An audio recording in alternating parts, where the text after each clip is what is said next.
Assalamu alaikum wa rahmatullahi wa barakatuh. Sabahkum Allah bil khair. Good morning, everyone. It's delighted to have you again for the second day of the Saudi Neonatal Society Conference 2025. We're very excited to have our distinguished international speakers join us today. We've had Dr. Joseph New join us and also Dr. Alex Sharma. Today is going to be a quite heavy day. We have a full scientific program that we're going to talk about innovation, respiratory care, and GI as well. We have in the afternoon a vascular access workshop. So it's going to be a full day. And we're happy now to start our first session. Now, Dr. Imad Khadawardi and Dr. Fahd Sfayan will be moderating this session. Dr. Imad, well-known consultant neonatologist. He's the CEO of King Faisal Specialist Hospital in Al Medina. And Dr. Fahd Sfayan, dear friend of mine in the Eastern region. He is currently the head of the Neonatal Intensive Care Unit and consultant neonatologist at Sulaiman Al Habib Hospital. I'll leave the floor for you to continue. Thank you very much.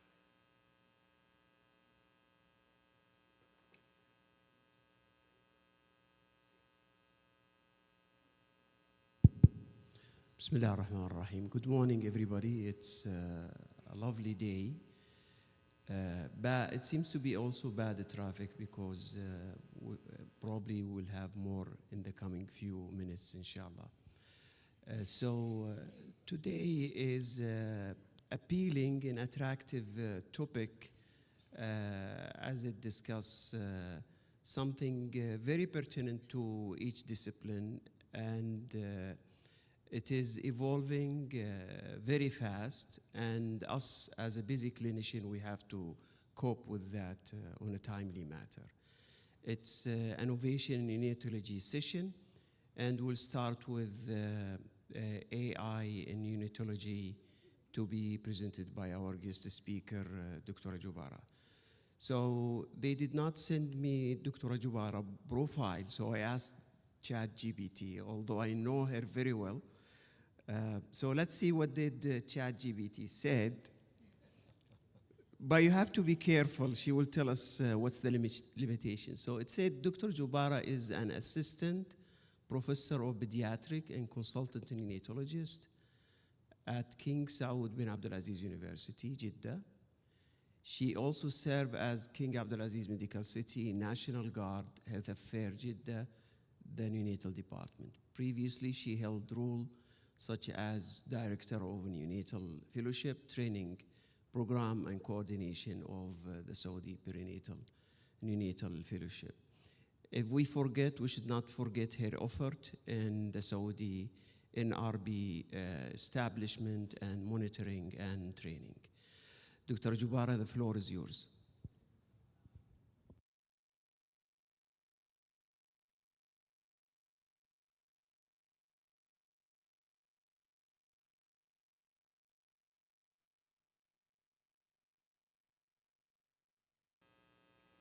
Assalamu alaikum wa rahmatullahi wa barakatuh. Good morning, everybody.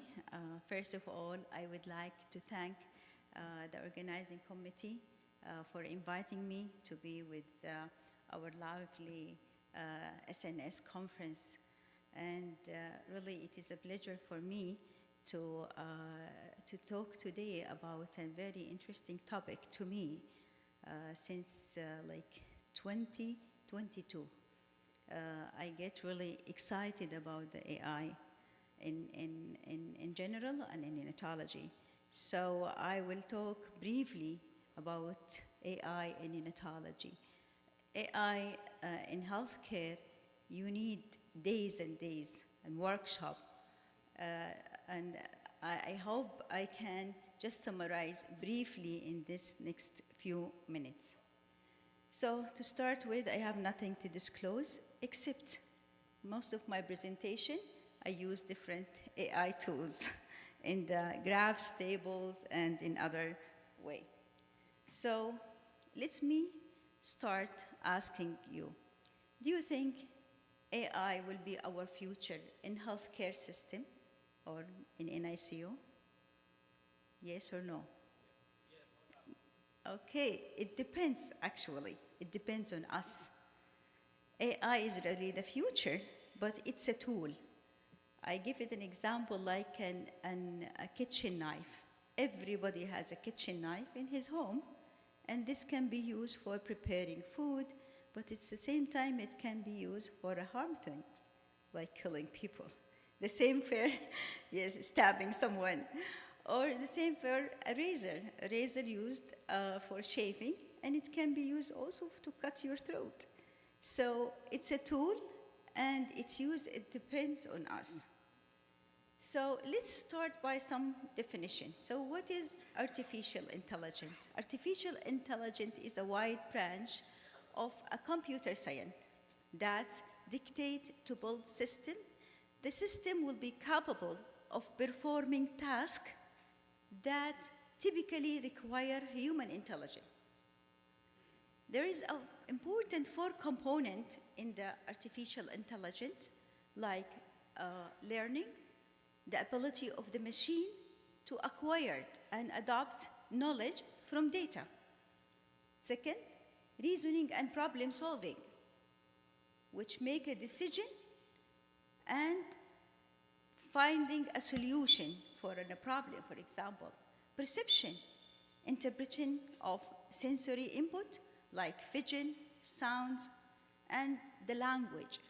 Understand and generate human language like video, sounds, clips, and these things. So AI is not a ChatGPT, okay? So AI is the big model, and it's not a new. If you look to the literature, it's from 1950. Artificial intelligence is existing. And artificial intelligence involves technique that equipped computers to emulate human behavior, enable them to learn, to make decisions, and to recognize patterns and solve complex problems and issues. This is the big. There is a group or subset of it which launched in 1990s, and it's called machine learning. Machine learning is a subset of the AI which use advanced algorithm to detect pattern, language data sets, allowing machine to learn and adapt. A big example like Netflix. If you see one movie, next they will suggest movie according to what they thought the machine learn what your preference. The same for Amazon. If you get you purchase something in Amazon, they will suggest something similar to what you used before. Then deep learning has been looked at into 2010, which is also another subsite where they use neural network in-depth data processing and analysis, like using a human brain. And this is used very dramatically in Tesla, self-driving car, or face recognition in iPhones. So this model is generating like a human brain. Then 2020s, the new things like coming to the era, which is the generative AI, or what we call it Gen AI. And Gen AI, like it's a subset of deep learning, but that generates context like text, imaging, code base. So you ask the machine to create an image from zero. I want an image like I did in my presentation, in ICU with like a doctor, baby connected to ventilator. So the machine will create that to you or generate that to you. And you know, in November 2022, there was the ChatGPT was born. And you know, in the first 5 days, there was almost 1 million prescription or online user. And then as another subset, which is the large language models, which is a machine learning model that comprehend and generate human language text. So you don't need to type, so they generate or they recognize the human language, and they generate it in a different language. And there is a lot of examples like ChatGPT, 3.5, Gemini, Cloudy, Meti, and others. We have a lot of examples. So just example about ChatGPT. How many of you using ChatGPT? By raising hand? Everybody, I think everybody. If you go even to school, even children, they use ChatGPT. So really in November 2020, just imagine in 5 days, 1 million user. 2 months later, 100 million user online ChatGPT. And you can see it's really increasing. And by August 2025, imagine, we have 700 million users of ChatGPT. So that's really huge number. So how machine learning works? Simple overview, I will go. So it's collect clinical data. So everything is data. You follow the machine with the data, then cleaning, labeling, and preparing data. Train that model for the data. Again, test and validate that model.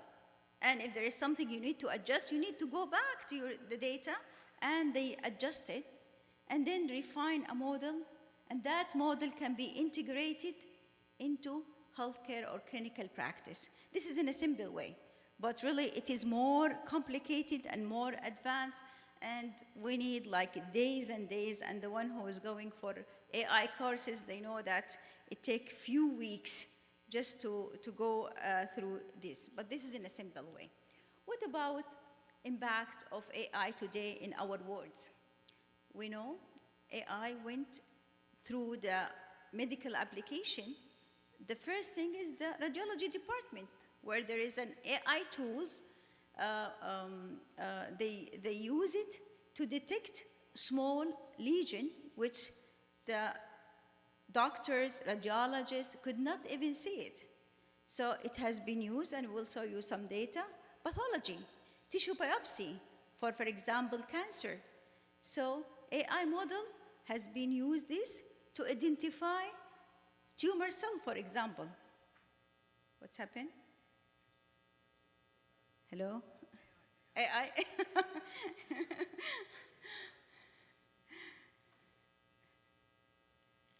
We're off. Disconnected. Again, drug innovation, clinical trials. You know, we have a lot of examples, and I will go through some example in neonatology. Electronic health records, data from NICU, you know. So there is a lot of AI tools, devices has been implemented and started to be used in different occasions and in a different, yes. So like we said, it's radiology, pathology, EHR support, and administrative help too. So diagnosis of diseases, there is a lot of AI tool has been used for that. Medical imaging diagnosis, ultrasound, lung ultrasound, fetal ultrasound for diagnosis and supporting the, like detecting any abnormalities. Drug discovery, you know, it takes years to have drug discovery studies and research. Now, by digital twinning, you can have it in a few months rather than few years for any new drugs. Personalized medicine has been used. Everybody know about robotic surgery, and some hospital, they have robotic surgery. Electronic health record. How many of you, your hospital use AI in electronic health record? Okay, So it is existing. And of course, the clinical trials. So there is, you can see, more than 100 AI devices approved by FDA. And from 2012, from 2 devices till now, more than 1,000 of devices has been tested and has been really approved by FDA.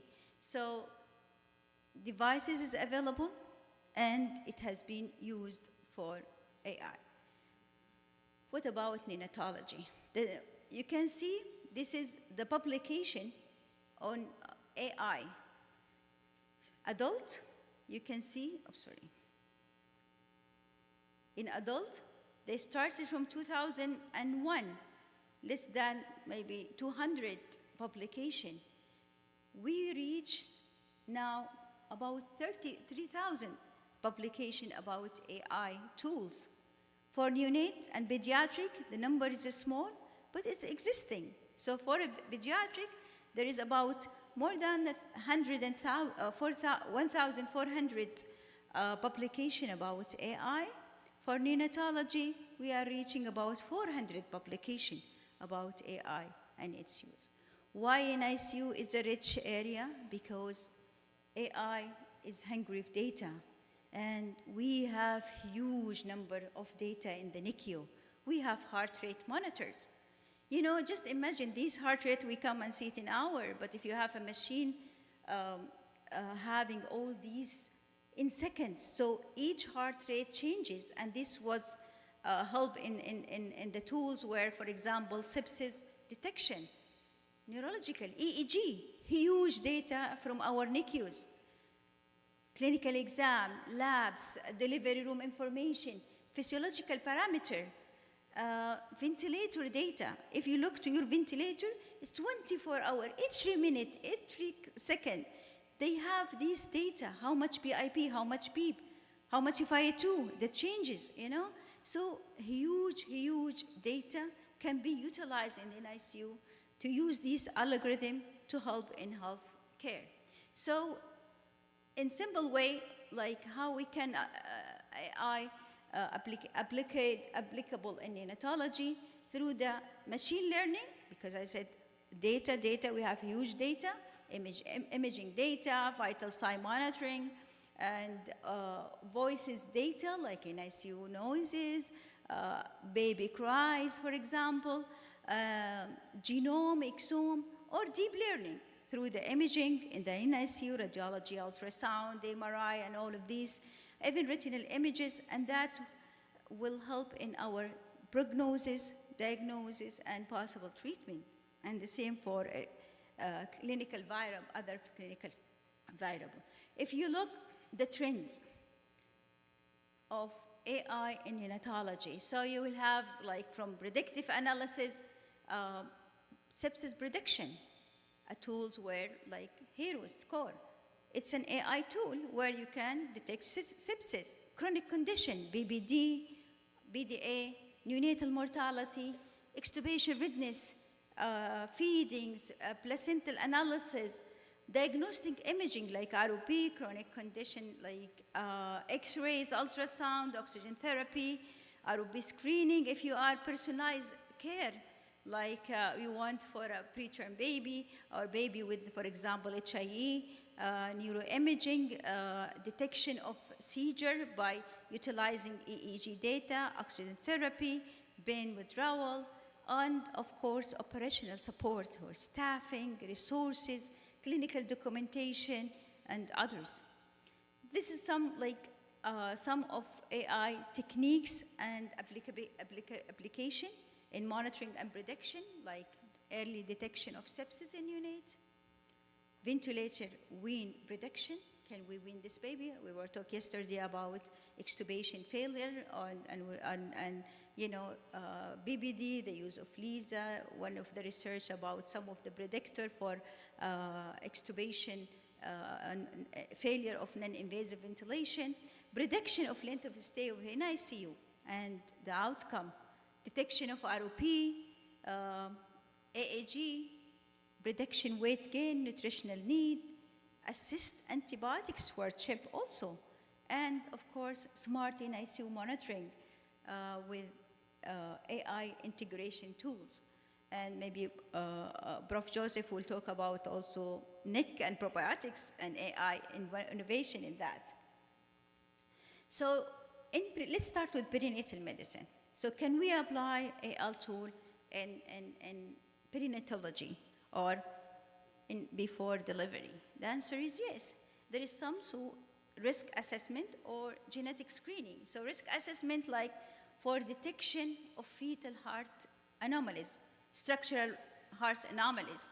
So AI model with appropriate algorithm can improve diagnostic precision in detecting fetal heart or other abnormalities. And it will help also or supporting the physician diagnosis. It can predict also pregnancy complication. Like this is a Stanford Medical Center. They use an AI model to predict pregnancy complication. And there was an 80% accuracy with that AI model.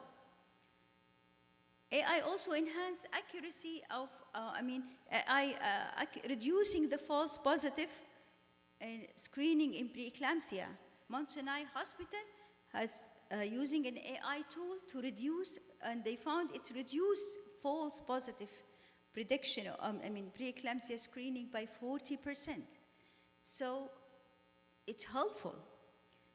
Genetic screening, can you do it like non-invasive screen for fetal abnormality, syndromes, congenital malformation through non-invasive fetal DNA analysis.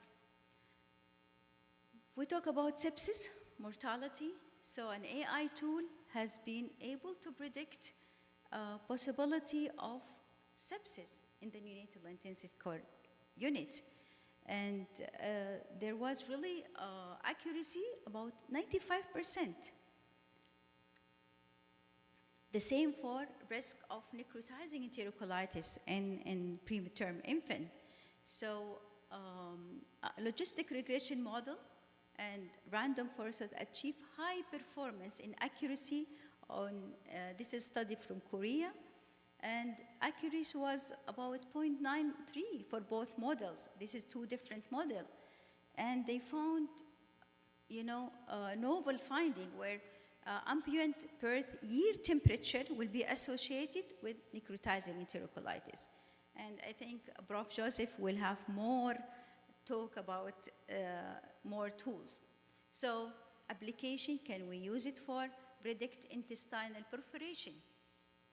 This is one of our nightmare to have a baby in the NICU with perforation or necrotizing enterocolitis. Can we use an AI tool to predict the fetal growth and how much we can improve, an intervention can be done to improve the developmental outcome, especially if we're talking about nutrition. BBD, again, another major issue. Can AI tools help in prediction of bronchopulmonary dysplasia? This is an interesting study about deep learning model and prediction BBD in a preterm infant using chest X-ray.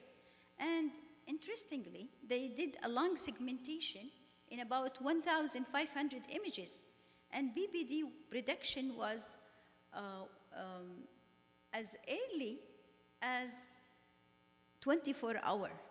So the machine was able to predict babies who may develop BBD, and all these will support or get more insight about the use of AI in improving the diagnosis of bronchopulmonary dysplasia. Okay, I need to be faster, sorry. So AI achieved about 80% sensitivity and almost 90% specificity, and it was superior to the judgment of the clinical. Lung ultrasound, the same, visual assessment versus computer-assisted analysis and ultrasound evaluation for newborn with assessing his respiratory status.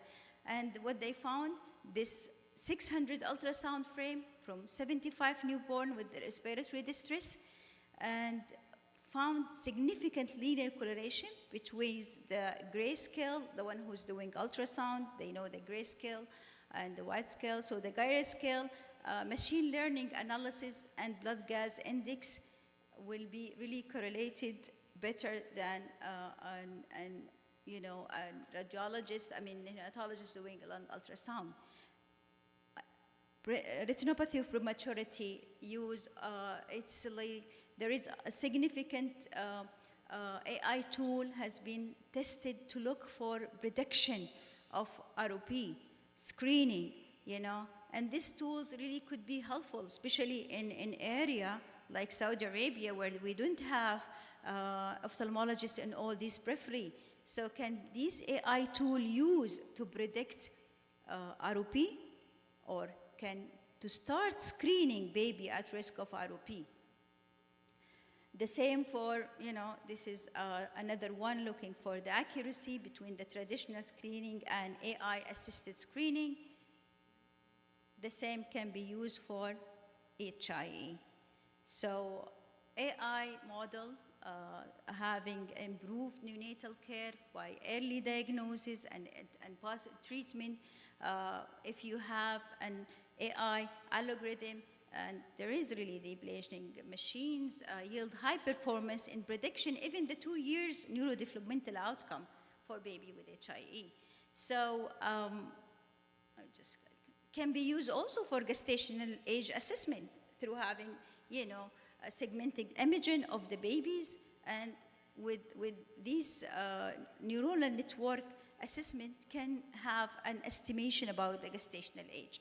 A lot of data can be used and utilized by artificial intelligent models, algorithm, and it can really predict model, and it can be help. What is the limitation, or what is the risk of large language model in medicine? Hallucination is one of the most important risks. You need to be really careful. You don't know what's, we are not a programmer, so we don't know what is, we have the input and the output. In between, really, we don't know. We need to look for the ethical background, safety. So still need to look at that. Error, it's really existing. So yes, ChatGPT and large language model is faster, is more accurate, but you need to be really very, very careful as end user.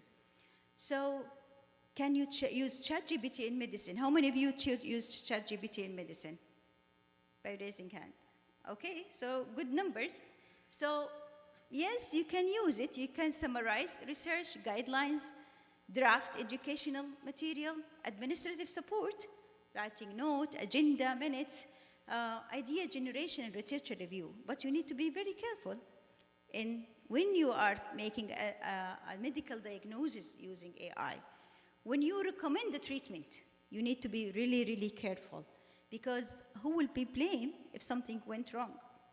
Ethically, you need to make sure providing patient-specific advice, and it's unsafe to enter identifiable patient data. So privacy is really important.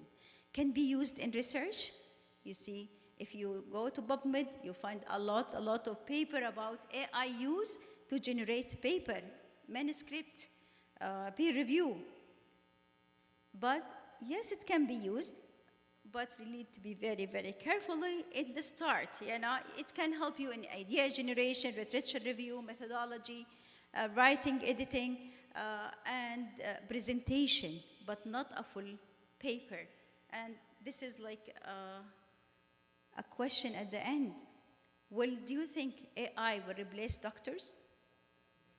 Yes? No. The answer is AI will never replace the doctors. But the doctor who knows or using AI, we may replace the doctor who don't, because it's really the future. So how we can support our integration between physician and the machine. So train clinician on interpreting AI data, build interface with that explain AI reasoning, engage feedback loop between staff, we are the end user, physician, and the developer of the programs, or AI developer in your hospital. Keep human in the loop for the final decision making. Remember, a physician will come and say, I'm not happy about the patient. This is not happening in the AI. And establish governance to track accountability of these AI tools or devices used in your care. Remember, AI is there. It's like technology progression. Remember, we have old computer at this. Everybody, maybe the people who's like older, they have this computer. Currently, anyone have this type of computer? The answer is no. Now we have laptop, iPads, car. It's already vanishing, this type of car. Phones and mail. Anybody getting mail anymore? Paper mail? No. It's everyone getting his AI. So AI is the future, and maybe in the next few years, I'm not sure, 5, 10 years, 12 years, it will be hard to imagine us. Whoa, there is a time when healthcare operation without support of AI. And Saudi Arabia is encouraging AI, and it's one of the top countries in that. And this is مبادرة مليون سعودي للذكاء الصناعي. It's a free for all healthcare provider, for all population in Saudi Arabia to be aware about the basics of AI. And here I would like to end my presentation, and thank you very much. Thank you, Dr. Jabara, for your talk and interesting fact about AI. AI is coming. I like the last slide. We should be ready. There is no way, and it's similar to any other technology, and we should be ready how to better utilize it in our field. طبعاً, even in our life, I think AI will be a major cornerstone, similar to the internet in our life. Thank you, Dr. Jabara. Without delay, I will introduce our second speaker, Dr. Talal Al-Tamimi. Dr. Talal Al-Tamimi is a consultant neonatologist at Imam Abdurrahman Al-Faisal University and King Fahd University Hospital in Eastern Province. He is specializing in neonatal hemodynamics and BOCUS. He's the lead of this service, and his research interest in cardiac function, including congenital diaphragmatic hernia and prediction of pulmonary hemorrhage and ultrasound-guided vascular access. Because of this, Dr. Tamimi will be talking about innovation in vascular access and reducing venous depletion today. Dr. Talal also is the head of the scientific committee for the 23rd Neonatology Conference, and we appreciate his effort and the committee member who arranged this exciting program. Dr. Talal, you have 30 minutes, and we'll be reminding you once 5 minutes left. Please. Thank you for the introduction, Dr. Imad. It's very hard to match Dr. Jabara's presentation. Try to do my best. Let's just wait for the slides to show up. Great. So I'll be talking about innovations in vascular access and reducing venous depletion. It's a topic I'm very passionate about, and I feel it's a topic that is underappreciated. We kind of don't really think about vascular access as, and if we have a baby and the nurse just got an IV, we're done. We don't really have any continuity of care in regards to vascular access, and we end up with babies that are older, having BBD, staying for the unit for a long period of time, and they have central occlusion. And this is a big issue. And the problem is, us as neonatologists, we're not very well versed with central access, inserting an internal jugular or femoral. The amount of people I've seen, at least in the local region, that are well trained for central access is limited. And we kind of defer always to interventional radiology or the pediatric intensive care. So there is a gap. I have nothing to disclose, and this will be a QR code for a vote during this presentation. So if you can kindly scan it and keep it for your reference until we get to the vote.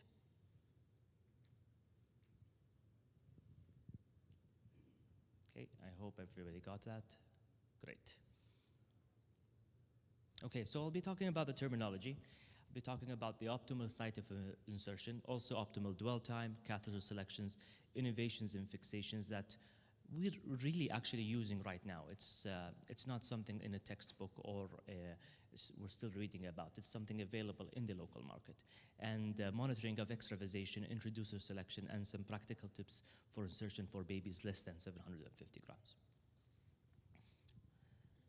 So I always get into this mistake as well, which is calling this venous axis the PIC, calling the ECC a PIC.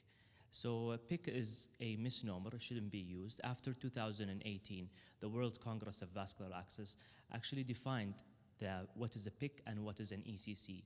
Any line that is considered to be less than 3 French is not considered a PIC. It is considered an epicutaneocaval catheter. And even if you look at the manufacturer, the well-known manufacturer here in Saudi Arabia, they clearly write it on the box. This is an epicutaneocaval catheter. Now, the reason for distinguishing those two catheters from each other is that they have different characteristics, they have different uses. And so lines that are above 3 French, they're considered to be PICs. They are power injectable. You can give contrast through it. You are able to give blood products, and you are able also to withdraw blood. And the rates of collapse is very different than those that are smaller than that, the 2 and 1 French. Now, the ECCs are the smaller ones. They're more superficial. They're the 1 and 2. And this is the one that we're mostly using in the NICU. So they're quite different. Okay, so now the question is, where do you prefer to insert your ECC? Upper limb, lower limb, scalp, wherever I can find a vein.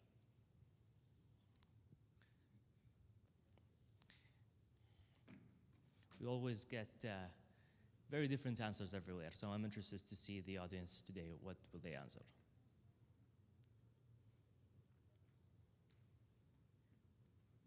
Okay.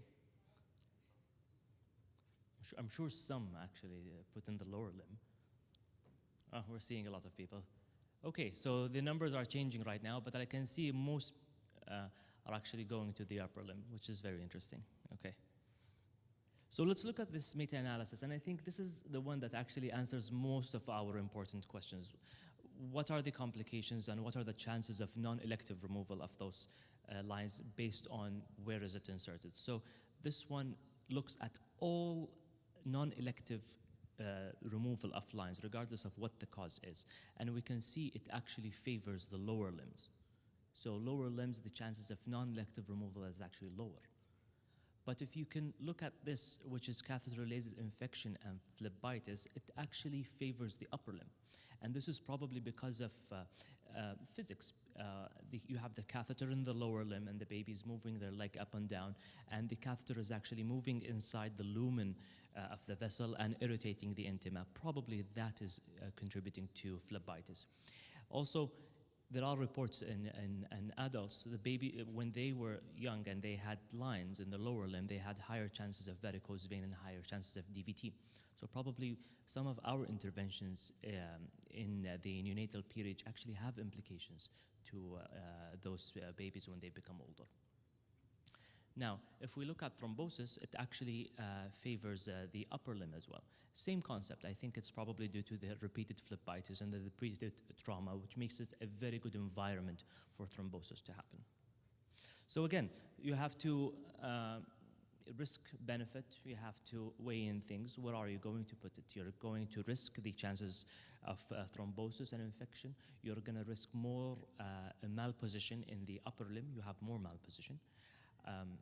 But I think at the end of the day, we're going to insert it wherever we have an access. You're not going to say, I have a good line in the lower limb, but I'm not going to go there because the evidence says I can't. But at least recognizing that having a line in a certain location actually increases the chances of a certain complication. So another question for the audience, how long do you typically keep your ECC if it's still required? And again, this is a very controversial question because I've also been getting different answers each time.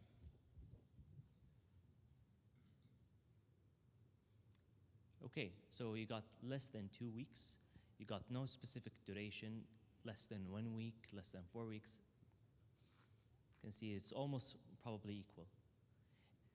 Again, recommendations versus real life data or real life scenarios. If you look at the manufacturer, they also mentioned that you should keep the line for 28 days, not more than that. But in reality, I'm sure everybody probably keeps it a little bit more, because you're not going to insert a new device and risk, infection, trauma, all of that, just because the manufacturer says that you have to you have to remove it within 28 days.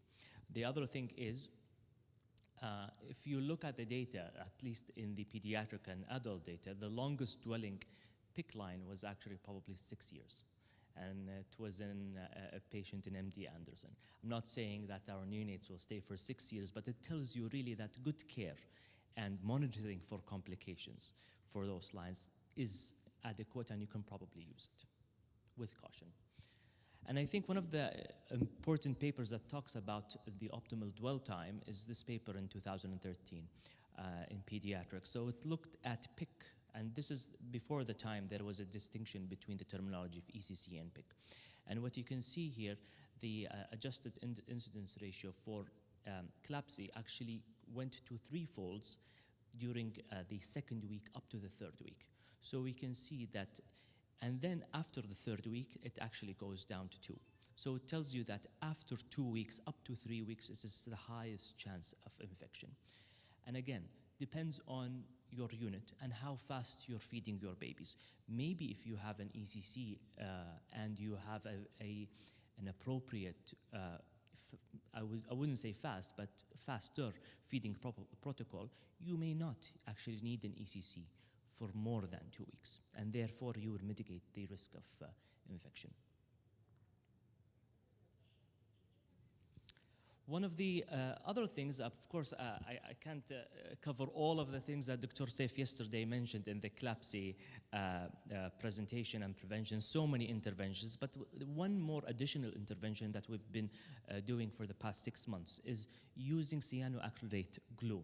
It's a fixation device. Rather than having steri-strips or whatever it is, adhesive that you're putting on the catheter hub, we're using a small tiny packet of glue, cyanoacrylate. You keep it on the insertion site and you keep it on the hub. It is available. There are so many products out in the market, and today in the vascular access workshop we will demonstrate this product and how to use it exactly. Comes in small tiny sterile packets, and interesting enough, it has been used in the region as well. And they have a nice quality improvement project in Qatar where they actually used this, and they showed significant reduction in CLABSI. Now, the physiological reason why probably it reduces CLABSI, it reduces the dislodgement rate of the catheter, and it doesn't make it go in and out, and that's probably what drives bacteria inside the bloodstream. The other thing is it itself, cyanoacrylate, has a antibacterial and antifungal property. And also it kind of keeps a good seal and good cover that prevents moisture and fluid from going in. Another reason also to think about, and it is a big factor in non-elective removal of ECCs, is where the tip lies.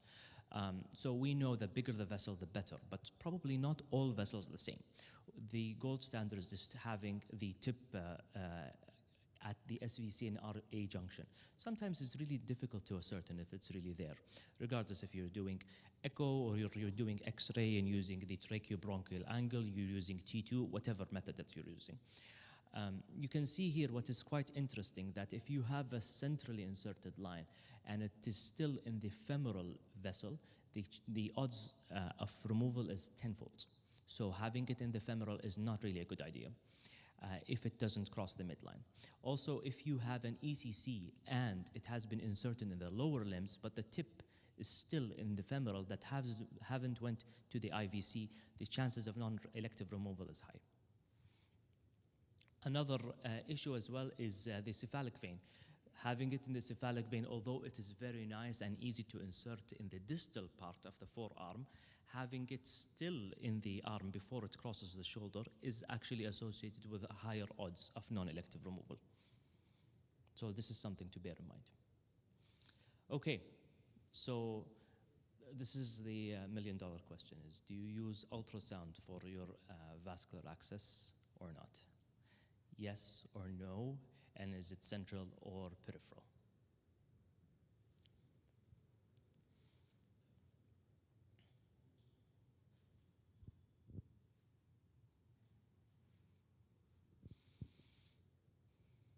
Okay, it's a bit slow.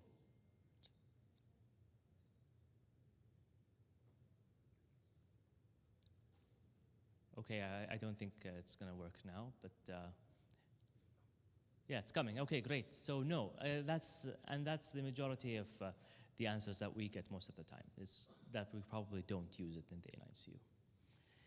And you're not alone. Even in centers or countries where they're using ultrasound more and more, they're still, in the NICU, we're still behind in use of the ultrasound. Interesting survey that was done in Europe, this is in Spain, when they asked people, do you think that training fellows for ultrasound is important? Around 40% only said yes. And if they said, and they asked them, do you think it's useful in daily practice? Around 50% only, yes. So still, we are still far behind, having only 50% of healthcare providers in the NICU still believing that ultrasound is not useful, actually goes against guidelines. So my aim is to sell the idea of vascular access using ultrasound. It's really a game changer.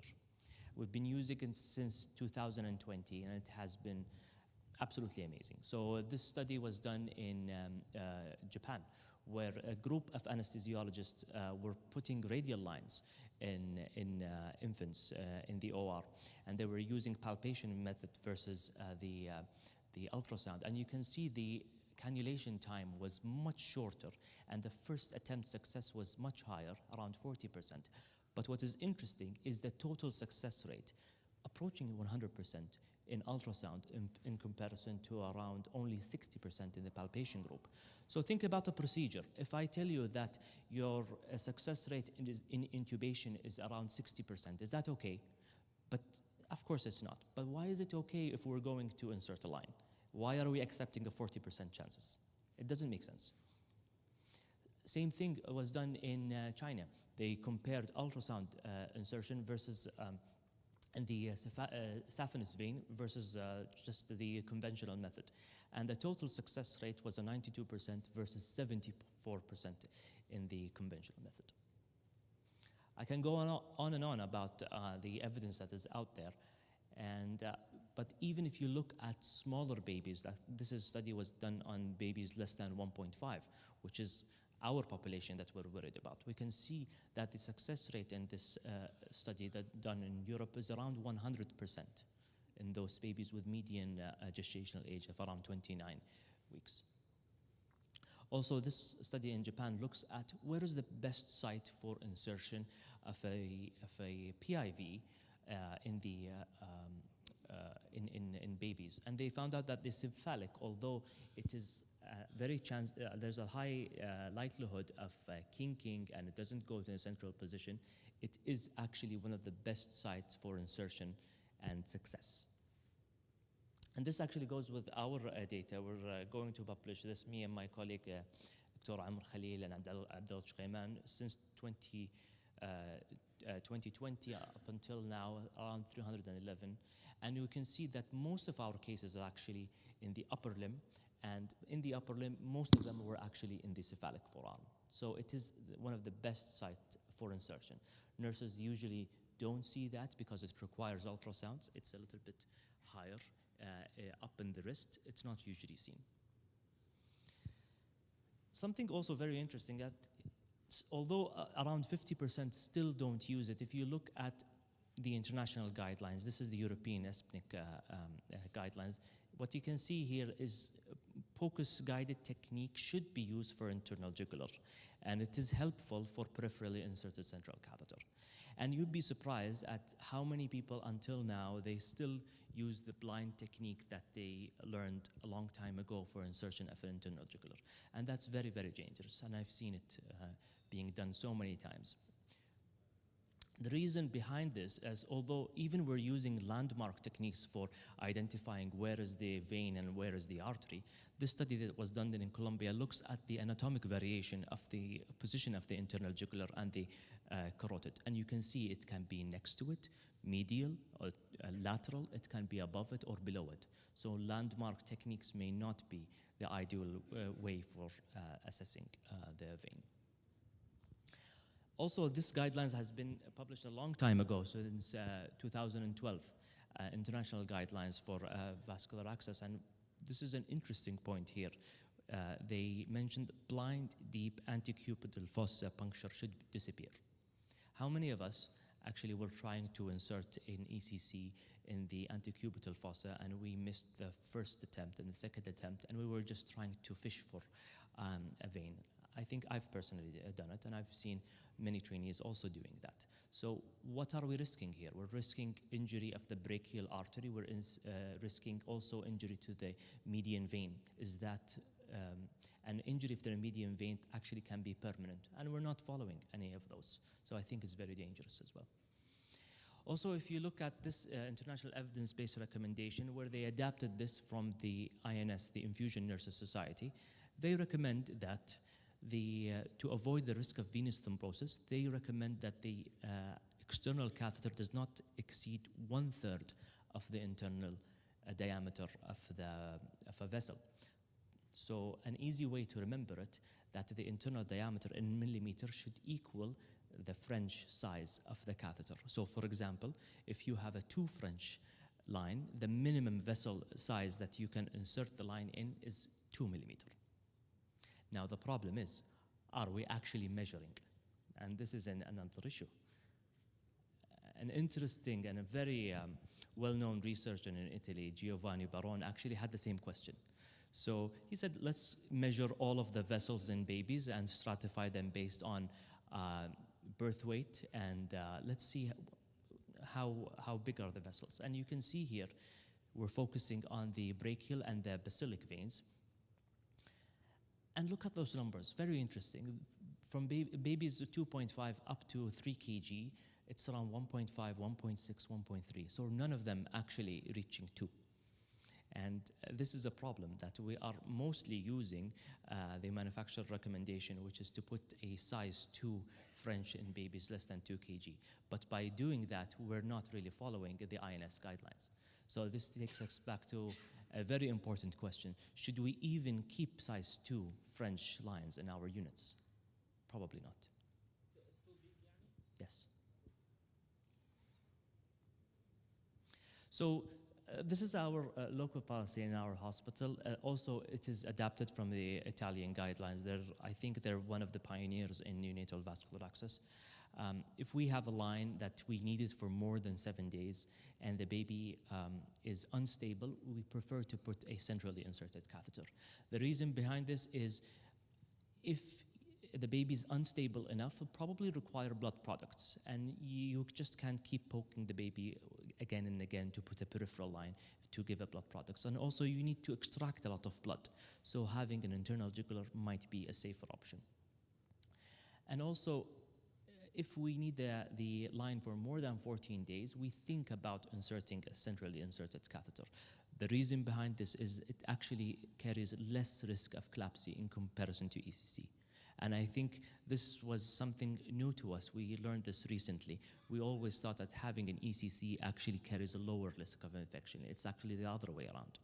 Having an internal jugular, although looks unappealing in comparison to an ECC and it feels that you're not doing service to the baby, by having a big line there, it actually has lower risk of infection.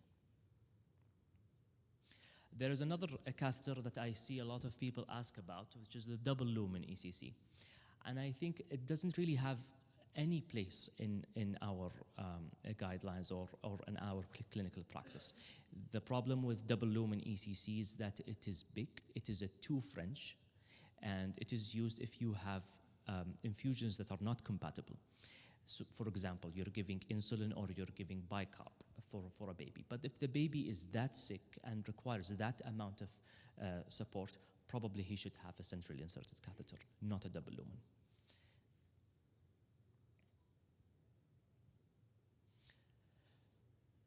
So again, another important dilemma that we have, sometimes that we have a patient that requires antibiotics, but it's really well, and we really don't want to put an ECC.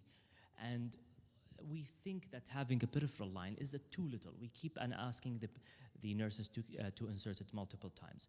Multiple insertions gonna lead to venous depletion. The nurse is gonna be overloaded.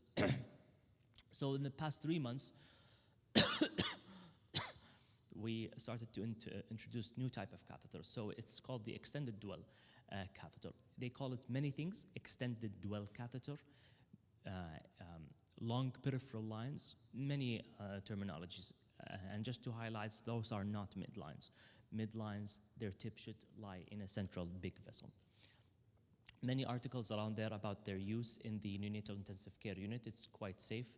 Multiple products are available, and we're going to demonstrate how to use those in the afternoon. Generally speaking, it is a peripheral inserted catheter that is 50% longer than the usual ones that we're using. And what's very useful about it is that it can stay for 28 days, but realistically, it stays for 14 days, 10 to 14 days before elective removal happens. And also, you can give blood products, which is safe because it is shorter. It is around 4 to 6 centimeters only. The pressure needed in the pump is not really high to affect the RBCs and the platelets. And also, you can give peripheral TPN just like a peripheral line. If you can play the video, please, here.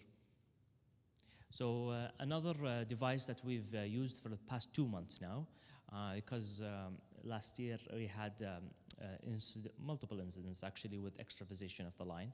So we reviewed the policy for nursing assessment of the line, and also introduced this new device, which actually is a near-infrared spectrography monitor that is kept on the insertion site, and it measures any changes in the nears and alerts for infiltration before clinical signs occurs.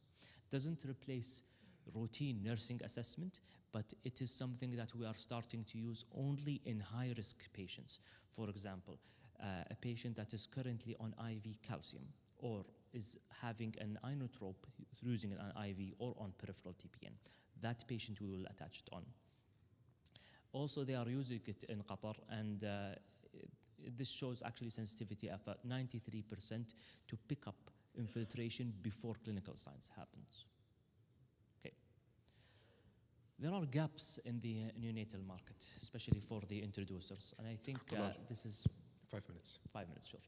There is gaps in the local introducer markets, and I just want to share this one. And I think we are probably all very much familiar with this introducer used in our lines. So this was first manufactured in 1976. And this is the original introducer for the ECCs. And it's still being used until now. This is a 19-gauge introducer.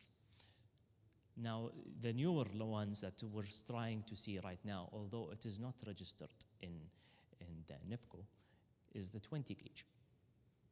If you look at the vessel diameter for the introducer, you have the 19-gauge. You need a vessel that is 1.3. And you can see that even the bigger ones, sometimes they don't reach 1.3, especially if you have somebody 1.5 to 2 kilograms, they will not reach that weight. So having this introducer is not something very useful to our patients. Now, the other lines that are still unfortunately not available and not registered here in Saudi Arabia, which is the ones using the modified cell decanter technique, whereas the introducers is very small, 24 to 26, and is reported to have very high rates of success. The other product that is unfortunately not available, but is available in North America, which is a really tiny one introducer, a peel-away sheet, 26 gauge. And I think that final product is a game changer, and I'm still trying to find out why we can't have it here in Saudi Arabia. So practical tips for insertion of the ECC. I think I just want to point out here that during the insertion, one of the most important things, other than where you're keeping the patients, where you're keeping the machine and having the right setup, is having heat. And I think this is something very much overlooked, even if you were without using ultrasound. So when we were inserting in difficult access team, during the fellowship, we would go to the pediatric floor and insert there. And we would scan babies when they were still at the mom's lap, and we would not see any veins. Once we take the baby out and we take the baby to the treatment room, put them under the radiant warmer, we suddenly see that the veins are huge. So there is a big effect of heat that we kind of overlook sometimes. So another tip is also, this is for people that don't have ultrasound guided insertion, don't have somebody expert, and they need help from interventional radiology. Avoid transportation. Ask them to come rather than you sending the baby there. There is so many risks about sending the baby there, especially hypothermia, increased mortality, and planned extubation, and I think the audience knows all of this. Avoid benzodiazepines when you're trying to sedate those babies. Try to use appropriate sedation for them, especially if they are having difficult access. Pain and movement are one of the things that actually make insertion quite difficult. We're starting to use in our protocol Presitex prior to insertion for all difficult access babies. Get an ultrasound machine and get the right one, and check the specs and make sure that you have a high frequency linear probe. There are so many in the market that are even above 15. You have 18, 20, and 22. Get them. They really do a good job. So I'll just share. Can you play the video, please? So this is just a video of the insertion. Can you? So you can see the insertion here, that what we're trying to see, this is with a 22 megahertz transducer, and we're trying to insert the catheter or the introducer along the way in the vessel, and we're trying to get enough purchase in the vessel. It's not that we're trying to see the backflash and we're removing it. We're going deeper and deeper and try to secure as much of the introducer inside before we thread the catheter. And you can see here, it's very clear. You can see that the vessel is quite dilated with enough sedation and with enough heat. Perform a pre-scan before insertion. Have a plan before inserting. Try to find out where is the optimal site, where is the bifurcations, and what are the valves and where to avoid. And also scan a little bit high to see if there is any thrombosis that happened because of previous insertion. It will make it very difficult for the line to go up. So scan above. So difficult access team was a dream during my training, and I'm very happy to see that the team is doing really well. My colleague Jack Brar in the PICU in Children's Hospital, London, Ontario, developed this team where I was training the nurse practitioners in the NICU, and he was taking care of the pediatrics. And we got a couple of nurses trained to do this, and it was really a game changer. Again, there are many opportunities for training. I'm using this platform to really advertise for an elective that we have. Unfortunately, I think workshops will give you an introduction to what to expect and how to do it, but I think mentorship and having somebody to hold your hand while you're doing it and stay with you for a whole month is important. So we're having an elective for hemodynamics and point of care ultrasound and vascular access, and here is one of our visiting fellows that comes in and learns how to do the lines. So please reach out if you're interested. So take-home messages here is ultrasound guided access is the standard of care for central access, and it is becoming the standard care for the peripheral access. And sometimes ECC, although appealing, may not be your ideal device for your baby. Thank you very much.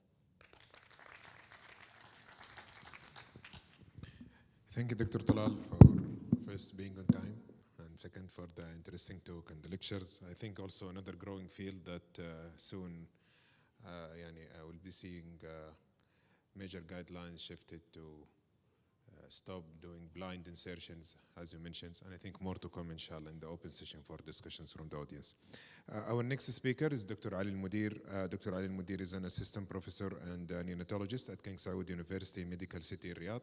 He is also the clinical lead in Ministry of Health for neonatology, and NICU lead for Saudi Virtual Hospital. Dr. Adil Mudir will be talking about telehealth and virtual hospital, Saudi experience perspective. And Dr. Ali, welcome on stage. You have also 30 minutes. You'll be reminded once finished, 5 minutes left. Thank you. Assalamu alaikum. Good morning, everyone. Thanks, Dr. Imad, and thanks for the scientific committee and SNS for this invite. So in next few minutes, we will go together to see the experience and journey of Saudi Arabia in telemedicine in the NICU. So we'll talk, in our talk, we'll have some slides about why we need like the telemedicine or the virtual services, and what's the model we are using now, and what's the outcome beside the challenges we face in the daily practice and when we implement this service in the virtual hospital at the level of Ministry of Health, and couple of examples we captured during our experience. So why in ICU health? So all of us, we know that, especially in Saudi Arabia, the geographic distribution is very wide, and the NICU needs everywhere is expanding. And always we need to support our colleagues either with physical services or telemedicine when it's available. It's one of our momentum since we start to have the vision of 2030. And the virtual hospital at different level in MOH started, so we try as neonatology services to take advantage and take and utilize those services available. And when you work in the NICU, especially in level 3 in ICU, you start to have a need for subspecialty like cardiology, genetic, pediatric surgery, and different other, which is not available everywhere and every day. So 3 years back, May 2022, we start to request to have these services available in the Saudi Virtual Hospital. And the trigger that time was when we assess our NICU level 3s, always we assess different KPIs. One of them is the occupancy rate. And the trigger here was for one of the largest level 3 in ICU, which we look at the occupancy rate, and it was interesting seeing that it's almost above 100 per year for more than 2 years. And that's in ICU, was the only level 3 in ICU in almost like catchment area more than 1 million. So that time we decided to jump in with our colleagues in the virtual hospital at the level of MOH, and we try to implement the services and see what's happening in the future. So the model which we are using nowadays, and you can see it everywhere, that we have video, audio services consult. So you have pediatrician or neonatologist bedside, and you have neonatologists and full team like nurses, RT in the virtual hospital. So we start like we have the tele-rounding and care plan review together every day. And during the review or the round, you can review everything, like the data, the events happening overnight, if you have chest X-ray or head ultrasound, if you need other services like cardiology or echo, so other colleagues or departments, they can help you in that. So also we triage the cases day by day. What's the cases need to be referred to the different services or different centers. And again, if we need to interpret something else, even if we need to counsel the families during the round. So this is some example of our daily practice, what we are doing. So you can see, you can check and baby on cooling machine, amplitude EEG. You can help in interpreting that one. And again, you can review the X-ray with them and give them the guidance. So again, so the use of this one in the settings, as we mentioned, it guides our colleagues to diagnosis, to intervention, and again, sometimes even the decision of discharge. So we can also look at their ventilation parameters and how is the nutrition status, and we can help them in some of the consultation. So what's the benefit expected from our experience? Exactly like especially the subspecialty in genetic and cardiology. We have also the team tele-cardiology and telegenetic working with us beside the adult, beside the critical cases. And we have also helped our colleagues to have more adherence to some of the bundles, especially the golden hour. And we, with the time, we built some of our own like protocols, especially like the early onset sepsis assessment. So we feel that all of this can help in reducing the length of stay, preventing some of the transfer. And again, with the time, we feel that we enhance the trust of our colleagues in their competency and how they are doing in their side. And we utilize the tele-really round very well in counseling, big decision with the families, person counseling, and different things. So that is not without challenges. So if you come and visit us in our virtual hospital, or you go with us through this journey, you can see a lot of daily challenges. So sometimes we have connectivity issues because we use the signal, the usual signal to work our cards. So the workflow, sometimes it's not easy to go and do only the rounds. The people sometimes very busy in the ground. They have emergency to do something with that. And again, with the time, we found that we need really to have some license credential for the people working in the virtual and in the ground. The change management is another challenge for the people in the ground. So we try our best for the team who is working with us to try to retain them for longer time, so we decrease this challenge. So what we usually expect, and we follow with our colleagues in the locations, so we look at specific KPIs, and we look about the response time, and I will show you how many beds we are covering today, so you can see how much the amount of babies we are seeing per day or per shift. So with the time, we recruit more location and more beds, so that affects sometimes our time giving the consult, but with the time, we learn how to make this response better and how we utilize the service everywhere and how we calculate consult per bed today. So this is our main dashboard.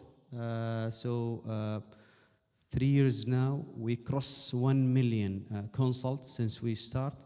And you can see this is the dynamic dashboard in our hospital. Day by day, we can see how much the beds occupancy, how many babies we see per day, how many baby went home, how is the occupancy rate, which was one of our trigger we start with. So again, we also look at the infrastructure, how we build it with our colleagues, how we do the consent with the locations to start with, and how we try to find a backup solution if we have a connection issues. So this is the workflow. So as we mentioned, when we receive a lot of requests from different regions. They like to join these services. So we build a workflow for everyone if we wanna, they request to join. So we look at the trigger, why they want to join the services, how is the connection, like speed, and how is the structure huddle, and is it possible to have shared solution between us? And then we go to have an agreement letter between us and the location. What is the agreement? Is they just need consult, or we run the locations by ourselves totally? So again, this is included in the letters, how we governance and how the policy consideration for the locations and what's the vendor we are using. So this is the journey. We usually have it. So it takes us sometime up to 9 months to start the service and escalate everything. So usually we design the location or design the KPIs, everything. Then we start piloting with the team. And then with the time, we see how the integration is happening between us. Then Sometimes we go per year 1 to 2 sites only, then we escalate. So till today, we are live with almost 8 locations and around 180 bids, almost, let us say, around 120 babies we are seeing per day. So this is just an example, and you can interact for those cases which we captured. We captured a lot of interesting cases during the day. And so we have, like, let us say, 2 consultants per day doing like the round with them. And we have a steering committee, almost 10 consultants. So when we have interesting or difficult case, we just like throw it in that group and we discuss it and we try to find a solution for that.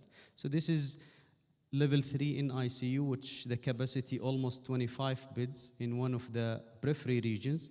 And the trigger was a full-term baby with respiratory distress, difficult to ventilate.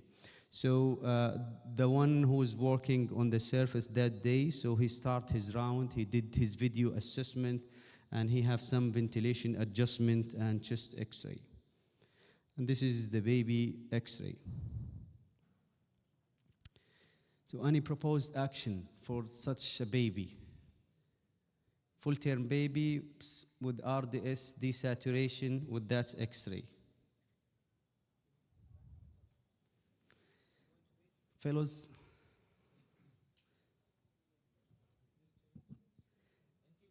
Okay, intubate. So it looks like HMD. So intubated after this x-ray. Kinked UVC. So he was intubated, received 1 dose of surfactant, and then the advice was to review the x-ray, and some of the colleagues, they suggest it looks like he's a full-term baby. Maybe it's cardiac disease underlying. So the echo done only ASD level secondum, just left to right shunt. So this is the follow-up x-ray after 4 hours. Okay, interesting. So this is showing like right side pleural effusion. So we confirm it by chest ultrasound. Everyone was showing that ultrasound live. So because it's in a periphery, nobody is expert in like lung ultrasound, and it's confirmed. Then they insert chest tube, and with the camera we look to the baby hole, so it was clear that there is lower limb edema. So this is the pleural fluid aspirate. And baby stay like almost 40 days, intubated 14 days, and baby was started on monogene and octreotide, and we prevent like the transfer of this baby, so he was kept in that hospital. We counseled the family about the management and the time we need to escalate, and we like successfully managed this baby. And this was on the last International Prematurity Day. We just asked the family to come and participate with us virtually. So the second case, this is level 2. We have 5 location level 3 working with, and 2 level 2, 15 beds. Another region in the south, so full-term baby with persistent cyanosis, as they like escalate the call or consult to us. And we start to do the video assessment overnight, and they share it with us in the group. Any thoughts? So baby on 105.2 through nasal cannula, and the saturation is around only 80%. So this is the blood gas, was done after the video consult.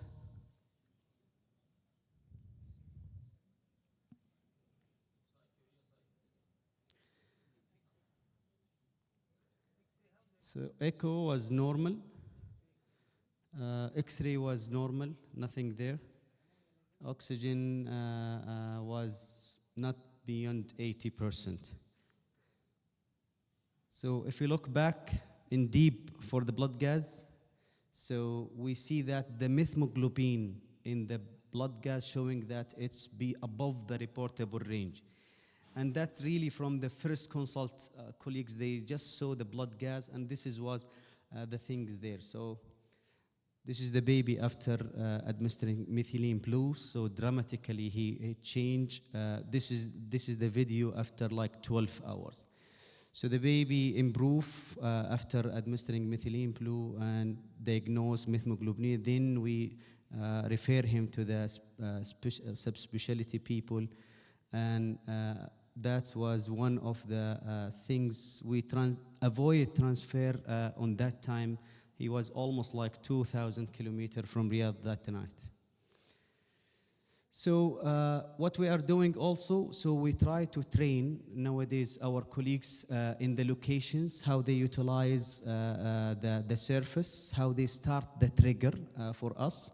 And we build a competency for the people to know how to even share the alert for us. We develop also the checklist for the physician, nurses, and RT. And we have a workshop how to have to dial the people. And nowadays we are covering 24/7. So physically the consultant will stay the morning shift. Overnight he will cover by landline or by the video consult if they need him. So we have like weekly meetings. We huddle with the locations, and we have a team monthly meetings and refresher for some of the old locations. So all of this is sometimes not without risk. So as we mentioned, on some challenges also. So we try our best to improve and to recognize the people who's really improving in their services, in their KPIs. And you can see easily how, as we mentioned, like over 3 years experience, we have 5 level 3 in ICU joined, 3 level 2, and we have 185 beds. This is our teams, and easily you can see how the location is having their admission over time. Najran is leading because it's the only in ICU level 3 in the region. So what's the future? Dr. Jubara, she talked about AI. So we have a new model.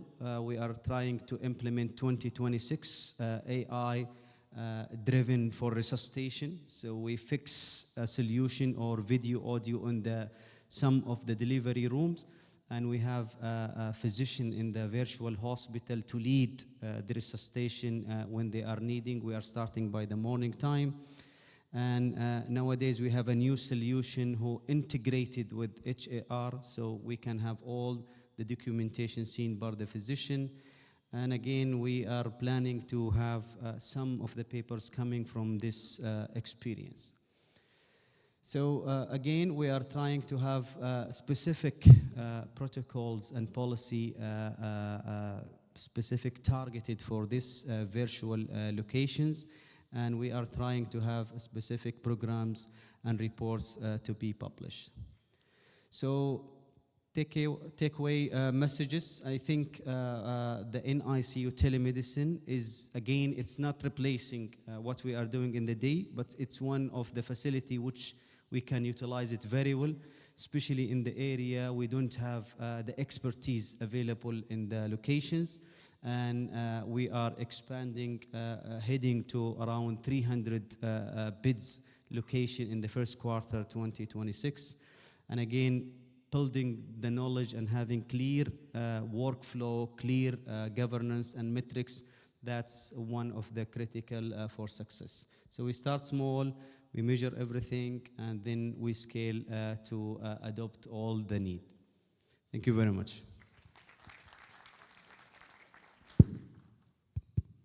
Thank you, Dr. Ali, for this informative session. If I might ask the speaker to join the stage for 5 to 7 minute discussion, please.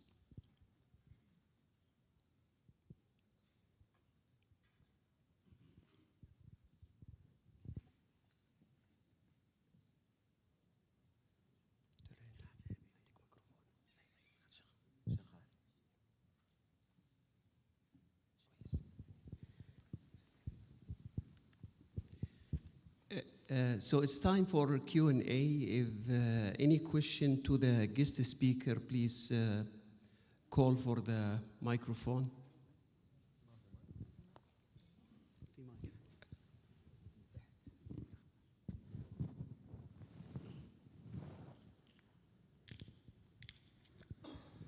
Thank you, Dr. Jawara, for the fantastic presentation on AI. I just have a feeling that, so nowadays we are writing reference letters, you know, residents, fellows, medical students, everybody. And so the reference letters I'm reading, they are all AI written now. And they are like, wow, everybody is excellent. There is no bad individual because AI is being used. And I feel that AI is taking the soul of our writing. Khalas, we have no personality now. Everybody is using AI to write a reference letter. You just tell the AI what this individual has, like in terms of skills. He will write a 2-page reference letter that is مش عارف أوصفه كيف يعني, but it's very strong. So I feel that we need to be genuine. The AI takes the genuity off. And just like everybody is similar, the writing skills are strong, the individual is excellent, there is no bad doctors anymore, khalas, AI is doing the job for us. I just feel that when I write a reference letter, I start with, this letter is not written by AI, it's written by myself. So I just need to highlight the importance of just be genuine, be yourself. You can use AI in summarizing research, you can use AI in correcting some mistakes, but just like drafting everything using AI is just makes us lazy and makes us sometimes like fake. Thank you.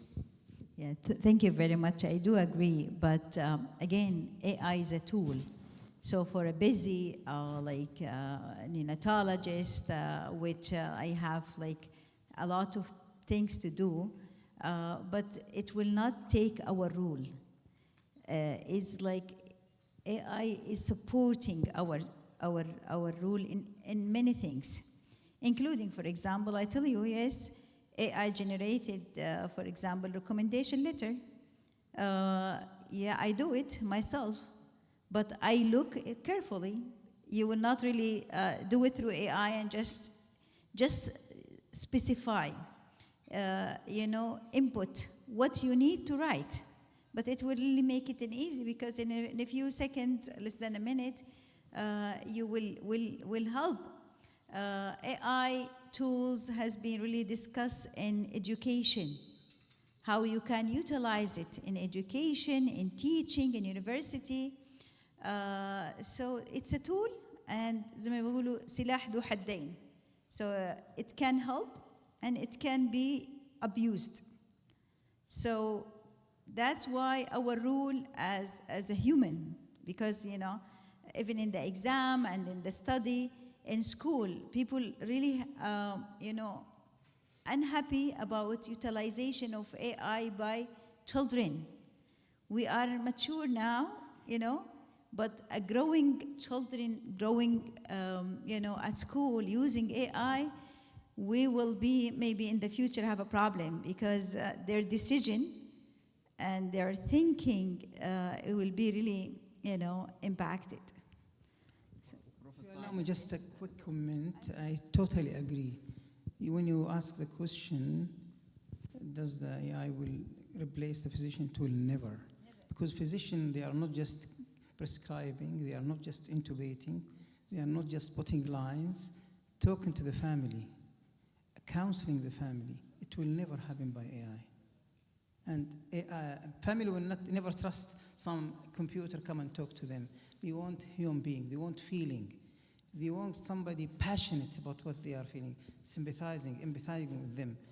I agree, you said that a physician, knowing AI is a good physician sometimes. We need someone to know AI, let's agree, but it will never replace. Yeah, totally agree. And the problem now with the patient and parent using AI for medical knowledge.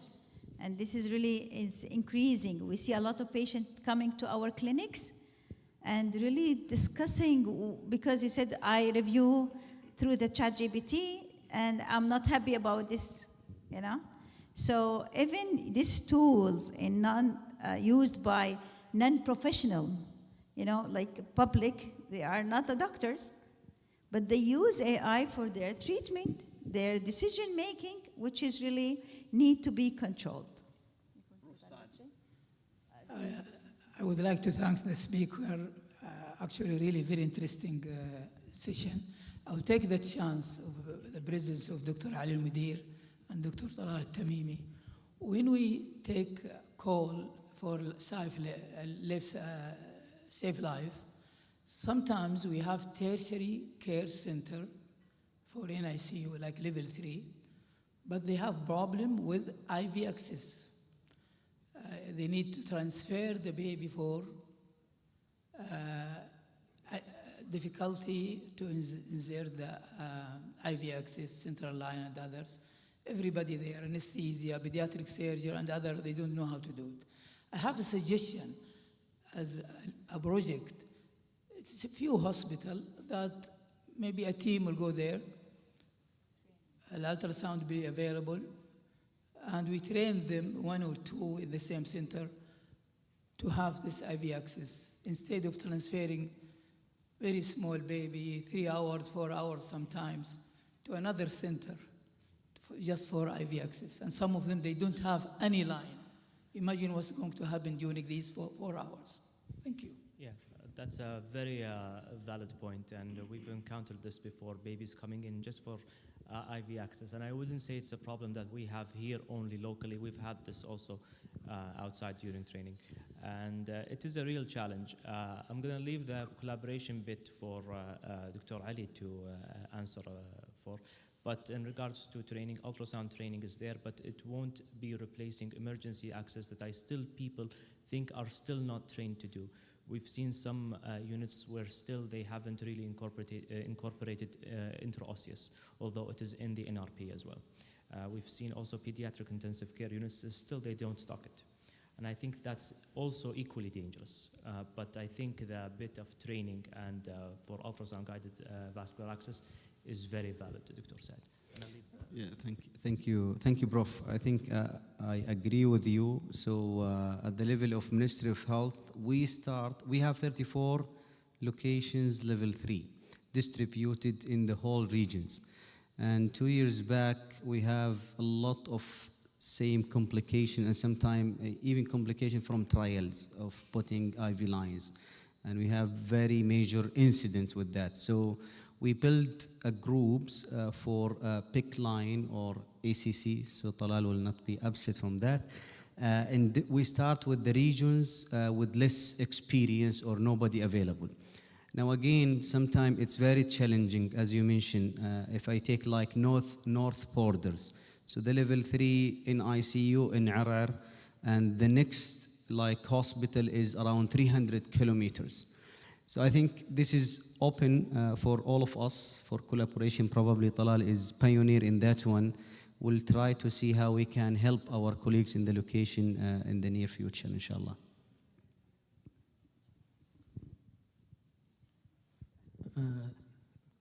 Thank you for all speaker. And my first point to Dr. Jubara, I about to mention, and she talked about it, that the AI can be used for non-professional.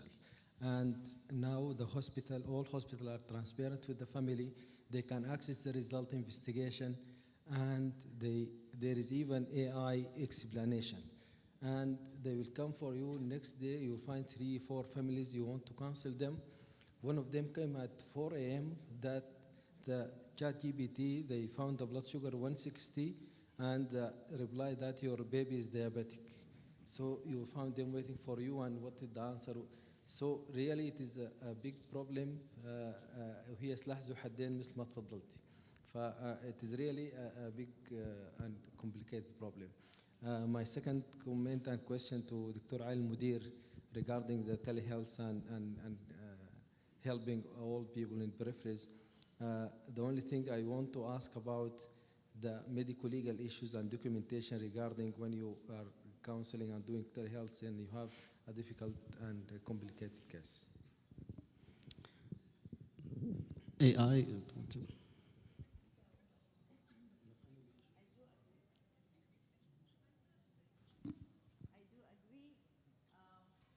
And everybody had the same. I think all our generation, they are chat GPT in love with. So they are in love with chat GPT. So really when the parent come to me, I told them, if your car, something wrong with that, you will go to chat GPT and fix it? Do you know the problem? He said, no, I'll go to mechanic. I said, the same. This is the specialities. So whatever in the chat GPT, you cannot interpret. And there is a lot of, wrong information in the chat GPT. You will never know it unless you ask for the expert, okay?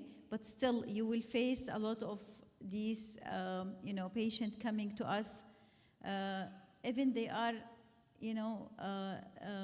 questioning our management. Why you are doing this? Why you didn't do this? Because I read there is an alternative treatment. Why you didn't do it? So I think mass education need to be done for, at the public level. And it's really, it's happening. So the second part, Dr. Ahmed, with the time we overcome this conflict.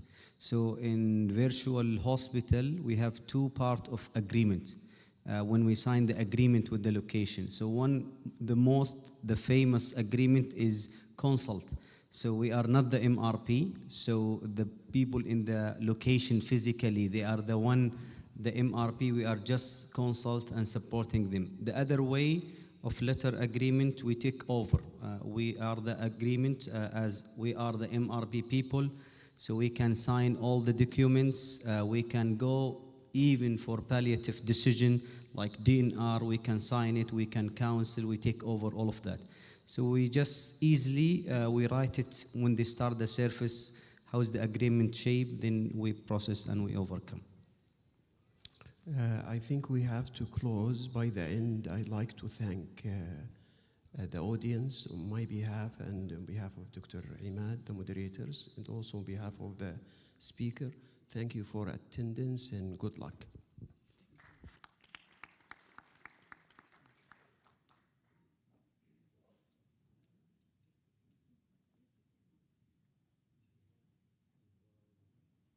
Thank you very much for all of the moderators and speakers now. I think we can start our second session. Or you would like a break? A break. So let's take a 10 minutes break and we'll resume. Thank you very much.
Hello, everyone. We will start our second session. Please join us in the hall. We're starting the second session. Please join us.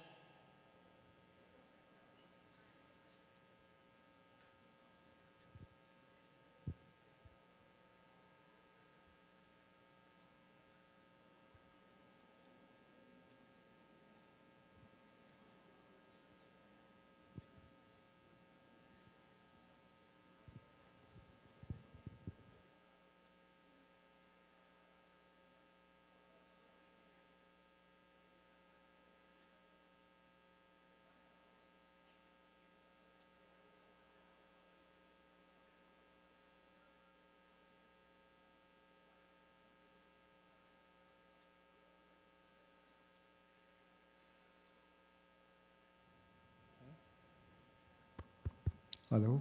Yeah, perfect.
we will start our second session.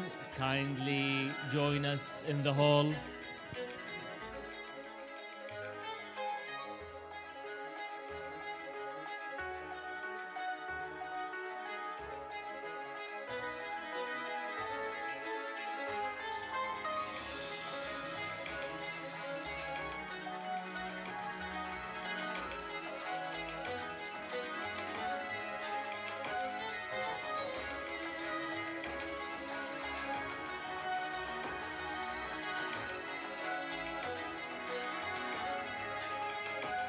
Okay, good morning again. We will start our second session.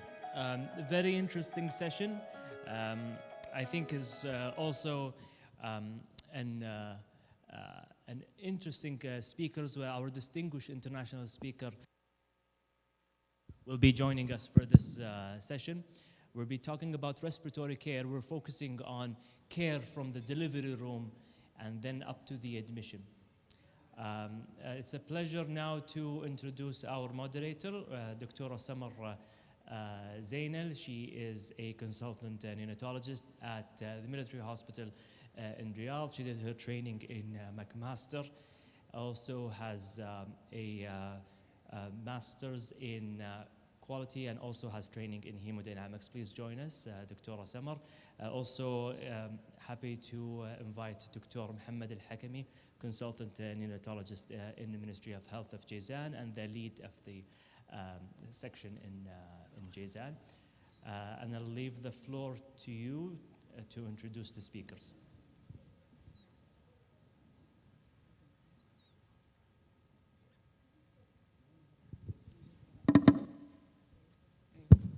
Assalamu alaikum. Our first speaker that we would like to introduce is Dr. Alok Sharma. He's a consultant neonatologist at Corniche Hospital, Abu Dhabi. Dr. Sharma brings over 2 decades of experience in neonatology and pediatrics. He has been trained in practice across India, Vietnam, and the United Kingdom. He completed his medical degree in pediatrics in India on the topic of meconium aspiration, and later he got trained extensively in neonatal pediatric intensive care at major UK centres, including Aberdeen, London, Exeter, Southampton, Portsmouth, and Leicester. He's also a certified simulation healthcare provider and previously served as a neonatal simulation lead at Southampton, UK, from 2012 to 2017. And over the years, Dr. Sharma has developed international recognized courses in simulation-based training, neonatal area management, crisis resource management, and human factors. And as the director of the OVE Academy, a nonprofit educational initiative, he has helped in deliver neonatal education programs in the UAE, France, Austria, Germany, Vietnam, India, Kenya, and Nepal. So please join us in welcoming Dr. Alok Sharma. So I'd like to extend a very big thank you to the Saudi Neonatal Society for inviting me for this today. I am extremely grateful and very humbled to be back in Riyadh after about 26 years. I was last here in 1990, so God bless you all, actually 36 years. So I'm going to talk to you about non-invasive support in the delivery suite. And this is a topic that's quite close to my heart. And the reason for that is most of the guidelines that have been published, which I will show you, talk about application of non-invasive respiratory support with a view to trying to expose preterm, extremely preterm, and I would say the small baby group to pressures that will not be damaging, that will not lead to chronic lung disease. But there is a host of other benefits that you can see by use of non-invasive respiratory support, which basically prevents babies from getting infection besides lung damage and pulmonary hypertension. And these benefits then translate into better outcomes. Now, I think from our perspective, when you look at all the guidelines that are there, we've got European guidelines, we've got consensus guidelines from the States, and we've got guidelines from Canada. And whilst all of them talk about the use of non-invasive respiratory support, we do have some recommendations which also need to be adapted locally. And that is because when we have units that are functioning, we have units that vary from level 1 to level 4, and not everybody has the skill and training to be able to manage babies with non-invasive respiratory support in their setup. Now, it's inevitable that if you work in a smaller unit, level 1, level 2, and you're transferring such babies to a higher level of unit, you probably want to stabilize, intubate, ventilate, because they're going to have a transfer. So we have to be pragmatic about how we apply these guidelines in our local context. And that is really what I'm going to speak to you about today. What do most of the guidelines say? Well, using a PEEP, delivery of CPAP with a pressure of about 6, if the baby is breathing and has spontaneous breathing, under 32 weeks, under 30 weeks of gestation, varying on the guideline. But for babies who say are not breathing, it talks about the application of IPPV with pressures of 20 to 25. The recommendations come from large meta-analysis that show a decrease in death and BPD in babies who are started on nasal continuous positive airway pressure rather than actually having to intubate and mechanically ventilate those babies. Can I just say that all of these recommendations are really based on studies which have been done in babies 24 weeks and above. And it's very well known now that most of our institutions have moved towards resuscitation at about 22 weeks. I've just been to Iowa, where they're resuscitating babies 21 weeks and above. And clearly, I would like to state that this is a completely different population of babies, and the risk of us using a generalized approach of application of PEEP to this group of babies is not without risk. They can die very quickly. That being said, a real important aspect is for the babies who can benefit, for babies who are, say, 24 weeks and above, what is the best strategy, what is the best approach that we should be adopting to be able to keep these babies on PEEP? And that, I would say, really needs very good quality improvement programs. So we run a PEEP failure program in Southampton, where I previously worked, where it was clearly recognized that for most babies above 25 weeks who are breathing, who are decent sized, where there are steroids given to the mother, where there are no significant risk factors and no kind of backgrounds to suggest this baby's had perinatal hypoxia ischemia, there is every opportunity to give this baby a start with PEEP. On the other hand, selective approach is also important because we recognize, and as Dr. Saad will tell us, there is a very high failure rate with PEEP. So the support study showed that 83% of babies at 24 and 25 weeks eventually failed. So whilst we start with PEEP, what we've got to have is we've got to have a backup, a rescue method of being able to give them surfactant.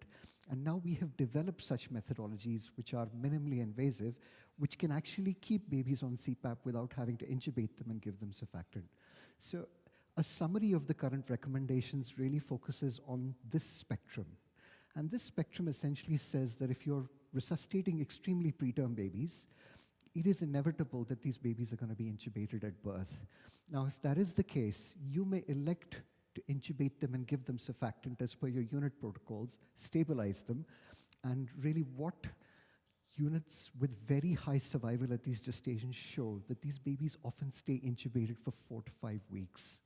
They need more surfactant, and they have complications outside of the respiratory support, IVH, risk of infection, skin problems, which means that when you extubate them and handle them, they're at higher risk of having problems. But clearly, there is a group of babies at 25 to 32 weeks where we can successfully implement strategies of non-invasive ventilatory support and achieve good outcomes and actually decrease bronchopulmonary dysplasia.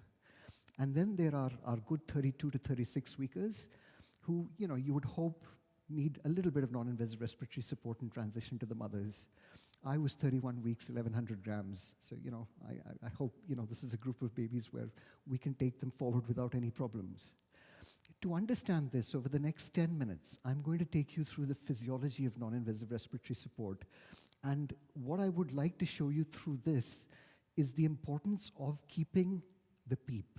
So my biggest bugbear when I enter the delivery room is we often apply a mask to a baby, and the first thing that some of my fellows will do is they'll take the mask off and start suctioning the baby, and you've lost all your FRC, and you're starting all over again. But in addition to that, when you apply PEEP in the delivery suite, you use an interface and a mask. When you transport in the transport incubator, that's one interface change. You then transport from the transport incubator to the non-invasive respiratory support in the incubator. That's the second interface change. You end up with 3 interface changes. And the key question from our perspective is, we have to quality improve, we have to work towards strategies that look at using a single interface that can uniformly allow delivery of PEEP from birth to admission. That has ergonomic challenges, delivery in a single room where you have all the equipment, where you're not going to move the baby. So units like Colombia have very high success rates with PEEP because the baby is delivered with the mother and stays in that room and never moves off. That's difficult in our setup. So how does physiology help us? So this is just courtesy Dr. Stuart Hooper. This is a rabbit pup. And what you can clearly see is this rabbit pup is not breathing. He's surfactant deficient, and we're not giving any PEEP. So actually, you can see uniformly white lungs. There's absolutely no FRC in this.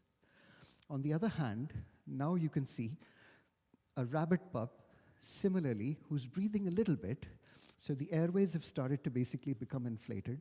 But actually, we're giving him no respiratory support and no PEEP.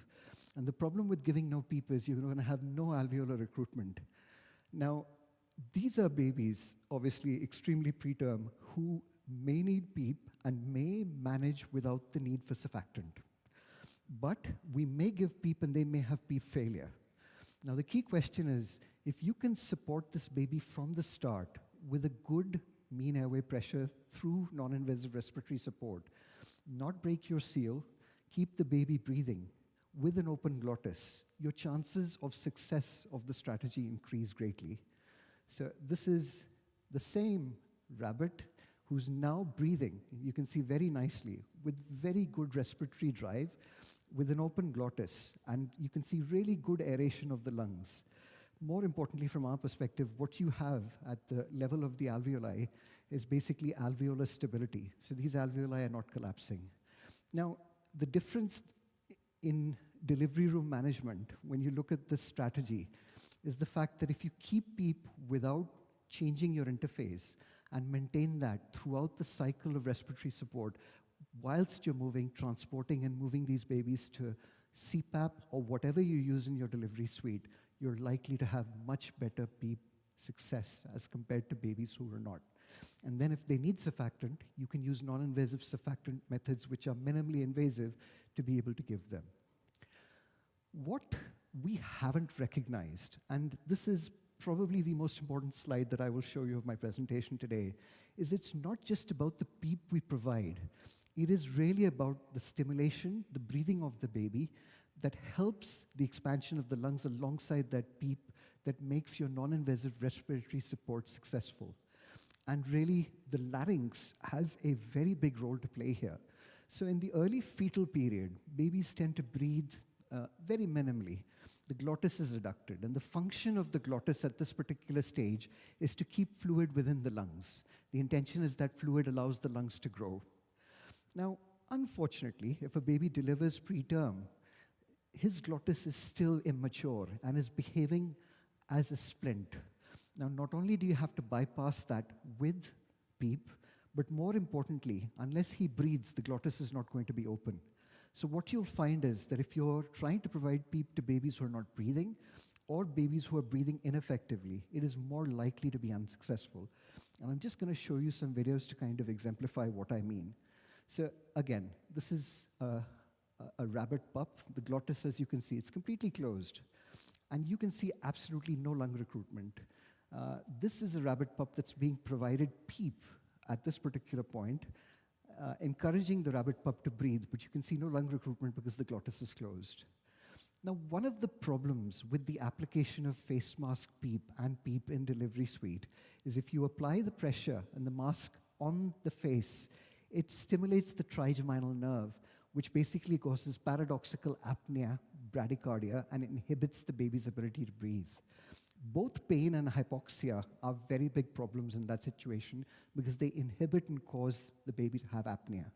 Now, you can imagine that if you're trying to apply a face mask to a non-breathing baby, the natural tendency for most of my junior colleagues is, he's not breathing, the SATs and the heart rate aren't improving, let's press harder. Let's try and get better seal. And actually, we end up compounding the problem. Now, in this slide, just see if it works. So one breath, it's just one breath. And can you see how much the lung expands? So that's all it takes. Gentle stimulation with gentle face mask application. That is the key to be able to providing good PEEP with adequate breathing. Again, when you look at lung recruitment in a situation where a baby's breathing, that's the glottis, and we're providing PEEP, but we just cannot bypass the glottis here. So actually, we can't expand the lungs at all. Now, once the baby starts breathing, which is now, the glottis has started opening, and what you can see is you can see good lung recruitment. So my take-home messages over here are a few. It's really important that we, whilst we're providing non-invasive respiratory support, gently stimulate to allow babies to breathe. That helps us. It brings their drive into question. It opens the glottis. More importantly, what is very important is that the face mask be applied gently to the face. Just coming back to this slide, I just want to show you what breathing looks like at this situation. So this is a 32 to 36 weeker that you can see over here. And you can see through the movements of the mouth and the cords,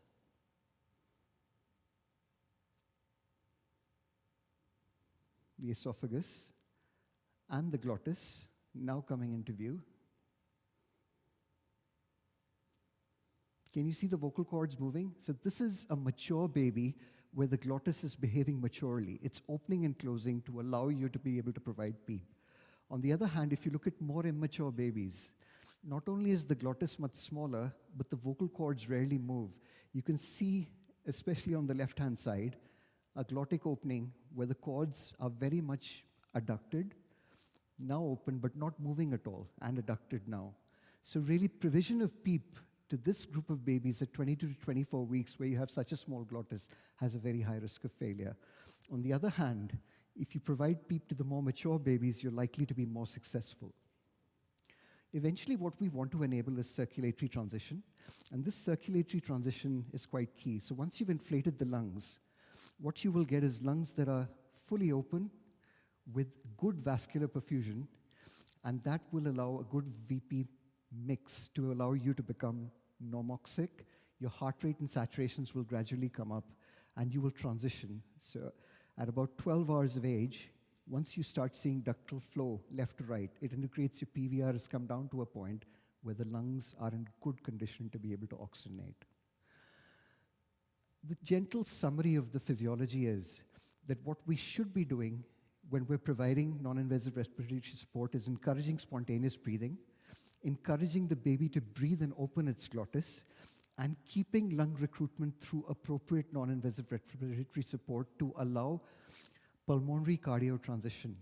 And enabling this means that you should minimize interface changes so that we can provide effective PEEP and keep the PEEP maintained. Once you disconnect, which is a problem, you're really more likely to fail in those circumstances as you move forwards.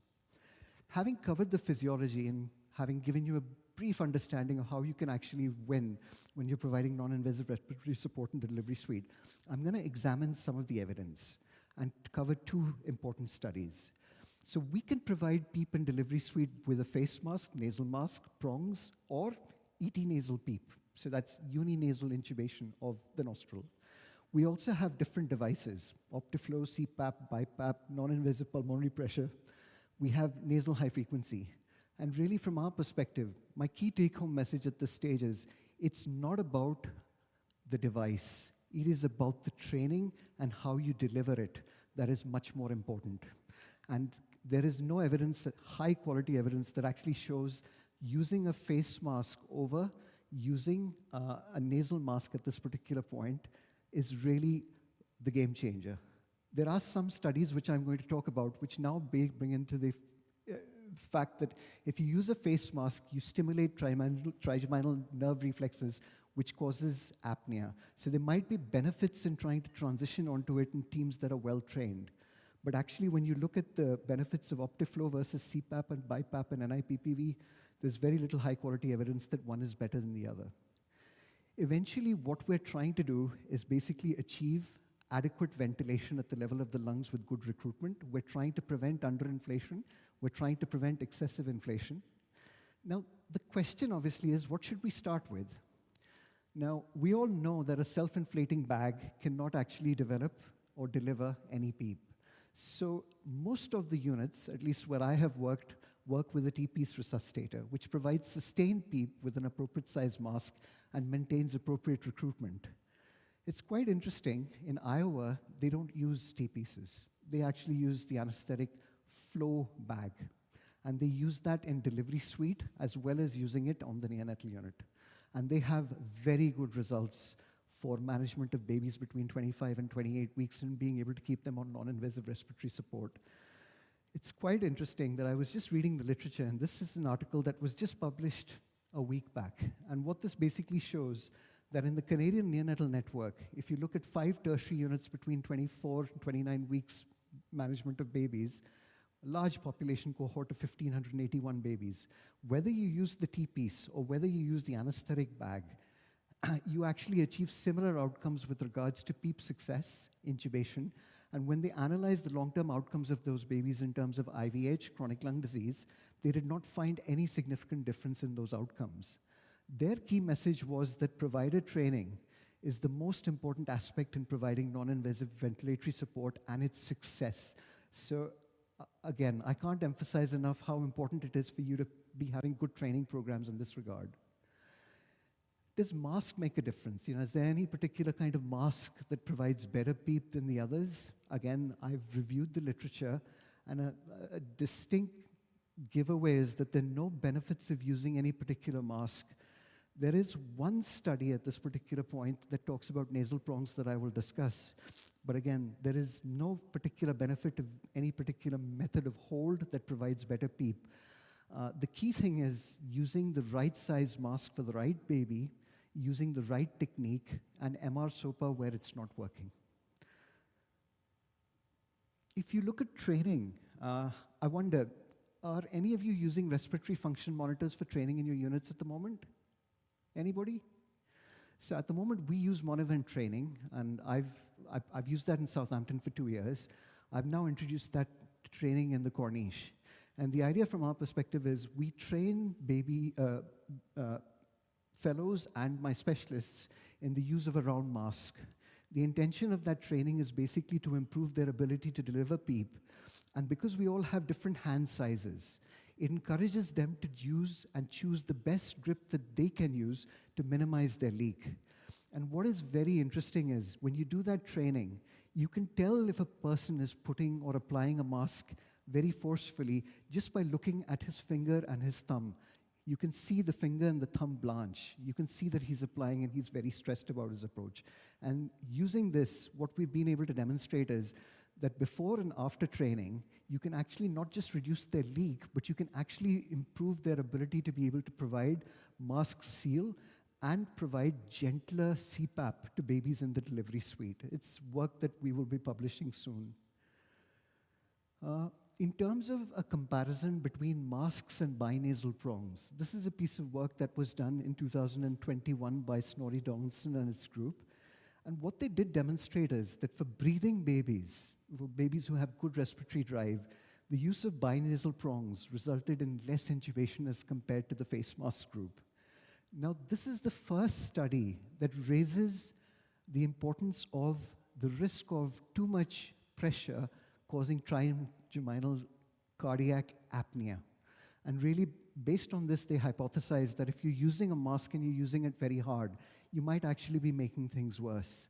So binasal prongs, which fit onto the nose and don't cause that problem, might be a better option. I just want to point out it's a very small study on very small numbers, and it's one center. So again, you have to just be very cautious about applying it. This is the FONDU trial, and this was published last month. And really, this was a trial to try and elucidate whether there can be problems with use of the face mask and whether just use of a nasal mask without prongs might help babies breathe better and result in better success in PEEP delivery and delivery suite and reduce intubation. Now, again, a very similar number to the previous trial, randomizing 75 babies into each group roughly, a mean gestation of 28 weeks. This did have babies down to 22 weeks of gestation. And really, if you look at the number of babies who were born before 28 weeks, it's 35%. So, it's a relatively large number of very preterm, extremely preterm babies. What did they do? So they basically applied CPAP in the first group by mask, and in the second group they applied a nasal mask. So these videos are courtesy Brett Manley, who's done the study, so just to acknowledge him. Now, the difference between the two groups was quite striking. So actually what they found is that babies given nasal CPAP were less likely to be intubated, were more likely to be brought to the neonatal unit on CPAP, and had a much lower rate of intubation as compared to the babies who were given mask CPAP. So from our perspective, that then does raise the question of whether using a nasal interface or nasal prongs has its benefits in being able to keep these babies on PEEP. Again, it's one study, small numbers. I'm not sure that any of these studies at this particular point categorically say that we should be changing practice. But what I would say is it's really important that when we're using mask-based CPAP, which is what the majority of us are doing, that we're doing it gently, with good seal, and with good training. Just a few of the clinical bottom lines. Nasal mask and nasal prongs are feasible alternatives.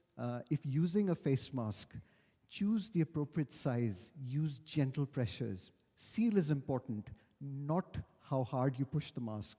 And provider training is probably the key. In terms of ventilation devices, just a very quick overview. How much time do I have?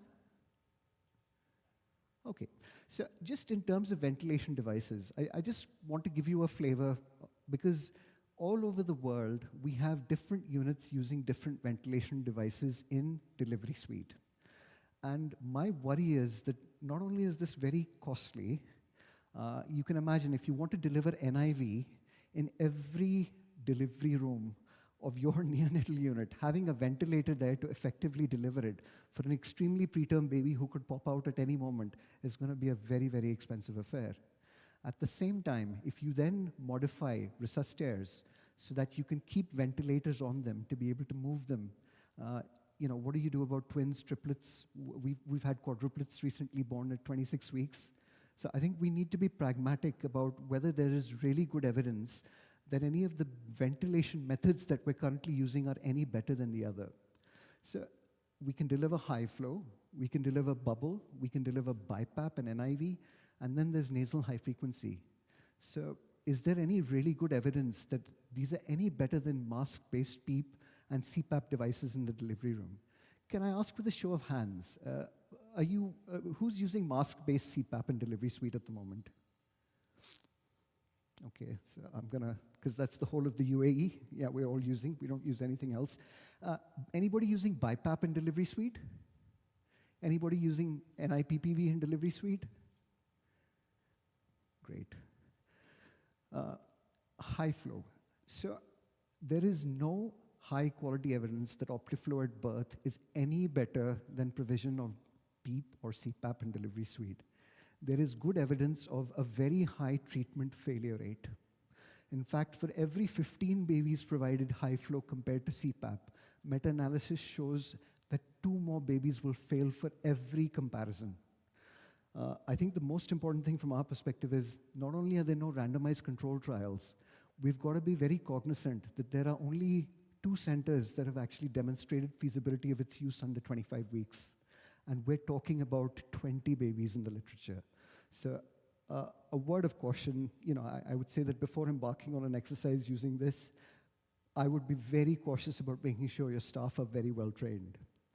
CPAP is the most common modality that we use. There are, from our perspective, besides the use of the resuscitaire, other ways to deliver it in delivery room. And in Southampton, we use bubble. It is something that can be put on the resuscitaire. One of the advantages that it does give over mask-based PEEP or just using a nasal interface is it humidifies. That helps with hypothermia as well.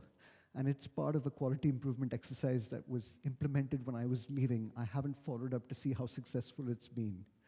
There is still no high-quality evidence from papers that shows that BiPAP, CPAP, or Optiflow are any better than mask-based PEEP at this stage.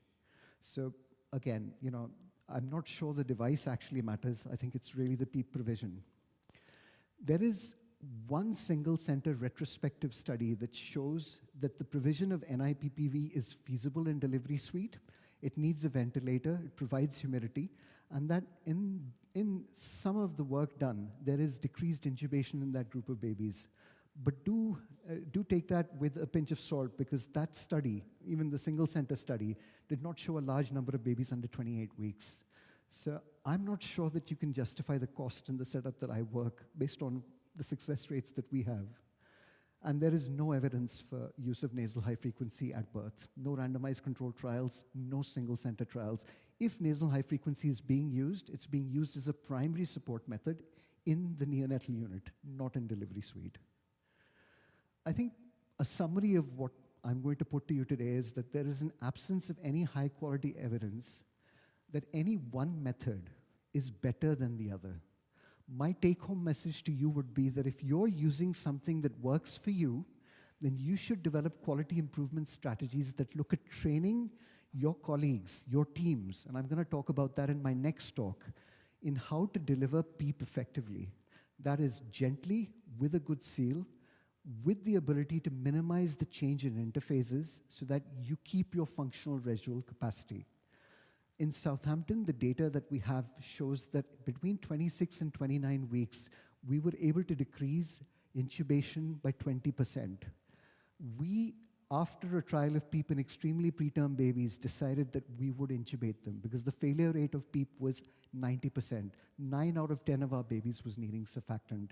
And we struggled a little bit with Lisa based on our setup. So we have gone for intubation in that group. Again, you should decide what is most appropriate for you.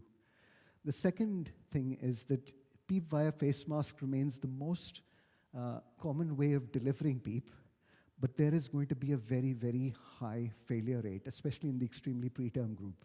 So in the support study, which had 24 and 25 weekers, the failure rate was about 83%.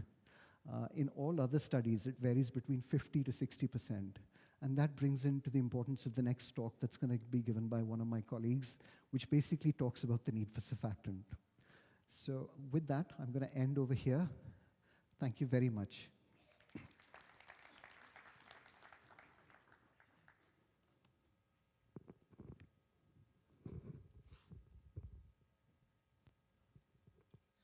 Thank you so much, Dr. Alok, for this interesting lecture. Your lecture was very useful for all neonatology because the outcome of all preterm start from delivery room. Thank you so much. It's my pleasure to introduce next speaker, Prof. Saad Al-Saidi. He is a professor of pediatric and neonatology, Faculty of Medicine, King Abdulaziz University. He's also working as consultant neonatologist at King Faisal Specialist Hospital and Research Center. He's going to talk about LISA and SALSA challenges and solution from bedside. Take your time, Prof. Saad.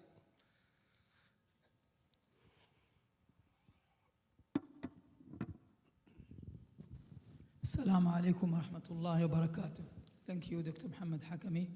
It's my pleasure to be with you in this prestigious conference, and I would like to thank my colleague in the organizing committee and in the scientific committee for calling me to give this presentation, which is really, I'm sure that most of you know a lot about it, but it's, I think, very good time to review the subject.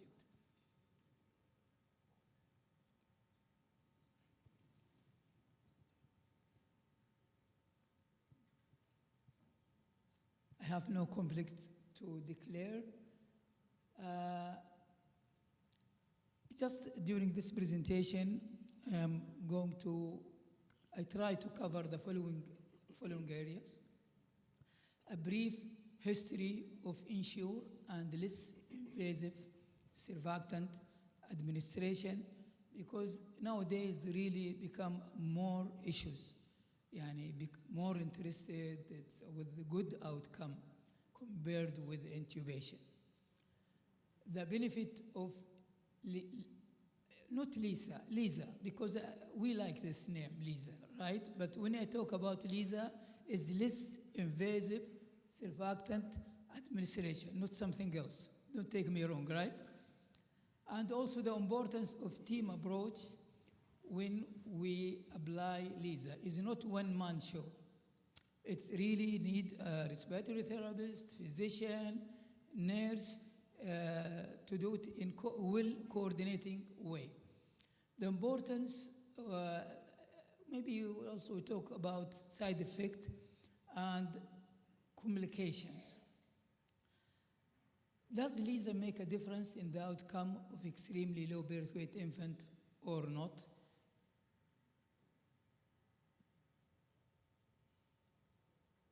A Swedish neonatologist, Victorine, was the first to treat infant with short time intubation, surfactant administration, and extubation, which we know, we call it nowadays Ensure, in Kuwait in 1990s, where at that time, the hospital he works in, there was no ventilators. So intubate, give surfactant, and then extubate.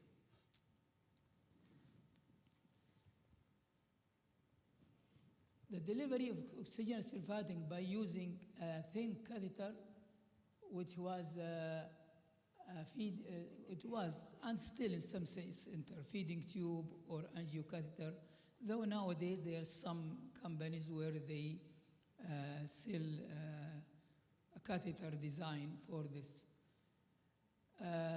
In spontaneously breathing infant on CPAP, I think my colleague has said it several times, I think, the importance of CPAP. This, they call it LISA or MIST or salsa. Don't take me wrong, salsa is not the food, is supraglottic administration of surfactant. This is, for example, LISA. You need, in most of the center, they use a forceps. Also, you need intubation. You use the administered surfactant. Though with this method there is some side effect, because when you intubate, it may stimulate fecal response. You discontinue CPAP sometimes. That lead to some people talk about salsa, where here there is a catheter, supraglottic catheter. You don't need to intubate. And also, on the other side, there is a place to give surfactant administration without, very important, without interrupting CPAP. Because if you stop CPAP, about 50% of the benefit of non-invasive is gone. And matter of fact, this is one of the advantages of LISA and others. This is the supraglottic laryngeal catheter. It's really a good idea. There are some studies on it, though the problem is with the size. You cannot use it in extremely low birth weight infant, because the available size now may be good for 700-gram babies and more, or babies with 27 weeks gestation or more. I don't think we have, as far as I know, a very small size one to use it in 22, 24 weeks preterm infant. Though, despite of the literature, they say they talk about the success of LISA in this gestation, but most of them, from my little experience, 22, 23, 24 weeks, most of them, they need intubation from the start. So, Danish neonatologist Henrik Verdor was the first to use a small diameter gastric tube to administer surfactant in spontaneously breathing babies in 1992, which is a long time ago. However, the method of using this catheter rather than the AT tube was rediscovered again about 9 or 10 years later, when there was a small study, consists of I think 14 or 16 patients, addressed the benefit of it. Though, after 9 years, this is the importance of studies. It's to address in. So, what's the advantage? This is transcatheter administration, which, when you talk about it, whether LISA, whether SALSA, or MIST. This together, we call it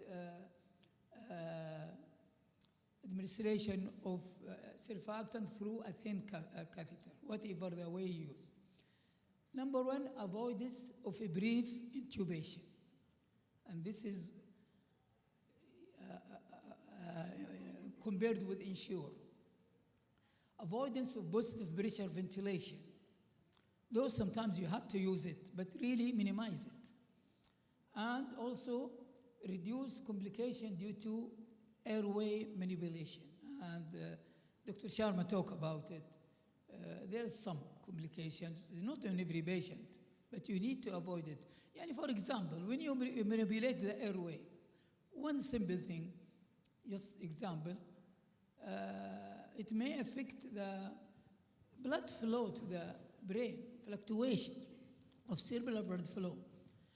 This in vulnerable infant, preterm infant, is one of the risk factors for intraventricular hemorrhage. Just one example. Improve the successful of CPAP after surfactant administration, because you not stop it. When we compare transcatheter administration of surfactant with Ensure, which is intubation, surfactant administration, and extubation, it has been shown that there is improved lower rate of mortality, need of mechanical ventilation later on, as well as bronchopulmonary dysplasia in those who received transcatheter surfactant administration.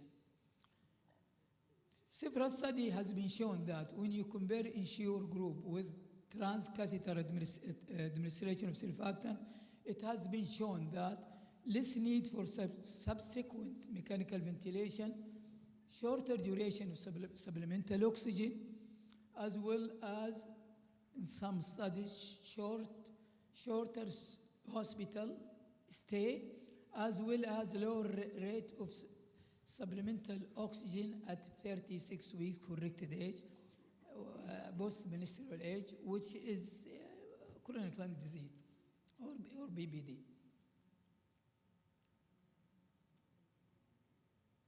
What's happening?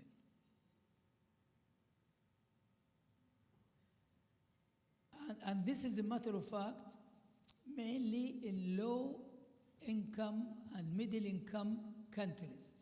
Because, intubation and mechanical ventilation in some low-income or most of low-income and some of the middle-income countries, they don't have the expertise to intubate. They don't have the machine or the tool to intubate. It's easier to give surfactant through a thin catheter, and this has been studied, as has been shown to be safe and can be done. Just to talk about LISA, it's become actually standard in most of the units in Europe, Scandinavian countries, Canada, as well as United States. As a matter of fact, a lot of these countries, they have guidelines how to use it and using it. So it's a matter of fact, almost a standard of care. The LISA, I'm going to stress on this, LISA is needed to combine the surfactant administration with CPAP, those two are very important issue when you take care of respiratory system in preterm infant. What about the scientific concept of LISA? Number one, intratracheal administration of surfactant without endotracheal tube intubation. This is number one. Number two, introduction of thin catheter rather than the ET tube procedure. Number three, surfactant will be administered through this catheter, and CPAP is used with the procedure to transmit the airway as well as to push surfactant from upper airway to lower airway.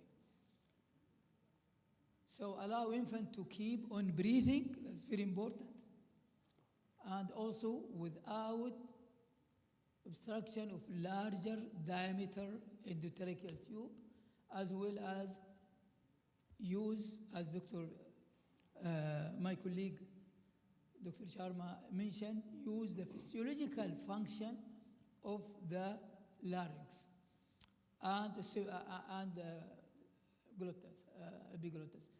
Patient conformed by avoiding mechanical ventilation. So, as we said before, there is a lot of mode of non-invasive ventilator, and just for example, this is studies showed, I don't know where's the pointer, maybe here. No.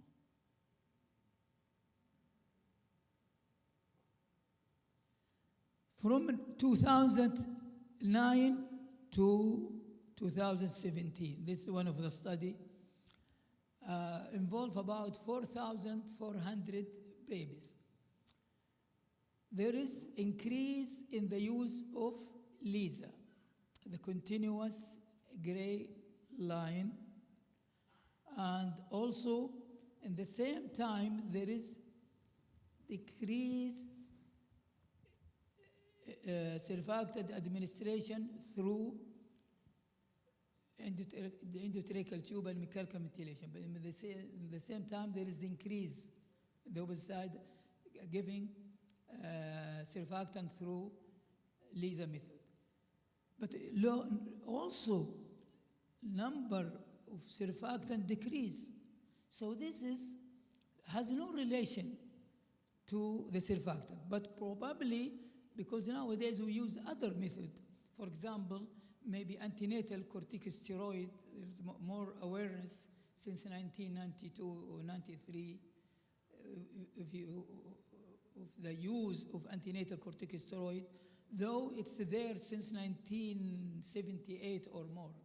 But the people were at that time were afraid until there's consensus in 1991 or 92 of the use of antenatal corticosteroid for those going into preterm infant from 24 weeks to 34 weeks. So probably this is another factor in the decreasing. It's not just because. LISA is appropriate, as I said before, for most infant with a gestational age equal or more 26 weeks, and also or 700 grams or more. However, infant less than 25 weeks, LISA was effective in keeping infant free of ventilation during the first day of life. But however, study has been shown significant number of those infants, they may need ventilation, intubation and ventilation in the coming 72 hours, either from fatigue or from other complication. So intubation was needed in more than 90% of those infants due to apnea or muscular fatigue, I mean those less than 25 weeks. Also this mechanical ventilation within the first 72 hours, it's inverse relationship between it and the gestational age. So the younger gestational age at 27 weeks, 22 weeks is the maximum, and then decrease. Okay, what about bronchopulmonary dysplasia for those infants? So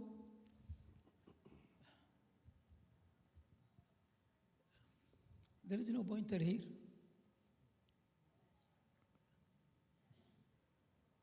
Excuse me. Oh, I didn't see it. Thank you very much.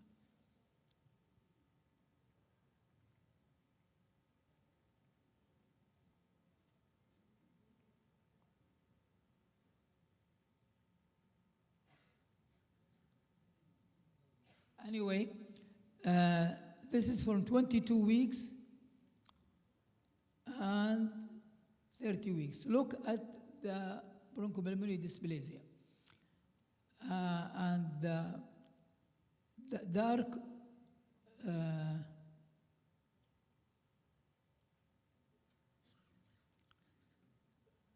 here, no surfactant administration.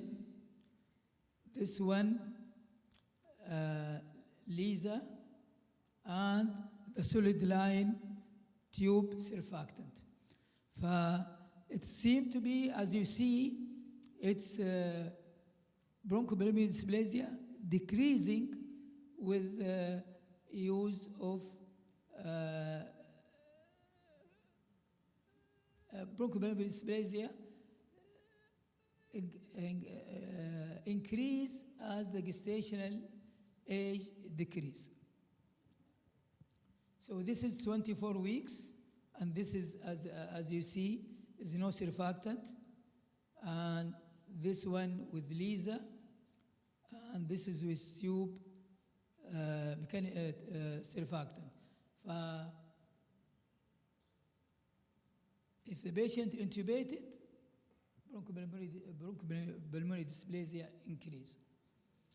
And this is grade 3 and 4 IVH, which is a nightmare for the parents and for the neonatologist.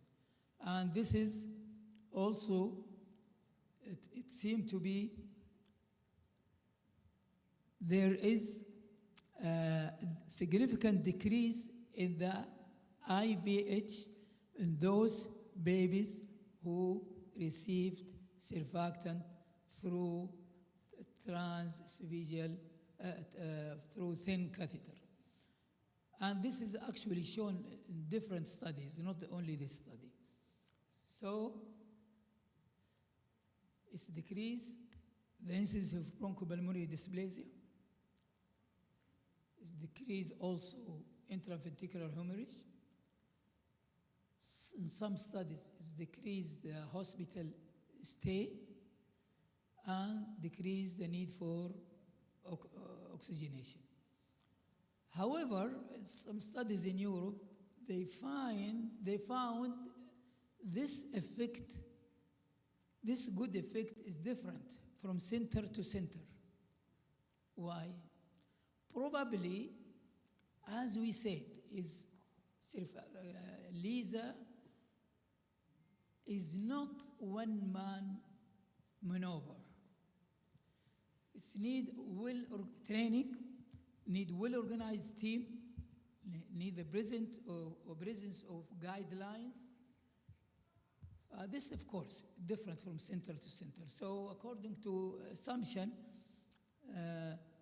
that Lisa procedure itself could be, nobody knows, handling of the infant in the first hour of life. Nowadays, most of us start CPAP in the labor and delivery, if it's away from most of us administer surfactant in the labor and delivery if needed. So this is not applied in all centers. Some centers, they don't start this maneuver until they reach the NICU. So these are very important to maintain the baby breathing during the procedure. And Dr. Sharma said before, avoid unnecessarily manipulation. As we do a long time ago, once a baby delivers, suction, upper airway, through the nose, through the mouth, baby stop breathing, phagal reflux, stop.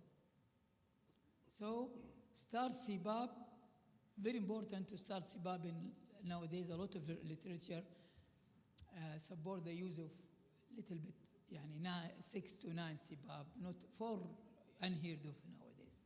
Some people they stick to 5, but I think most of the center use 6 to 9 nasal CPAP. طيب, about 16 randomized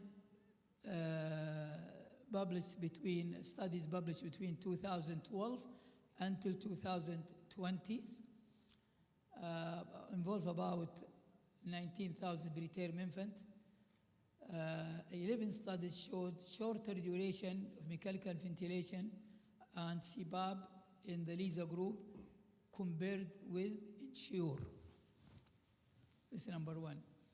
INSURE group were compared with LISA had a high risk of mechanical ventilation in the first 72 hours, in pneumothorax, and periventricular and intraventricular hemorrhage and mortality.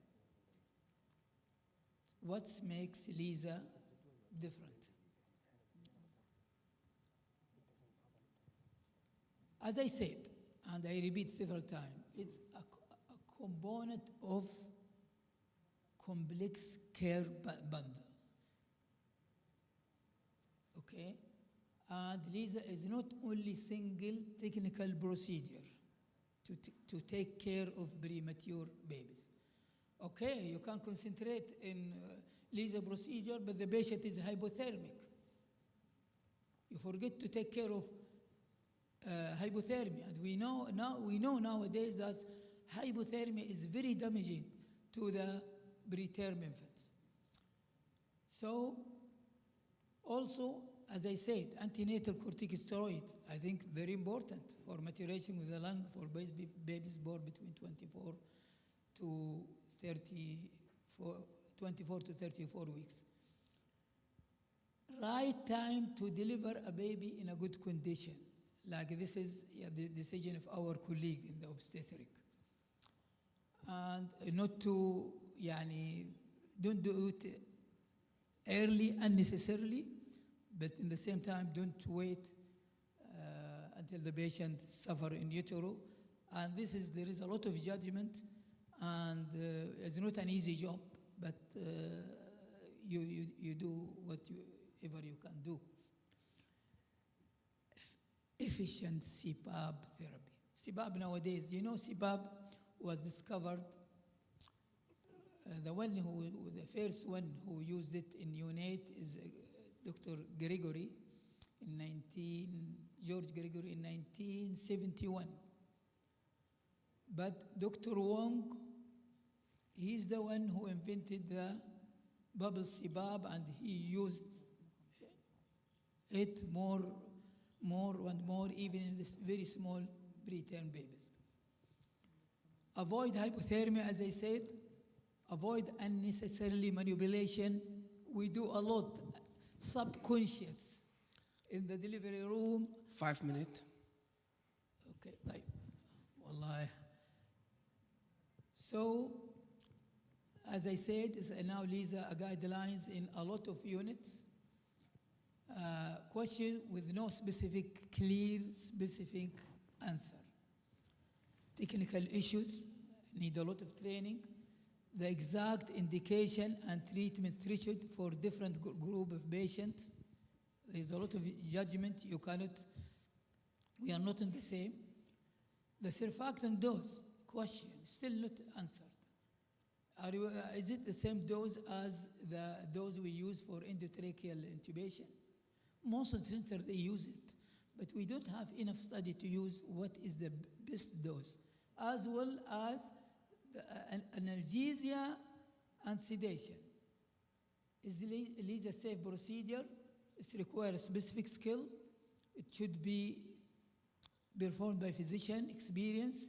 There is a lot of videos in the internet to show the procedure, and also mannequins to train the staff. So to sedate or not sedate, I think this is a very important question. a lot of us, sedation, we use, for example, what? Ketamine, other analgesia. But the problem of it, also, for Lisa, maybe suppress the airway. The current recommendation is if the intubation not necessarily or not urgent, before any intubation, some center you have to give pre-medication. They're different from center to center. It's an ongoing debate about whether this recommendation should be applied on Lisa, because if you give sedative analgesia, it may suppress the airway, and then you intubate. But most randomized controlled trial and observation studies, they use the non-pharmacological method. Like what? Like dextrose, okay? And also swaddling and facilitated talking and other. And so the use of Lisa does not exclude analgesia and sedation because the pain, but better to use other method rather than the usual sedative for intubated patient. In survey, 52% of neonatologists in Europe and 94% in USA do not use analgesia sedation for Lisa. Is there any side effect for Lisa? Yes, of course.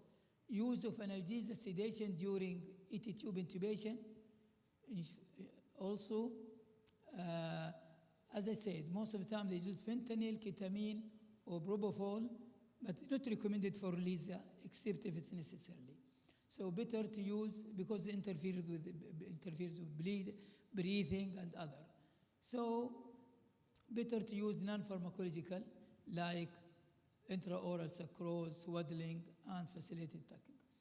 So Lisa and gestational age, and I think I talked about it. The failure rate is slightly high if you use it for, it's understandable, for 22, 23, 24 weeks. Some people, they use it, but also most of the people, when they reach, for most premature infant, if they reach 30% of oxygen, there is indication to use Lisa. However, if the patient uses more than 60%, particularly if they have severe respiratory distress, better to intubate. Is there side effect due to Lisa? I think أنا رجعت للخلف ولا لا؟ Surfactant reflux is very common, and anyone who did Lisa, this is one of the problem. You have to stop a little bit if there is any reflux. And as a matter of fact, sometimes you have to use bubagging. Failure to insert the catheter through the vocal cord at the first attempt, it's happened. And also desaturation, apnea during manipulation. It has been reported in 10 to 30%. The highest incidence of such complication in those premature baby, more than 32 weeks, and sitting that interrupted CPAP. But most of those babies, they don't have bronchopulmonary dysplasia and others, lower risk in IVH. Time out, Dr. Saad. Like, to treat early with continuous CPAP and use non-pharmacological cause, short-term need side effect, okay, I'm not going to talk about it. Timing. Long-term follow-up, as I said, 33% reduction in the rate of rehospitalization, less symptoms of chronic lung disease, less need for bronchodilator therapy later on during childhood. Infant Lisa group in NINSAB trial had comparable lung function test during childhood compared with the control.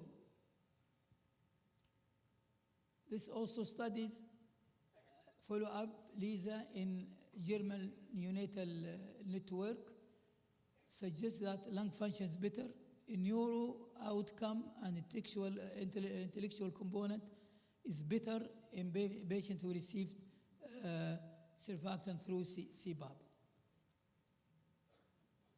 However,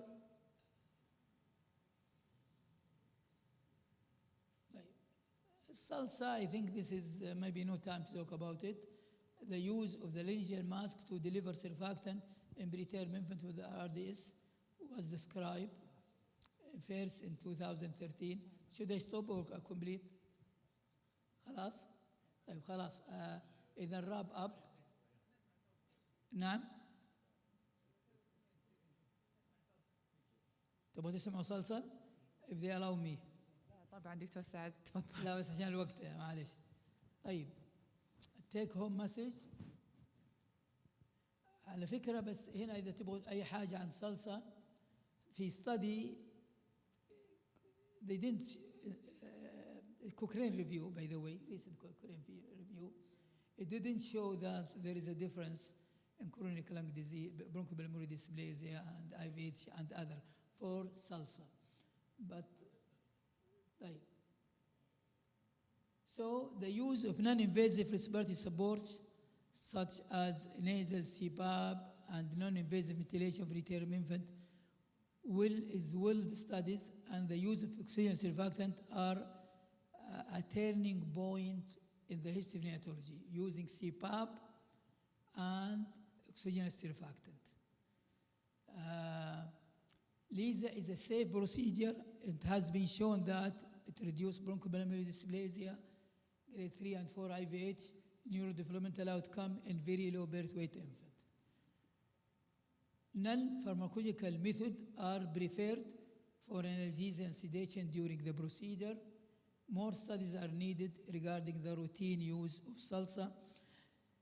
Some center they said, or some reference they said, they recommend to use it as a part of study, not as a routine. Thank you very much. Thank you, Dr. Saad, for sharing your insightful lecture with us. Now help me welcome Dr. Sharma again for his second talk.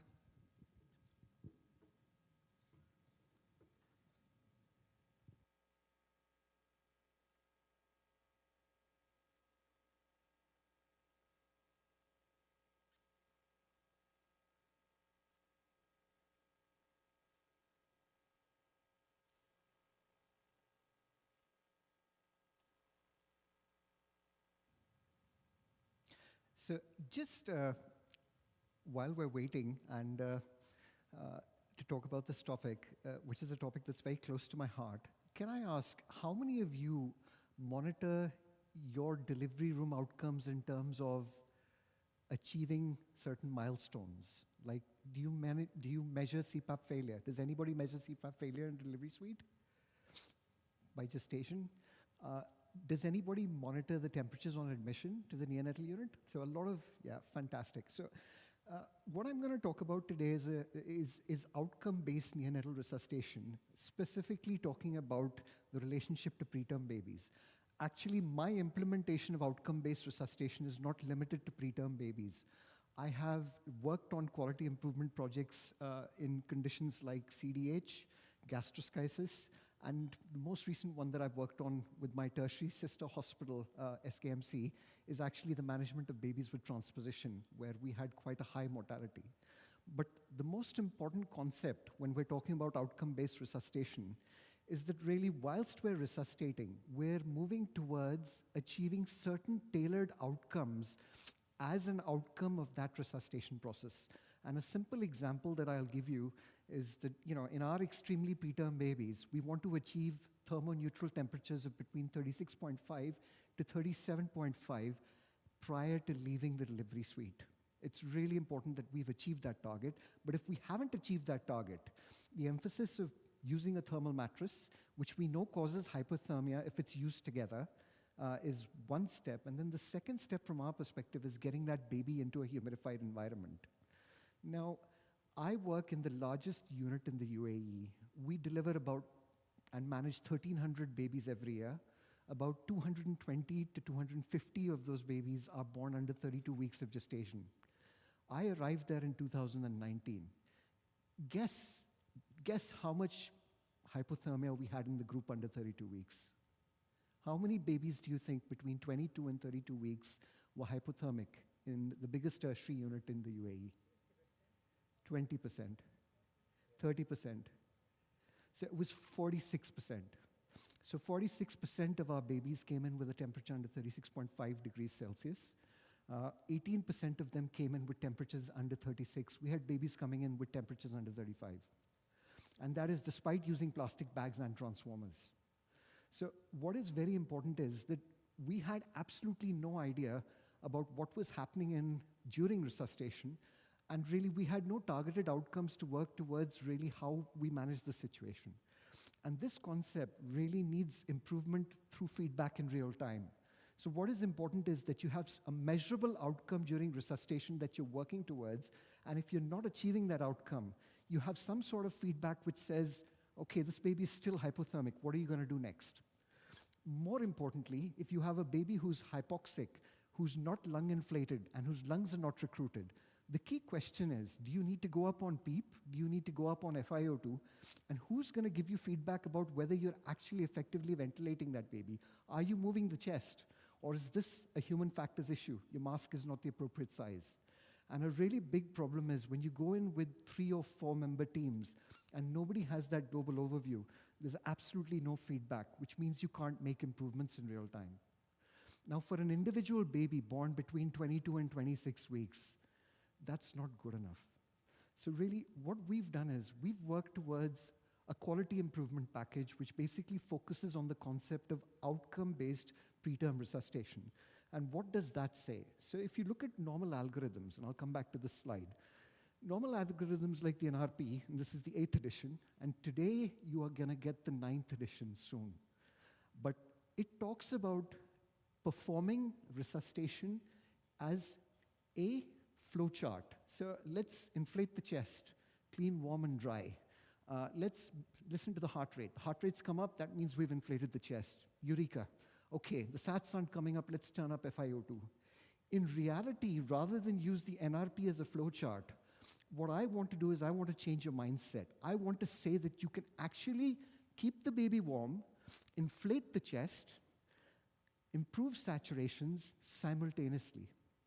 And that is called the pit stop approach. So the intention is if you have a dedicated team where a person is looking after the airway, he's providing PEEP, he's never going to lose his seal, and he's keeping an eye on the baby's breathing and stimulating, he is likely to be successful.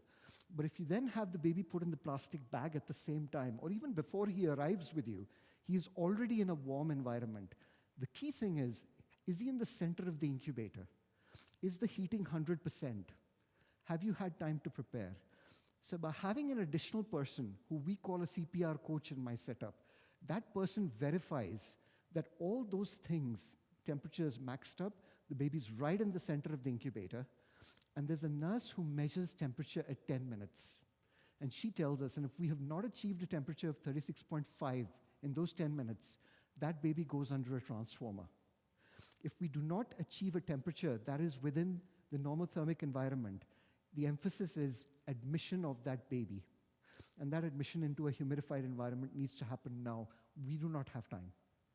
So we look at those outcomes in parallel, not as a flowchart. More importantly, from our perspective, we know that the NRP is modified by guidelines that are adapted to your local setup. And a simple example that I'll give you, why do we intubate most of our babies under 26 weeks? We don't PEEP them in the corniche. A good reason for that is most of them don't breathe, only 40% breathe. We then have to move the baby from labor suite to the neonatal unit, which basically entails going through 2 sets of lifts. It's a very long distance. We have a lot of other reasons why PEEP is going to fail. So we've adopted a strategy where we tend to intubate them. So the priority during outcome-based resuscitation then is IPPV, achieving saturations of 85% and a heart rate of above 100 by 5 minutes. and then moving towards ventilation. But at the same time, temperature is being monitored and worked on. Now, as I said, this is our protocol under 26 weeks. Sorry, the marker's not working. But for any baby between 26 weeks and 32 weeks who's breathing, we will follow the PEEP-based strategy and minimize the number of interface changes that the baby has to allow PEEP success. But part of that PEEP success is keeping the baby normothermic. If I have an unrecordable temperature at 10 minutes, do you think my PEEP is going to work? Do you think my saturations are going to pick up? There's going to be pulmonary hypertension. So I'm succeeding in one area with lung inflation, but I failed completely in the other area. So unless you look at those outcomes simultaneously and you get feedback about where you're failing, you're not going to be able to improve those things. So how do we do that? So in the Corniche, we have a strategy which is called, so I implemented this first in Southampton in 2017. It's called the pit stop approach. It's something that we practice day in and day out. And what we realized is that we just do not have enough staff. For any baby under 28 weeks of gestation, I need 4 people as my team. I need a person for the airway. I need a second person who basically manages cardiovascular, who feeds back, who tells people what the heart rate is, who basically has good communication. I then need somebody for thermal care and equipment. That is usually a very experienced nurse. And I need a 4th person for global overview. He is the CPR coach. So if any one of these people are failing in their actions or we're struggling, he has the ability to be able to step in and try and change things. Or if we've not had time to prepare, is the heater on 100%? Have we put the SATs on pre-ductally? Are we in a situation where the plastic bag is covering the baby in completion, not just over here? So you have somebody who can intervene, feedback to the team to try and improve their performance. Now, we've agreed that for all babies under 28 weeks who have no risk factors, we will have a minimum of a 3-member team. And at the time that it is envisaged that we may need compressions or access, we will call a 4th member of the team. And that is really what I would say is the person who then acts as the CPR coach. In an ideal world, I would have liked 4 people, but we just can't tailor that. What we normally do in these circumstances is that we follow a structured process, which is a preterm huddle prior to delivery of the baby. We discuss roles, plans, and action. So the idea is if I have a preterm 23-weeker or 22-weeker on delivery suite, delivery is imminent. The day team basically will have a consultant, a specialist, maybe 2 specialists, a nurse, and an RT. So we will all have a huddle, discuss which room she is in, check everything, check the equipment that we need, make sure that we have known roles. So who's going to manage the airway, who's going to be circulation, who's going to be temperature and equipment. And really, if the baby is imminent delivery, as soon as the delivery delivers, a code is put out. If we think we're going to need compressions, we ask for a 4th member, and that person really acts as the person who's the CPR coach. We've also standardized our communication. So really, intubation means a tube, CPR means codes, and that just means that you can communicate more effectively so that people know what's going on. Now, what outcomes are we working towards? So, simple 25-week baby, steroided antenatally, gone into preterm labor, no indications for putting this mother through a cesarean at this point, likely to deliver vaginally, could deliver at any time. So the midwives need to put out a code to get us there, preferably prior to delivery if it's imminent. But delayed cord clamping is one of the most important aspects of management of extremely preterm babies. And we want to ensure that 30 to 60 seconds of this happens. Now, culturally, we're not allowed to be visible to the mother. And that is a real challenge. So our midwives have had a lot of training in managing delayed cord clamping. Is the baby breathing? Is he showing signs that he's vigorous? He's not floppy pale. Well, we want to ensure that he gets 60 seconds. But we also want to ensure that he goes into a plastic bag. So our plastic bags are kept in the rooms. So as soon as the baby delivers, no cleaning and wiping, the midwife will put him into a plastic bag while a cord is being picked. So that means that when I arrive there, the baby's already in a plastic bag. In theater, it's easier. You can be put in a plastic bag straight away. But more importantly, as soon as we arrive, the airway 1 person basically works towards PEEP if the baby's breathing over 26 weeks, or works towards PEEP and IPPV if the baby's not breathing with a view to intubating. What we want to achieve is 30 to 60 seconds of delayed cord clamping, simultaneous thermal care to achieve an outcome of 36.5 to 37.5 by 10 minutes of age. And by 5 minutes of age, based on Decker's work, we want to achieve a heart rate of about 100 with saturations of 85%. Now, I'm not saying there's high quality evidence based on Decker's standards that this is really something that we should aspire to, but it is an outcome-based measure that we have chosen as part of quality improvement that we aspire to in our unit, because there is low quality evidence that it decreases the risk of IVH. And we have an IVH rate of 10%. So really for us, it's quite important that we work towards it. Clinical perfusion is more assessed. I know that in certain countries, and I will show you a paper, they're now using NIRS in delivery room, and they're measuring cerebral saturation indices to kind of establish that we have good cerebral perfusion by about 15 minutes of age in babies who are being resuscitated who are extremely preterm. They have developed centiles for this, which were just published day before yesterday. At the end of the day, the DT-ABC approach needs to be completed within a finite time. So I'm just giving you a flavor. We had people spending 40 minutes resuscitating babies, 23 weeks in our delivery suites. The golden hour is gone. We have no access. What is the baby's glucose? We were struggling because we couldn't achieve those targets because the amount of time being spent handing over and documenting whilst we're bringing the baby to the neonatal unit is actually resulting in poor outcomes. So we've worked on that. I've talked a little bit about delayed cord clamping and the processes. We followed a time-based physiology. We do not provide ventilation at this particular point whilst we're doing delayed cord clamping. Anybody here providing ventilation with their DCC strategies or using a LifeStar trolley? So there's no good evidence at this particular point from Anup Katharia's work, even now, that there are any benefits from ventilation being introduced. I think the most important thing from our perspective is how you keep babies warm while you're doing delayed cord clamping. Now, that is a baby who is wrapped all the way to the top. He's got a hat. You now have neo-helps which are used, which basically mean that you can put the baby in a wetsuit. We've just transitioned to using them. But the intention is we tend to cover every millimeter of the baby. And we measure temperature. Now, how you can measure temperature for feedback in delivery suite, even in the extreme preterms, is if you're using a Draeger, you can use servo control. I've used that in Southampton. And we achieved 0 hypothermia for 3 years. Not a single baby between 22 and 32 weeks was hypothermic on admission to my neonatal unit. We were ranked first in the whole of the UK using servo control as a methodology. Servo cannot be used on every machine. It's not as effective. So what we did was we basically did a prospective observational study to make sure that servo, when it was used, correlated with other thermal measures. If you don't and can't use servo, you can still measure temperatures at 5 and 10 minutes. And if your baby is hypothermic, you can put the baby on a transformer. If he's still hypothermic, you need to admit him to the neonatal unit. We measure temperature by basically using we tend to go into the left axilla for placement once the baby is in the plastic bag. You can also put a probe on the back, but you can't see it.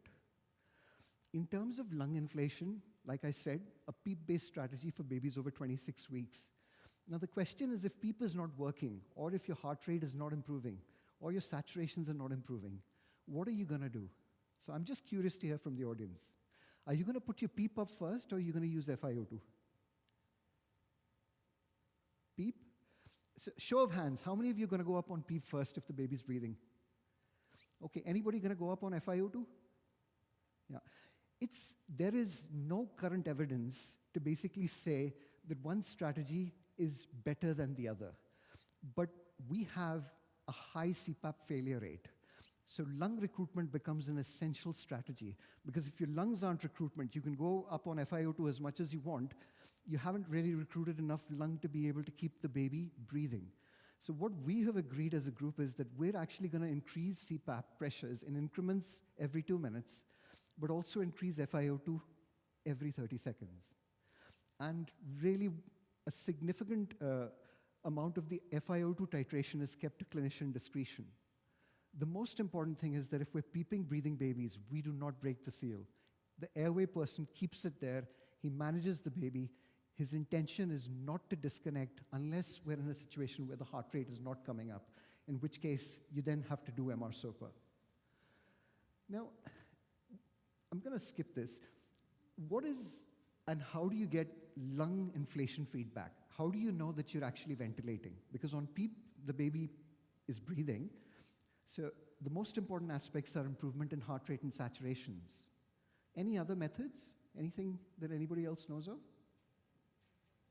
So at this particular point, there is the use of what we call as respiratory function monitors and the Monivent, and I will talk about that a little bit at the end. But really, it's rise in heart rate and saturations that guides us. And if they're not coming in, you will inevitably then resort to IPPV. Now, are you moving the chest? And that is where the CPR coach comes in. If you're not confident about moving the chest, two people can confirm you're not moving the chest, and that would be an indication for you to do MR SOPA, increase your pressure in rapid increments to be able to achieve that. Now, that feedback is sometimes very difficult for one person to judge, and in the smallest babies, that can make a big difference. But this is what is on the horizon. So we now have monitors where we're providing IPPV, which monitor not just the mask leak, but actually provide us with tailored tidal volume reports and feedback about what kind of pressures we are providing to that baby. The most common device in the market is the Monivent Neo. We use it for training. We're not using it clinically at the moment because it's not been approved by the FDA. But there is one trial which basically shows that in babies between 29 and 35 weeks, it provides very good and effective feedback to the people providing IPPV about really whether they're effectively ventilating or not. And when you use that in conjunction with chest wall movement and rise in heart rate, they did a parallel crossover study with people who were not using it and found that you were more likely to achieve a rise in heart rate and saturations in the group that used this than in the group who didn't.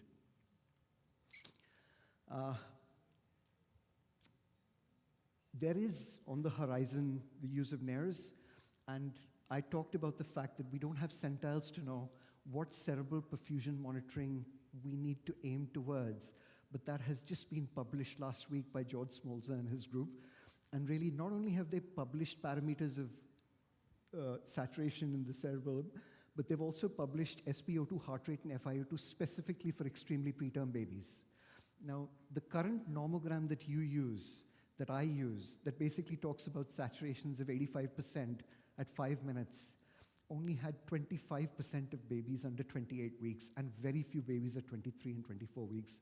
This is a very large trial, 207 babies under 32 weeks only, with a very large proportion of babies born at 23 and 24 weeks of gestation.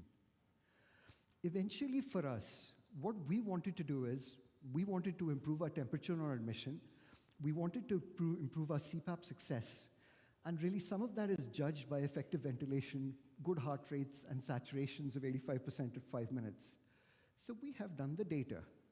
So we implemented our thermal care pit stop approach in the third quarter of 2023. A lot of the education was done in the first and second quarters of 2023. And what you can really see is that if you look at the hypothermia rates, 50% of our babies under 28 weeks are coming in hypothermic, some of them with temperatures under 36. Really, again, during the training, I mean, this is virtually the entire cohort of babies under 28 weeks, which is hypothermic in the second quarter. But as we've moved on, we've been able to bring that down quite significantly. Sorry, these are admission times, I apologize. Showing you the wrong slide, yeah. This is the thermal care. So 60% of our babies are hypothermic, 50% of our babies are hypothermic, and with education, what you find is that this reduces to about 22%. Our targets have been to try and get them down to 30%, now 20%. So for the first time last year, in December, we had no baby under 28 weeks hypothermic. Only 3 babies who are hypothermic. So we've had success rates in reducing our incidence of hypothermia. If you drop the education and you become a little bit more blasé, the rates go up again. So you have to continue doing the education, especially with new staff that come in. But what we also know is that if you don't admit these babies to the unit within a finite period of time, your golden hour is never going to work. Now, just to give you an idea, the curve in red shows the number of babies under 28 weeks where it took more than 30 minutes to get them into a humidified environment. 50%. A good month over here. But again, very high rates, 24%, 19%. And again, in the final quarters, what we've been able to do is actually increase the number of babies in dark blue, which is under 20 minutes coming to the neonatal unit under 28 weeks. I haven't been able to show you our CPAP rates yet because I'm collecting them, but we've been able to improve CPAP failure between 26 and 36 weeks by 20%. So this is the concept that I'm trying to espouse, that really you should be working towards trying to improve the outcomes that you want to achieve through delivery room resuscitation, because actually those outcomes can result in better outcomes later on. We need to see how reducing hypothermia, improving admission times and getting babies into a humidified environment translates into an improvement in IVH. So Talal came and gave us a talk recently, and their IVH rates are 0 to 2%, I think. Yeah. We're 10%. 10% of our babies under 1,500 grams have got IVH. 10% have got severe grade 3, grade 4 IVH. And this is the reason why we work towards this. In the end, what I'd like to say and summarize is that outcome-based resuscitation is not just about purely lung inflation and lung protection. It is about the entire package of providing care to the baby to ensure a normal thermal outcome with a lung protective ventilation strategy that admits the baby after delayed cord clamping with circulatory stability. If we get these things right and we minimally handle babies, we're then keeping them in a neuroprotected environment. The theory is that actually we should have better outcomes. It doesn't always translate, but I think if we get the basics right, then really at some point in my career, having done it for 25 years, we should be able to achieve better outcomes for the babies we look after. Thank you very much. Thank you so much, Dr. Alok, for this nice talk. And I think now I ask from our dear speaker, Prof. Saad Al-Saidi, and Dr. Alok to attend with us for this discussion. I think we have 10-minute discussion before we disclose our session.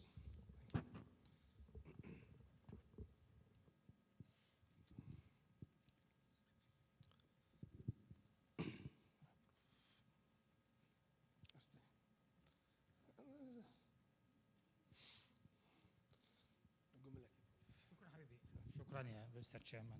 Thanks for the two speakers. We already accepted all the evidence telling us that non-invasive is the best, is the safest. But if I give you this scenario for both speakers, Sharma specifically, when we have a baby, we come in the morning, he's 26 weeks, close to be extubated, room air, backup rate 20, and the nurse should tell you, no, I'm not happy to extubate him. This baby is going to fail. So it's not our decision sometimes alone. Sometimes it's a team decision. If the team, they feel comfortable, it is too much. And if you feel that the nurse should stop you to extubate, you think, I'm the consultant, just extubate him. This baby will fail. And a more important, more dangerous, if this baby gets difficulty in intubating him again, and sometimes he may die. So that's why we are really reluctant to extubate a baby to CPAP, or majorities of our baby, they will continue in this low setting until they grow up a little bit. What's your opinion?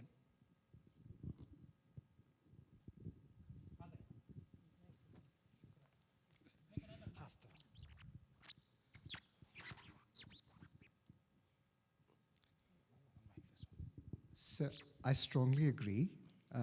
Now, when I joined the Corniche, we were very much on the cusp of saying we need to CPAP all our babies 22 to 25 weeks. And I was very much against it because of the logistics of the fact, the time that's spent, the fact that you have to move these babies over long distances, you have CPAP interface changes, and we have skill issues. You know, not every person is really comfortable intubating. I think the agreement in principle from our perspective is when we go there as a team, you assess each baby individually. And at least for the most preterm babies, at the moment we recommend IPPV intubation. We will only extubate once we're absolutely happy that the team that can manage the baby has somebody who can manage the airway in those circumstances if the baby fails. And for me, the nursing kind of, I would say, if she's got anxieties about it and she said something, I think I would take that very seriously. And it's really going back to objectively evaluating whether now is the right time to do it or whether we need to postpone it. So I support that contention, yeah. Thank you very much for this question. As always I said, this is a team approach. It's not one-man show. With the whole respect for this nurse, I will ask her why. Let me give you a scenario. If this patient, 26 weeks, on minimal ventilatory support, and the CO2, PCO2 and the blood gas, 28, are you going to stop not to extubate the patient? Very low CO2, vasoconstriction brain vessels, maybe has consequences to the brain. I will ask her why. You have blood gas, you have blood pressure, you have oxygen saturation. It's not a physician alone, but in the same time, I'll ask the nurse why. Or sometimes the respiratory therapist, they have hesitant to extubate. Go objectively. Target number one, the patient should not suffer. My only other take on it is a simple example, human factors. So if a baby is relatively stable, my experience is 4 o'clock in the morning, we're going to hand over at about 6:30, and you decide to hand over when all the team is handing over. You have a new team who's not familiar, who doesn't have any trend analysis. So I think situations like that, pragmatism must prevail. I agree, if the baby's hypocarbic or there's a concern, then we really need to objectively analyze whether we can do it safely or there's some way that we can get this baby more normocarbic. So it's a bit of both. What I would say is that if it's the team on the ground and they're not happy, then we need to be a little bit cautious about why, yeah. Okay, thank you very much for our speaker, for Alok and Dr. Saad. My question here. My question regarding management of extremely low birth weight. I mean, they call it the micropreemie, baby less than 25 weeker.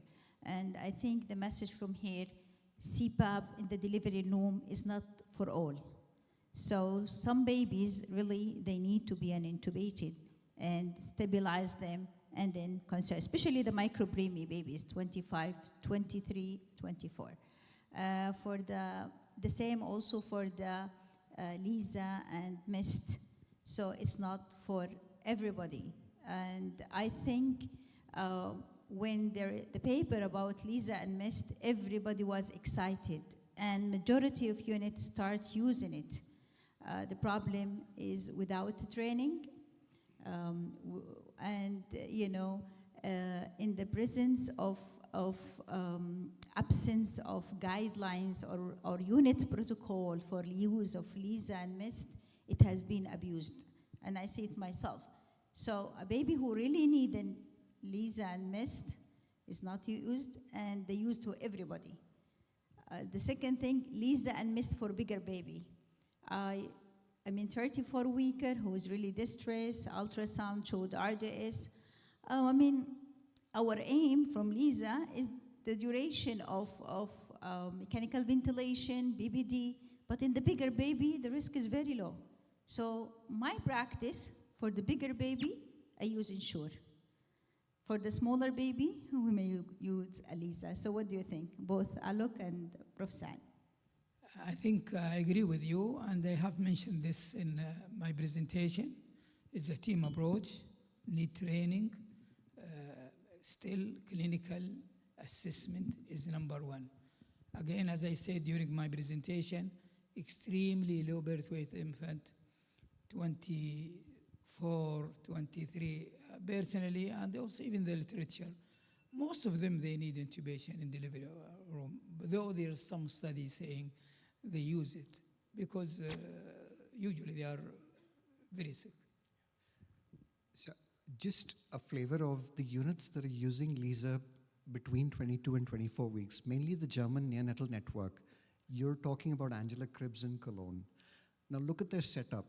The mother delivers, the baby delivers, he's in the same room, all the management takes place in that room for an extended period of time, baby is stabilized and then is moved to their neonatal unit, basically on non-invasive respiratory support without a break. So look at the ergonomics, look at the situation. We have very different ergonomic setups. And hence, again, you have to be very cautious about saying that LISA is universally applicable between 22 and 24 weeks everywhere. The second thing to say is, if you look at the Japanese group, if you look at Iowa, they have the highest survival outcomes for babies between 22 and 24 weeks. They intubate these babies. They keep them intubated for 4 to 5 weeks. They worry about mortality from other reasons. So there are clearly different approaches to management. And I would say what is more important is deciding your unit ethos and training to that ethos. Because you will be more successful if you're able to have highly skilled individuals who can manage using your unit protocols for those babies. There will be the odd baby who is very vigorous. You know, I have 500 grammars who do very well, and they manage on CPAP. There will also be, I would say, very mature babies who have florid RDS. And a good example that I'll give you mentioned Ensure. So the more vigorous babies, we keep Ensure for babies under 32 weeks, but over 32 weeks, these babies often really hate having a LISA catheter being slowly given to them over 3 minutes. It's like drowning them. For me, you have to use some form of analgosedation in these babies. Hence, I prefer Ensure because it's an in-out with a very rapid bolus, which is given over 30 seconds. And I can't say there's any evidence for it, but I can tell you that with my skills, I've had a lot of success with it. So again, we're going to have to individualize for each baby. And I would say that do well what you're good at doing. Don't hesitate to do it. Thank you very much for both speakers. Just allow me a question for both of you, because time permits. First for Alok, I just want to take a step back and go to what we kind of see in the smaller volume centers, because I need your feedback about this. We see a lot of places that still do not use either a flow inflating bag or your simple neopuff. You still see a lot of places using the self-inflating bag, and we all know that PEEP is not being delivered. Now, the other challenge is, or something that is not recognized by many centers, that the transfer from the labor and the delivery to the NICU sometimes can be done either on a simple nasal cannula or on a face mask, where you're essentially not giving any CPAP as well. So I would like you to comment about that. And for Dr. Saad, thank you very much for the presentation. My question is about second dose missed or LISA.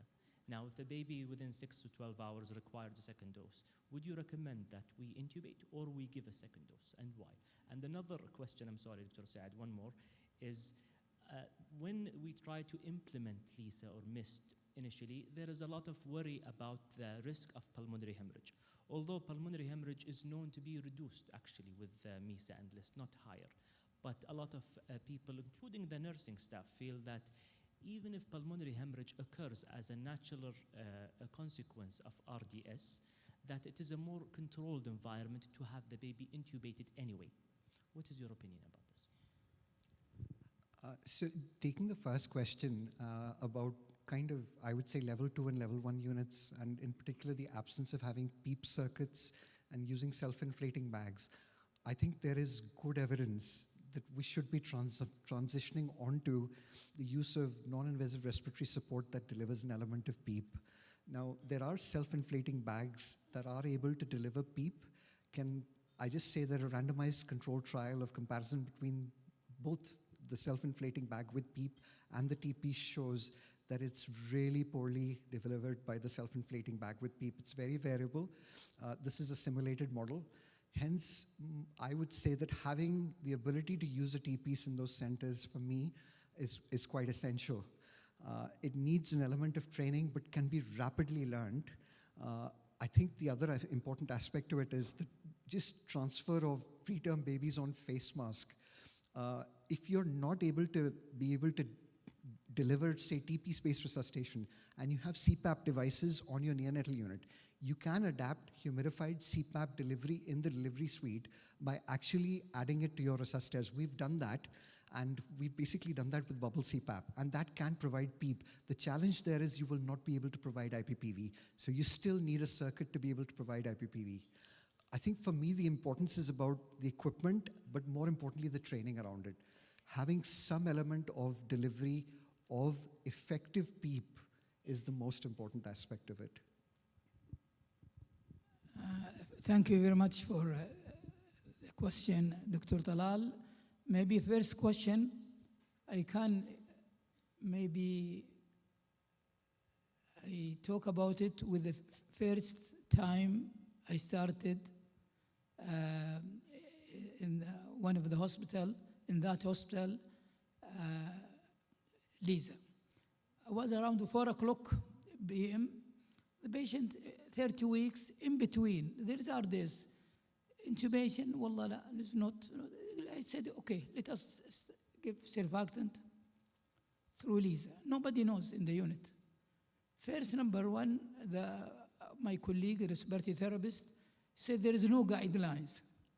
He said, okay, I don't want, and our supervisor will, press on us. He said, okay, I don't want to be any problem between you and supervisor. In this case, please don't help me, because I don't want your supervisor to abuse you. The nurses, one of the assistant consultants, and myself. Just when you start to prepare, I see their supervisor standing there. And while we are preparing, said, Dr. Saadi, you get upset of us? Said, no. But those, they said, no guidelines, a patient needed. So we gave the first surfactant. Even their supervisor was observing with us. The problem is to answer your second question. He's due for second dose of surfactant at 2 o'clock in the morning. Still, require some oxygen, but not enough to intubate. Now there is another assistant who has no experience with it. I suffer. I have to come from home, drive 25 minutes to give the second dose of surfactant. So you can use it. If you look at the literature, there is no agreement, and one really controversial, when you use a second, should you intubate for a second or not. Regarding the intraventricular hemorrhage is multifactorial. We know it's going to happen, but for example, we will document that fluctuation of cerebral blood flow is one of the causes, and this is associated with intubation. Sometimes intubation, you cannot avoid it. You have to give. But sometimes, indirectly, you can avoid it. But there is multifactorial, is not should be in every patient. There is some predisposing factor. If you can work on this predisposing factor, you do your best. I think that's better. Does this answer your question, Dr. Dalan? It was about pulmonary hemorrhage. Sorry. I thought you talk about IVH. Pulmonary. Pulmonary hemorrhage, in my opinion, is not avoidable. I agree with the statement. If it's going to happen, it's going to happen. Except if there is a predisposing factor like BDA and other significant BDA and not treated. This is maybe one of preventable factor. But if it's going to happen, it will happen. You agree with me, Doctor? Yes. I think for me, needing a second dose of surfactant, depending on the clinical status of the baby in Lisa, comes back to the question, were we right to have given Lisa in the first situation? Would we have considered doing a tube? And a simple example that I'll give you is I have a baby who's had no antenatal steroids at 26 weeks, who's needed extensive resuscitation in theater, but is reasonably stable. Now again, that's a baby who's very high risk, and I think a tube with surfactant would be the better of the two evils in that situation. In terms of babies who need a second dose of surfactant after Lisa, is it the RDS? Is it pulmonary hypertension? And making that assessment is quite crucial. Is it a pneumothorax? And can I just say that I've had a lot of babies who've developed subtle pneumothoraxes after Lisa. Now, they still have a high FiO2 and they have a high work of breathing. And actually giving surfactant there may or may not be the treatment. It might be drainage of the pneumothorax. Lung ultrasound can help. It may, and before giving a second dose, we always do lung ultrasounds in babies, exclude a surfactant. Again, if you're kind of in a situation where this is a high FiO2, but CO2 clearance is okay, the question at this particular point is this more pulmonary hypertension than just pure RDS? So I think the clinical judgment around that becomes quite essential in those circumstances. I think a reflex kind of giving the second dose of surfactant without having made that evaluation might not treat every cause. Pulmonary hemorrhage, once the PVR is dropped, it is a high risk. Again, maintaining an effective PEEP, making sure that we keep the seal. And a simple example is sometimes the nurses have not noticed and the CPAP is off and the mask is off. And that's a big risk because your PVR is low and then there's a higher risk that this baby might have an hemorrhage in those circumstances. So no right or wrong answer, but yeah. I think time is about to, we have one question, Dr.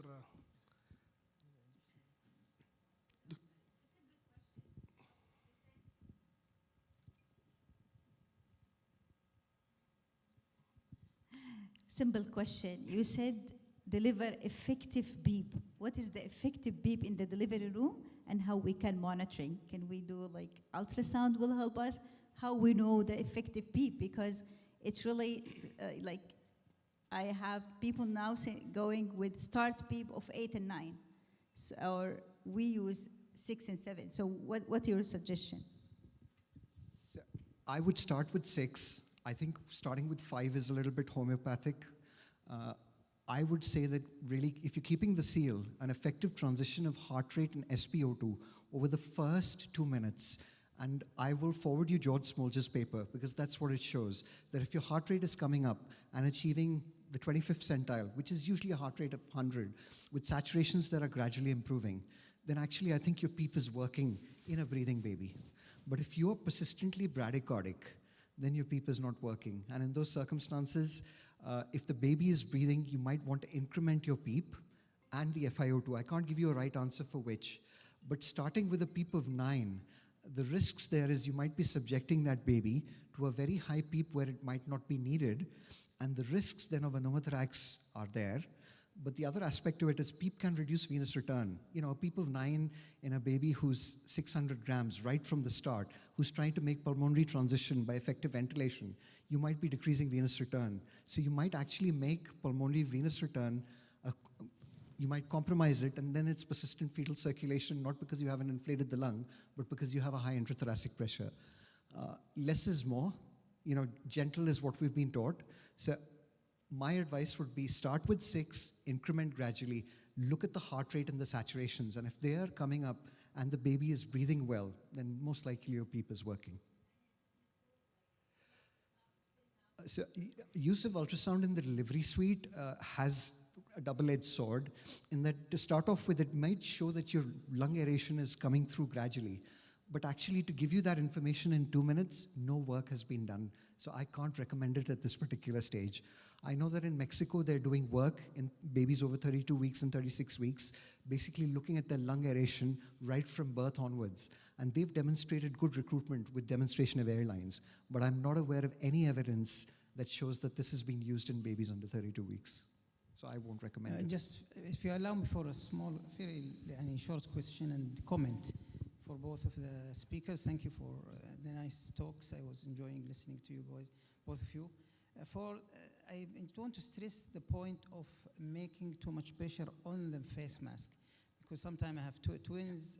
I will be looking after one, a small one, and the other one is doing well, crying. Suddenly he got apneic. What's going on? And you see the fellow, the staff, putting both hands on the mask, and you can see the mark of the mask on the face. Please, you don't need that pressure. You just need a little pressure till you see the knob of the PEEP. It's going up to 5 or 6 as you want. Just to make sure there is no leak, you will see, watch the knob of the PEEP. If it's reaching what you want, that's enough pressure. You don't need too much. And then I show them, just put little 2 fingers on the mask, it make good seal. For this, thank you for raising this, because it's a very common mistakes in resuscitating newborn babies, mainly preterm infants. The second of all, this hypothermia issue. We have big problem with hypothermia in the past. Like in 2017, our hypothermia babies on admission, maybe 60%.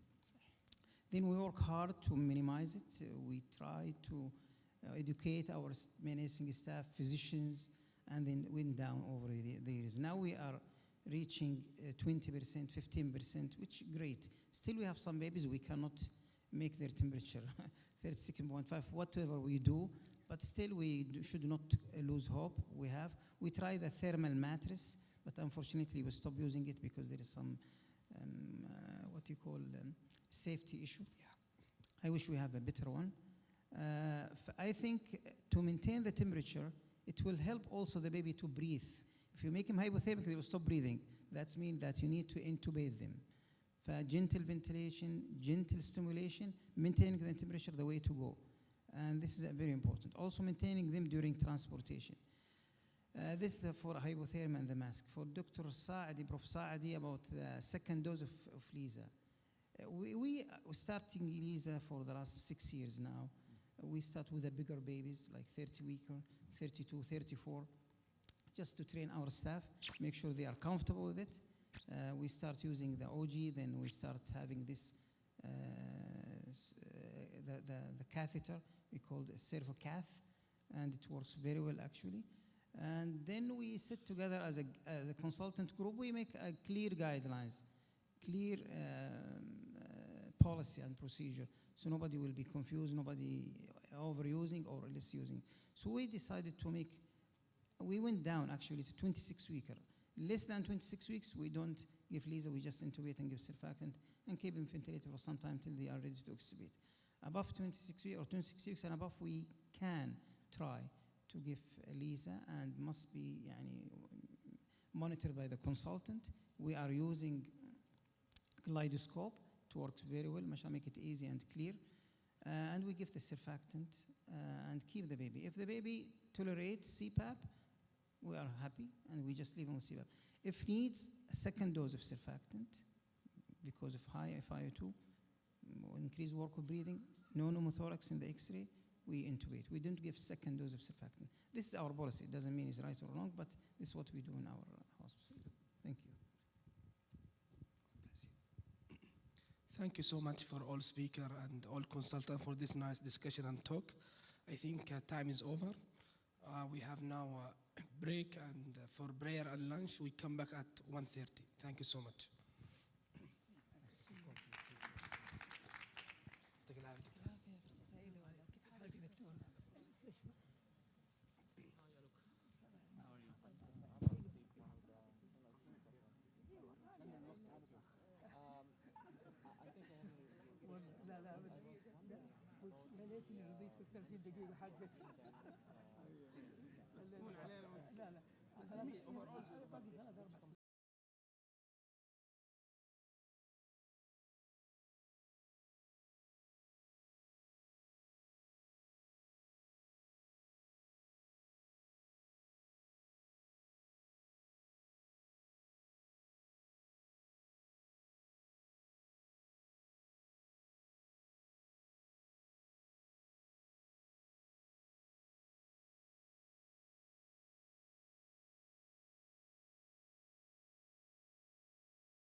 everybody's going to join us.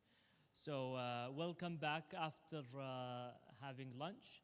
It's great to see that people are still surviving after a very long day in the morning. Still, we have some more material to go through, so much exciting stuff to talk about, and we got also very exciting and inspiring speakers this afternoon. First of all, I would just like to introduce our moderators for the next session. Friends and moderators, Dr. Abdullah Al-Hawash, consultant neonatologist and head of section in King Fahad Medical City, Riyadh.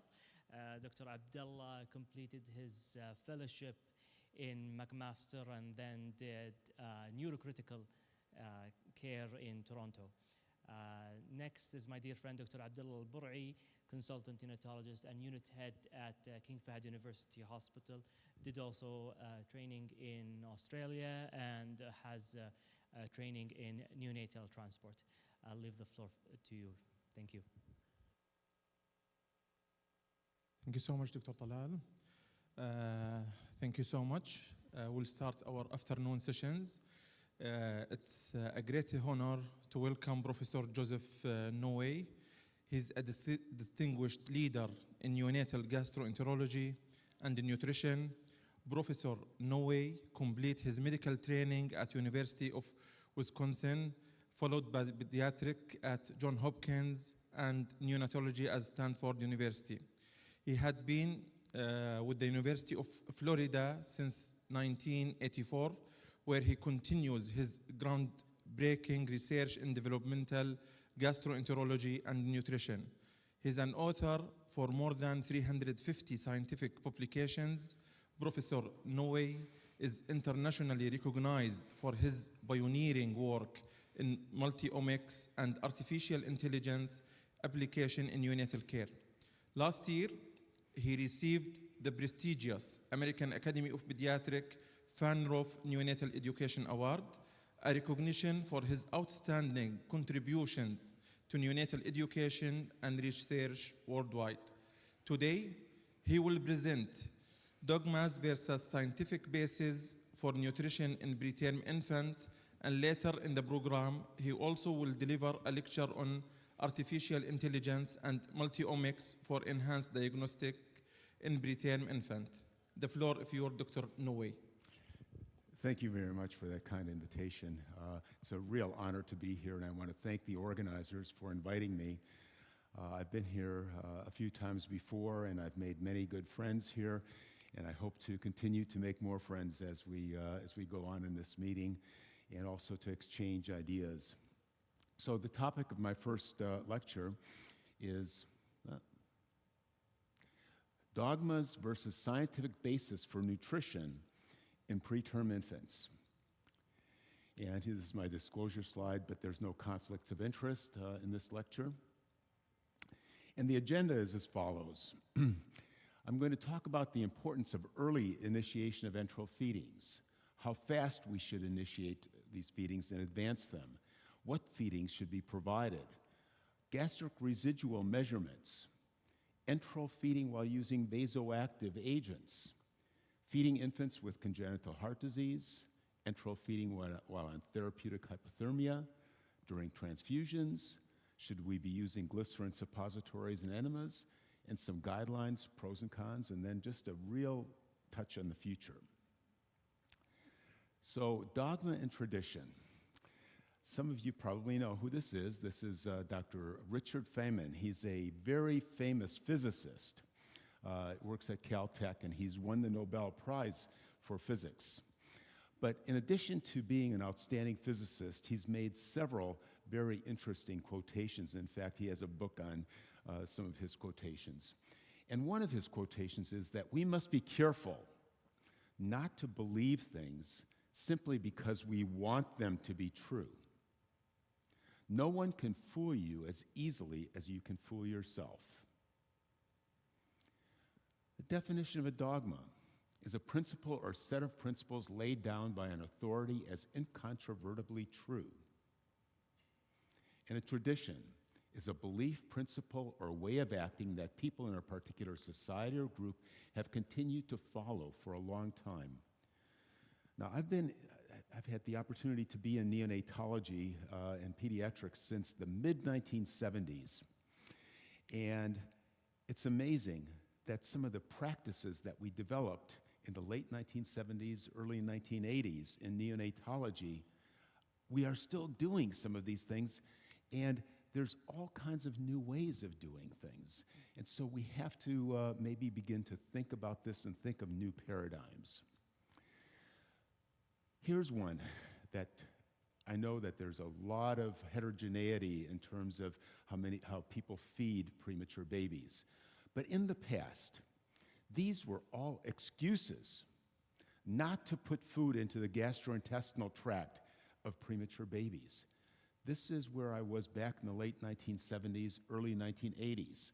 If a baby had low APGAR scores, if umbilical artery catheters were in place, if they were having apneas of bradycardias, if they were on mechanical ventilation, if they were getting CPAP or vasoactive drugs, we would stop enteral feedings in these babies. And we also had this idea that if we have parenteral nutrition, these babies can grow quite well on parenteral nutrition. But none of these have proven to be factual and evidence-based. But we are really concerned. We have a tremendous fear of this. This is a baby who developed necrosis of the intestine, went to surgery, and the baby died of necrosis. And if you are a neonatologist whose colleagues have told you, the reason this baby got this is because you fed this baby too early, you will always remember that, okay? That is a concern. So IV nutrition is one way that we start nutrition in many of these babies, but sometimes we really delay enteral nutrition. But why is enteral feeding important? Well, this lady is from the United Kingdom, very famous nutritionist, Dr. Elsie Widdowson. And Dr. Elsie Widdowson did some studies where she showed that the suckled pig's duodenum gains 42% of its weight in the first 24 hours after birth. If that piglet does not suckle from the mother, there is no gut growth. This is something called a trophic effect of food in the gastrointestinal tract.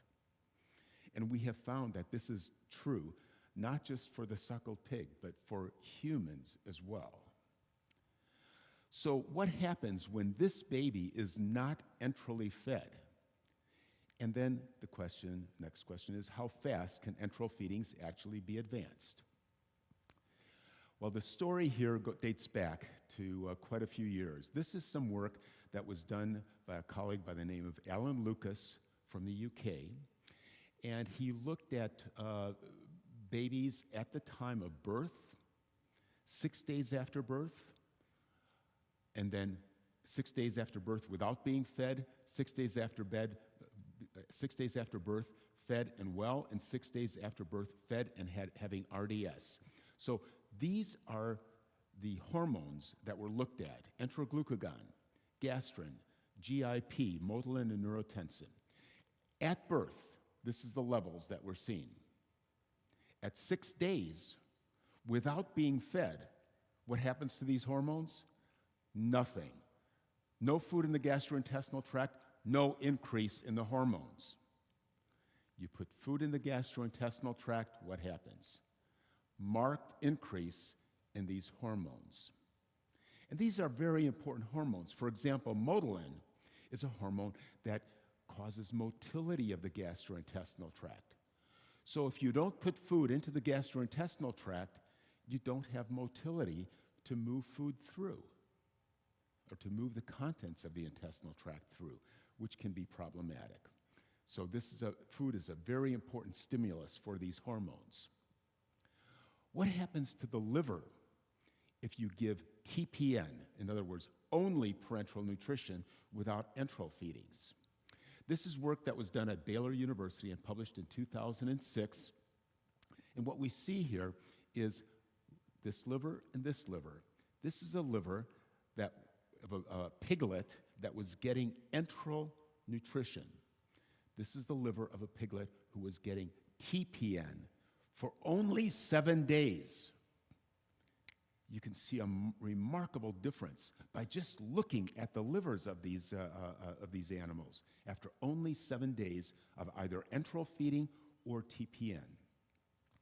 If you look at the histologic picture, the H&E staining of the TPN-fed animal shows ballooning of the hepatocytes. You see fat staining and glycogen staining, all signs of damage to the liver after only 7 days of TPN. This is another interesting study. This was done in human babies, and this was published in the 1990s. And in the 1990s, it was still very common to not feed premature babies for long periods of time. And so at that time, this study was feasible.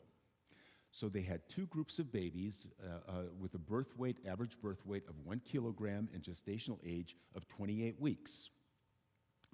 One group received what was called GI priming starting from day 4 to 14, and the other group received only TPN to day 15. And the question they asked in this study is, what about permeability or leakiness of the gastrointestinal tract if you are not feeding these babies? And they used a technique called the lactulose to mannitol ratio to measure permeability. Lactulose is a sugar that goes between intestinal epithelial cells. So let's say my fingers are intestinal epithelial cells, okay? And if you have the intestinal epithelial cells spread apart, you have leakiness of the gastrointestinal tract, and you can use the lactulose as a measurement of leakiness of the gastrointestinal tract. Mannitol goes into the cells. So the lactulose to mannitol ratio gives you an idea of what the permeability or leakiness of the gastrointestinal tract is. And what did they find? Here is the TPN-only babies, and here is the GI priming. And you see that the TPN-only babies had a much higher intestinal permeability or leakiness of the gastrointestinal tract. So why would that be important? Well, if you have a leakiness of the gastrointestinal tract, microbes, various antigens can pass through, and then they can stimulate a highly immunoreactive subepithelium. And that highly immunoreactive subepithelium can cause an inflammatory response. And that inflammatory response is not just localized to the gastrointestinal tract. It is it spreads to every organ system of the body. This is something called a systemic inflammatory response. So lack of enteral feeding, leakiness of the gastrointestinal tract can lead to increased propensity for a systemic inflammatory response. And here's some interesting data. This is a retrospective observational study that was done at Harvard by colleague, Dr. Kanakova was the first author, but Cami Martin was the senior author of this paper. And what they did was they looked at babies who are fed early versus babies who are fed late. Early feeding was starting feeding less than 4 days. Late feeding was after 4 days. And they looked at various outcomes: necrotizing enterocolitis, ROP, chronic lung disease, PVL, IVH, and all these comorbidities together. If we look in this column over here, this is the late-fed babies. We see that all of these comorbidities are considerably higher than in the early-fed group, supporting this concept of systemic inflammatory response. And the other thing that they found in this study was that the late-fed group at 2 weeks after birth also had higher levels of IL-8, which is a very important leukocyte chemoattractant, which is involved in an inflammatory response, systemic inflammatory response.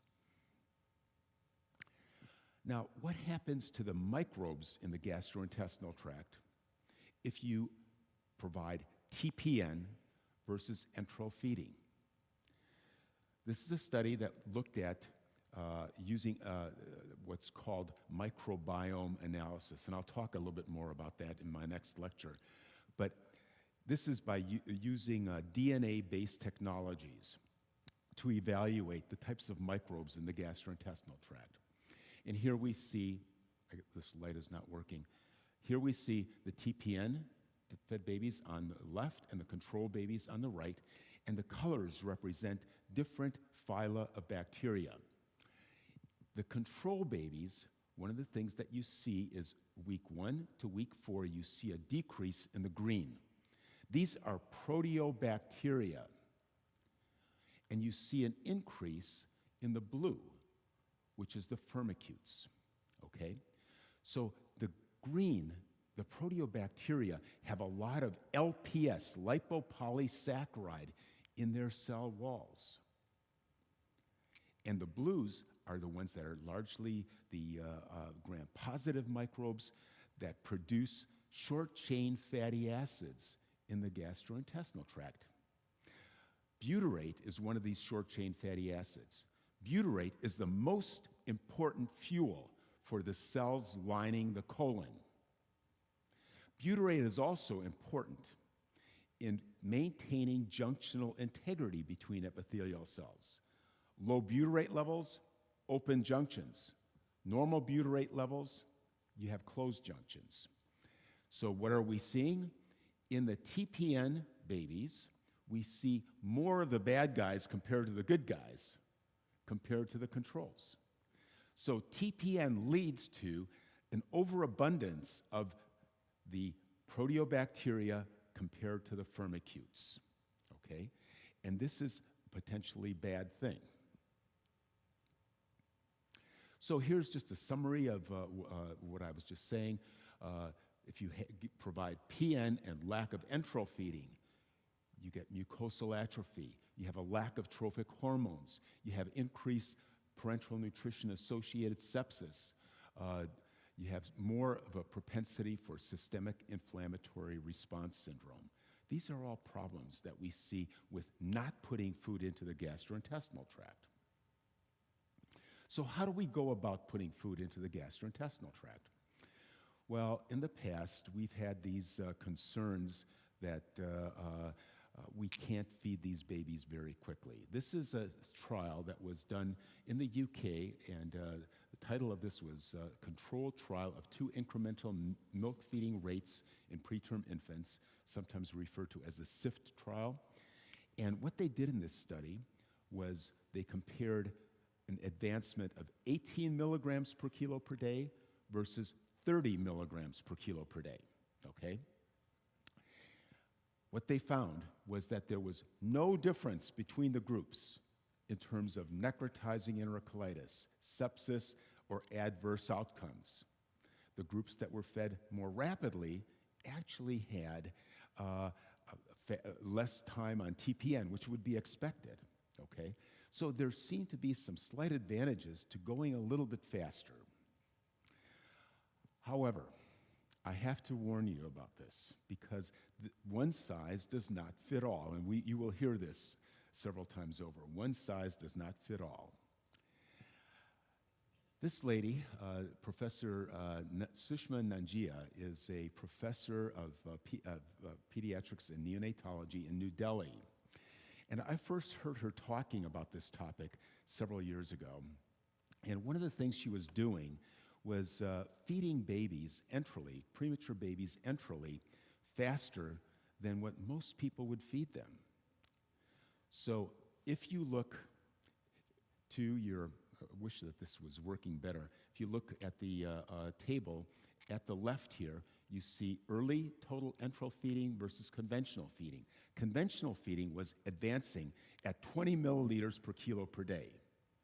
And the early total enteral feeding was advancing much faster, so that usually by around 5 days, 6 days, and that's what you see here on the right side of the slide, you see that the early total enteral feeding, those babies received full enteral feedings by 6 days, whereas the conventional feeding did not receive it until 10 days.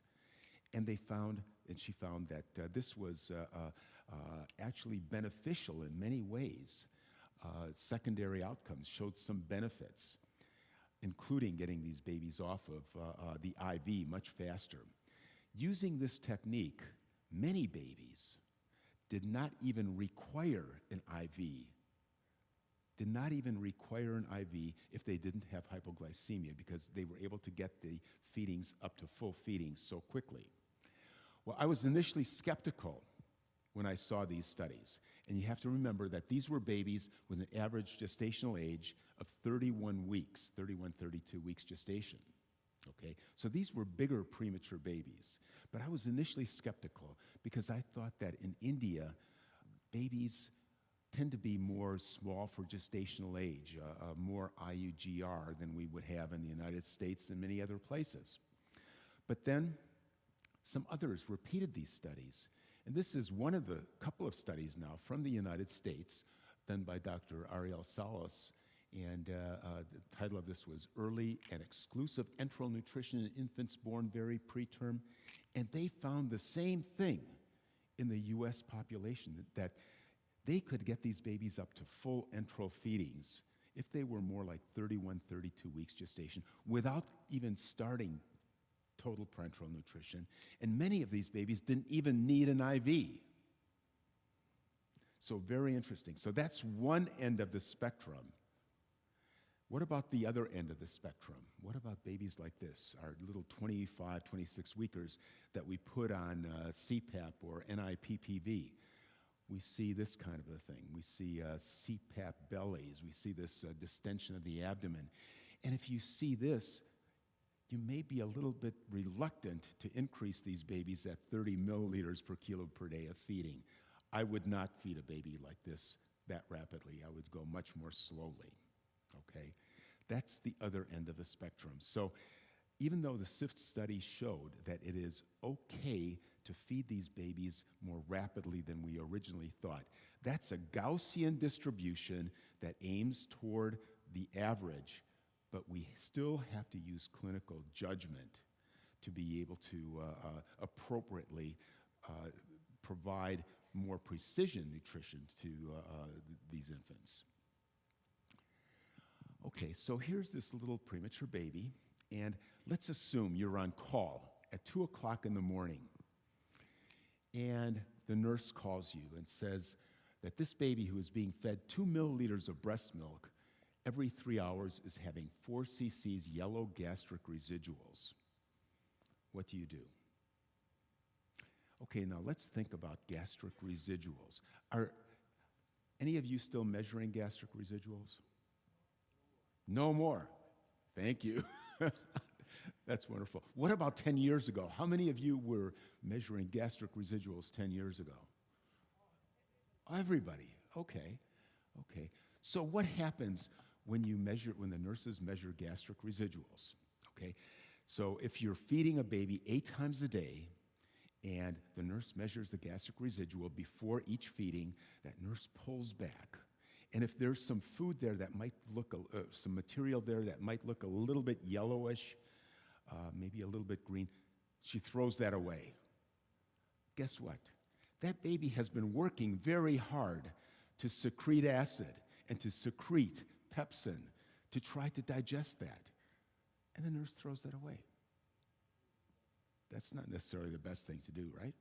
And then each time the nurse pulls on that tube, she could be doing a little biopsy of the intestine as well. Well, so from a theoretical standpoint, there could be some problems with checking gastric residuals, okay? Well, here's a little history. The guy on the top here, Dr. Roberto Murgas, was a fellow in our neonatal intensive care unit. And about 10 years ago, he came to me in my office and said, I'm sick of measuring these gastric residuals. I don't know what to do with them. And there's no literature that really guides me in any sensible way. Can we set up a study where we do no gastric residuals versus doing gastric residuals? I said, the nursing staff will never let us do this because this is dogma. This is how we've always done things in neonatal intensive care. But then the lady here at the bottom, Dr. Leslie Parker, She is a professor in the College of Nursing and also is a neonatal nurse practitioner. She was able to help us talk to our nursing staff and to convince them that we should do a study. So we started out with a small pilot study that Dr. Murgas did with about 40 babies and found that there was no difference in necrotizing enterocolitis or any kind of adverse outcomes by not doing gastric residuals. And it also provided some confidence for Dr. Parker to submit a National Institutes of Health grant application for a 5-year grant to study doing no gastric residuals versus routine gastric residuals. And that's what was done. And the conclusion of this study was seen here. The results of this trial suggest that evaluating gastric residuals is unnecessary and may decrease the delivery of enteral nutrition to extremely low preterm infants. Limiting gastric residual evaluation to infants with symptoms of gastrointestinal dysfunction may increase enteral nutrition delivery in this vulnerable population, and this can be translated into evidence-based practice in the care of very low birth weight infants. We stopped routinely doing gastric residuals after this. This was published in JAMA Pediatrics, and I think that this actually changed practice because this guy up here asked the question, should we really be doing this? Can we challenge this dogma? Here's another case, 27-week preterm infant being treated with indomethacin for patent ductus arteriosus. And I'm going to ask the question here. Is it appropriate, is it most appropriate to, number one, stop all enteral feedings? Would any of you stop all enteral feeding? Continue enteral feedings. Okay. Provide only hydrolyzed formula. Yeah. Obtain an abdominal radiograph as a baseline in case you want to rule out neck. No, it doesn't make sense. So 2 is probably the correct answer. But 10 years ago, when we were using a lot of indomethacin, this was common practice to stop feedings on babies who were getting indomethacin. Well, here's an interesting finding. This is a study done in animals, in piglets, also done at Baylor University, and they looked at superior mesenteric artery blood flow during enteral feeding and during TPN. So at the left part of this, you see this high level of superior mesenteric artery blood flow. That's during enteral feeding. You stop the enteral feeding, and what happens? Superior mesenteric artery blood flow decreases. So what was the rationale for stopping enteral feedings with indomethacin? The concern was that you would decrease superior mesenteric artery blood flow to the gastrointestinal tract with indomethacin. But if you take this and think about this, if you decrease superior mesenteric artery blood flow with indomethacin and you stop the feedings, you will decrease the superior mesenteric artery blood flow even more and make it worse. And this is actually a clinical study that was done at University of California, San Francisco by Dr. Ron Kleiman and colleagues. And the title of this was Enteral Feeding During Indomethacin and Ibuprofen Treatment of a Patent Ductus Arteriosus. And the main results were that infants randomized to feeding arm required fewer days to reach the study's feeding volume end, 120 milliliters per kilo per day, and that would make a lot of sense because you are feeding these babies. But there were also no differences between the two groups in incidence of infection, necrotizing enterocolitis, spontaneous intestinal perforation, or other neonatal morbidities. So with this, I think it makes sense not to withhold feedings during indomethacin treatment. And I think we can extrapolate this to some other drugs as well. For example, some of the vasoactive agents that we use, epinephrine, norepinephrine. Here's another quiz. Can we safely feed infants with critical congenital heart disease? let's say that you have a baby with a hypoplastic left ventricle, and this baby has just been diagnosed, and the baby has been started on prostaglandin. Would you feel comfortable feeding this baby using the gastrointestinal tract? I see some hands going up. Okay. Very interesting. There's many people who absolutely will not feed a baby right away with interrupted aortic arch, hypoplastic left ventricle. Why? Because they are afraid that those babies are not going to send blood to their gastrointestinal tract. And those babies do have higher incidence of ischemic bowel disease, okay? But feeding does not seem to play a role here, and I'll show you some data that supports this. So here's just some of the rationale. Congenital heart disease represents an increased risk for neck, and I put neck here in quotations because this is not the same, quote, neck that we see in our premature babies. This is ischemic bowel disease, lack of blood flow that causes this. Cardiogenic ischemia.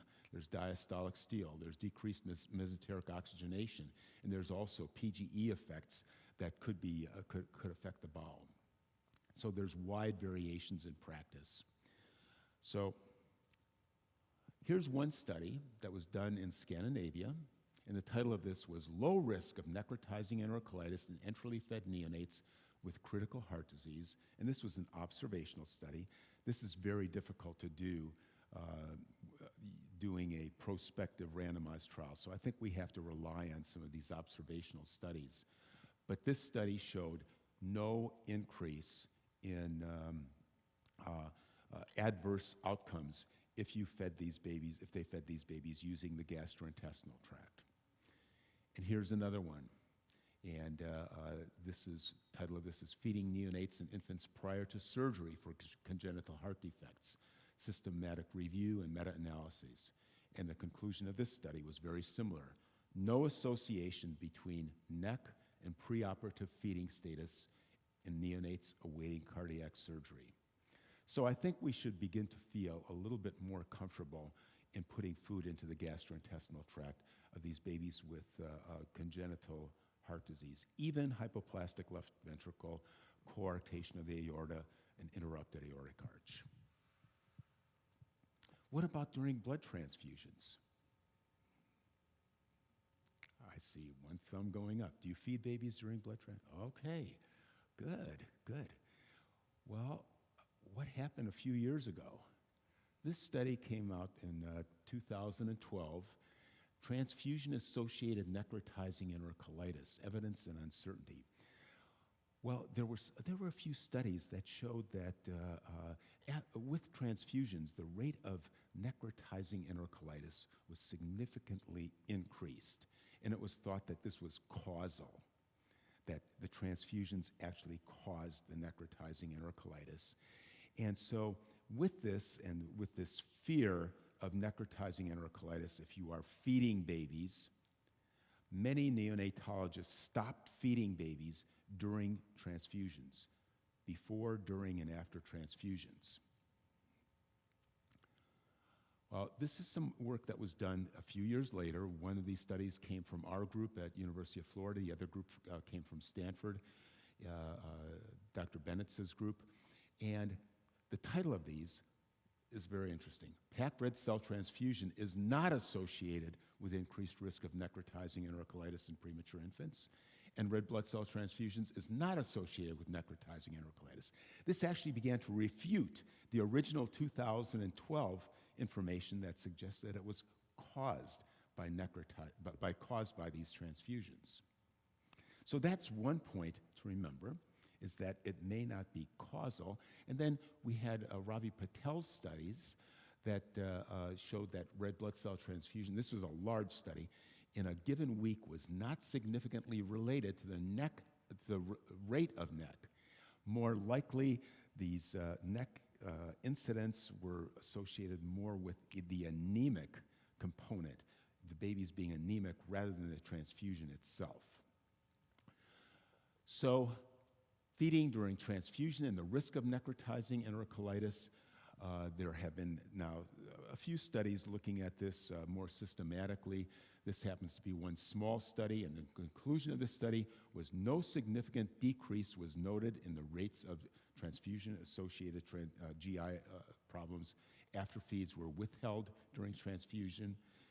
Further studies are warranted to explore the relationship between feeds during transfusion and NEC, but I think for the most part, the evidence that we have with a lot of experience now with feeding these babies is really supporting that we can feed these babies who are getting transfusions. Human donor milk as a panacea. Should we question the dogma?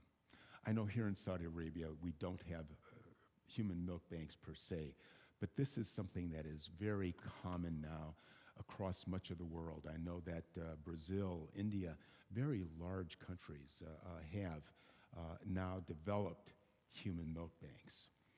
And I think that we need to actually take a step back and think about this donor milk and how efficacious it actually is. And there have been some studies that actually are telling us that maybe this is not as much of a panacea as we thought it was at one time. Here is some guidelines from the U.S. American Academy of Pediatrics in 2012. If mother's own milk is unavailable despite significant lactation support, pasteurized donor milk should be used. Quality control of pasteurized donor milk is important and should be monitored. Shortly after this came out, this was considered to be the rule that we had to start using either mother's own milk or banked donor milk. This is a more recent AAP statement. Pasteurized donor milk is recommended for very low birth weight infants when the mother's milk is not available or as a supplement to the mother's milk. And we need public policy to expand access to pasteurize human donor milk. Should we question these assertions? This is our, elite body telling us that we should really be using this and that we need public policy to expand this. And I think that this is why some countries have really started to develop these donor milk banks. Well, let's talk a little bit about the evidence. This is a study that was done at the University of Florida by the same person that I showed you before, Dr. Leslie Parker. She did a study looking at what happened over a 3-year period after 2012 to the use of baby's own mother's milk in our neonatal ICU. So donor milk became available. We were being told to use donor milk. And the question was, what does that do to the use of the baby's own mother's milk? And I know there's a lot of fine print here, but I'm just going to tell you what happened. Baby's own mother's milk use decreased after that, okay? The concept was that donor milk is available. It's good stuff. We should be using that. So mothers, nursing staff, the neonatologists felt, okay, it's okay just to use donor milk, and there was not a big push to use the baby's own mother's milk. So this actually is potentially problematic. The protein requirement of the fetus is about 3.5 to 4 grams per kilo per day. Protein content of donor milk is usually less than 0.6 to 1.4 grams per 100 milliliter. So if you do the math, an extremely low birth weight infant, if you want to match the amount of protein that baby would be getting in utero, is 330 milliliters per kilogram per day of term donor milk. That's a lot of fluid.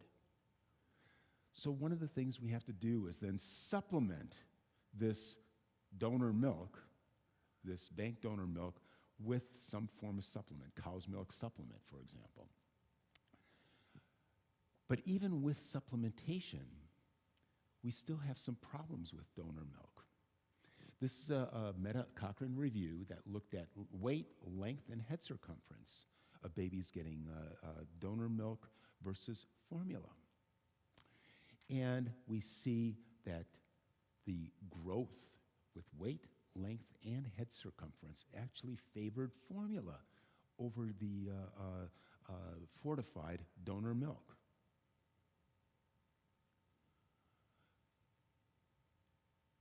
What are we seeing in this picture? See a baby with a broken humerus, okay? This is all too common in our neonatal intensive care units, and one of the reasons is because these babies, it's very difficult to get enough calcium and phosphorus into these babies. So if you look at the amount that's required per day, you need 184 milligrams per kilo per day of phosphorus and 126. Human milk contains 45 and 21. That's a lot less than what is required. So then you can either use formula, either term formula or preterm formula. Term formula is not good enough. So you have to use either a preterm formula or a fortified, a form of fortification to get that amount of calcium and phosphorus into the baby. So calcium and phosphorus, you need to fortify that donor milk, or you even need to fortify baby's own mother's milk to be able to get that kind of calcium and phosphorus into our preterm babies. Now here's a very important point.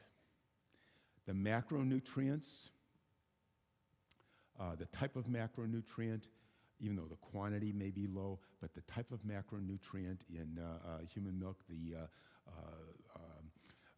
carbohydrate, the lipid, the protein, they're all good types of carbohydrate. But there's one thing that's missing when you look at donor milk, when you look at pasteurized donor milk. And these are the bioactive components. And this is work that was done by a colleague from Perth, Australia. And after pasteurization, 62.5 degrees centigrade for 1/2 hour, what do we find? We look at some of these factors, bioactive components. Alkaline phosphatase, bile salt stimulated lipase, two very important enzymes in mother's milk. They're gone. Pasteurization kills them. IgA, IgM, IgG, decreased markedly or abolished. The cellular component, they kill the cells. The microbes, there are microbes in human milk that are thought to be potentially beneficial and personalized for each baby.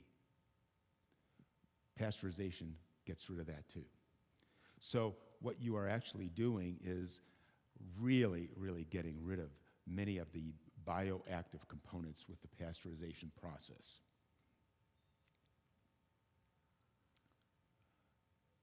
There's also human milk personalization and dynamic interactions. If the baby is feeding its own mother and has close contact with that baby, skin to skin, what happens is that if the baby is colonized by certain microbes that are very common to get colonized by in a neonatal intensive care unit, that baby's immune system may not be able to respond to those microbes. But with close contact with the mother, those microbes get into the mother's system, and the intramammary system begins to make antibodies, begins to make immune cells. Those immune cells and antibodies get into the milk and get into the baby by suckling from the mother's breast. And so you can actually see changes in the types of antibodies and types of cells in the mother's breast milk while a baby is recovering from an infection. Fascinating, dynamic response that we sometimes forget about, but we should not. So skin-to-skin care, the baby's own mother's milk, very important because of this intramammary system. This is a study that was done in Canada by Debbie O'Connor and colleagues, and this was a domino study. It was a prospective randomized trial of donor milk versus preterm formula.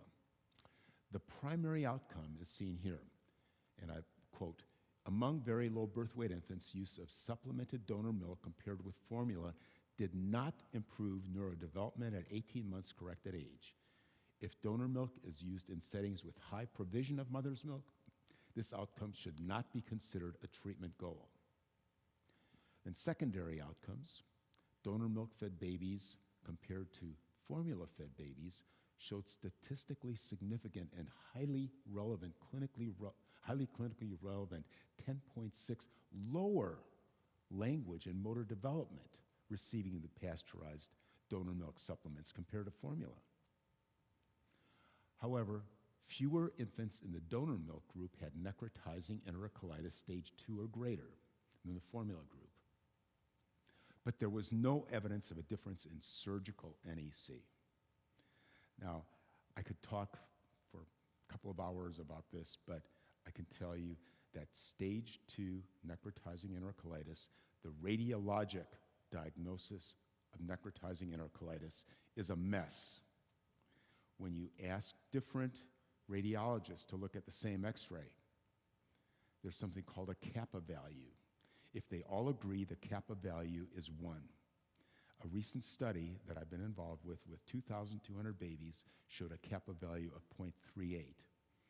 So if you're going to use radiologic necrotizing enterocolitis as a outcome measure, I think that that's just a total mess, and I would not recommend doing that, not anymore.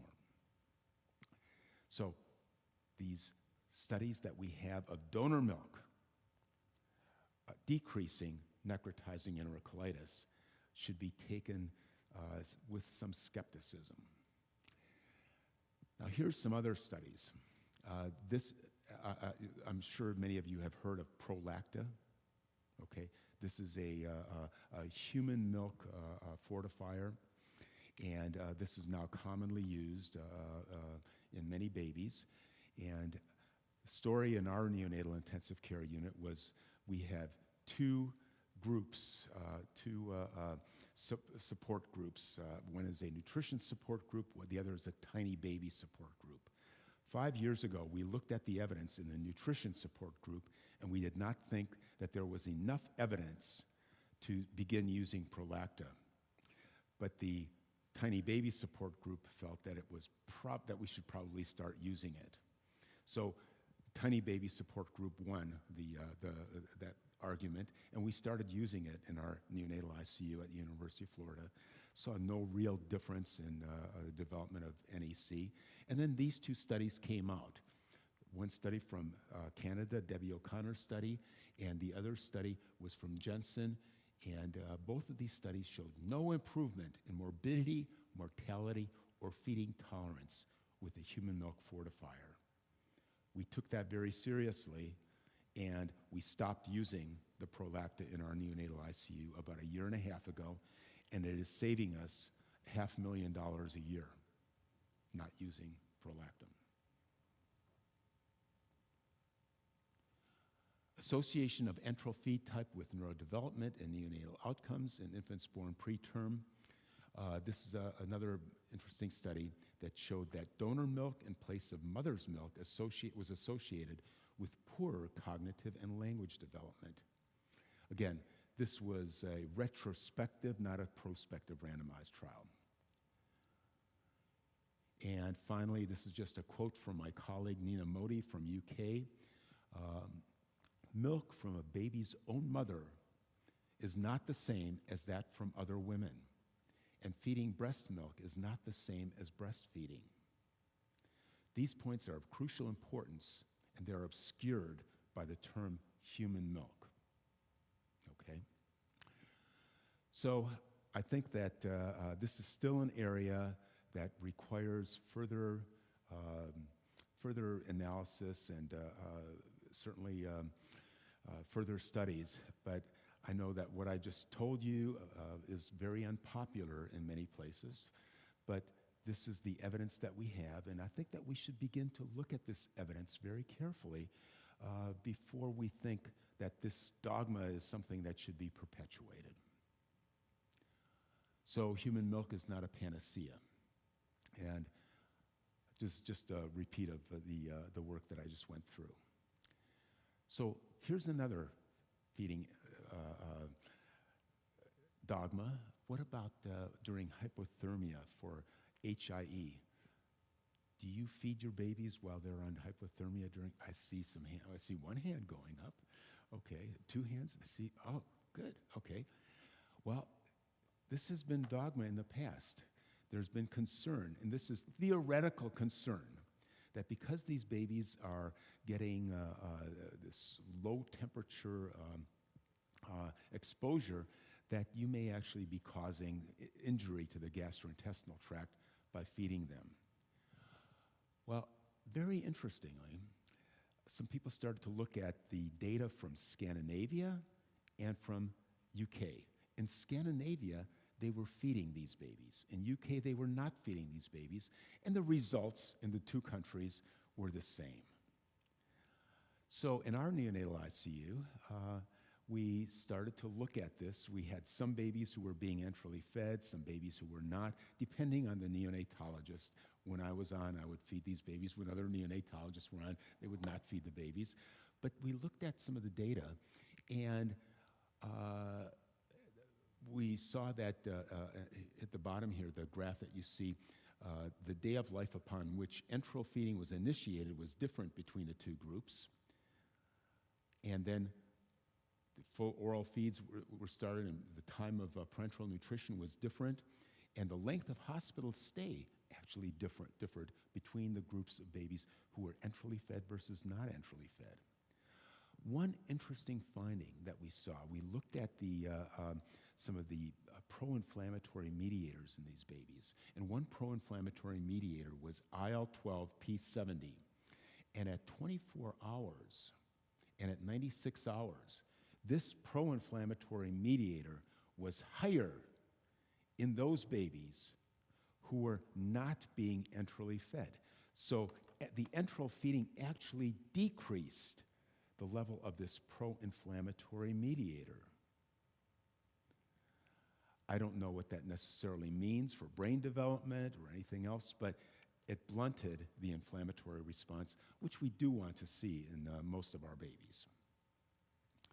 This is something that then led to some other studies, and here's a meta-analysis, and the conclusion of this meta-analysis was in late preterm and term infants with HIE, enteral feedings appear safe and feasible during the cooling phase of therapeutic hypothermia.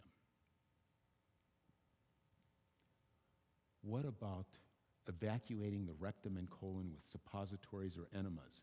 Does this improve feeding tolerance and decrease NEC?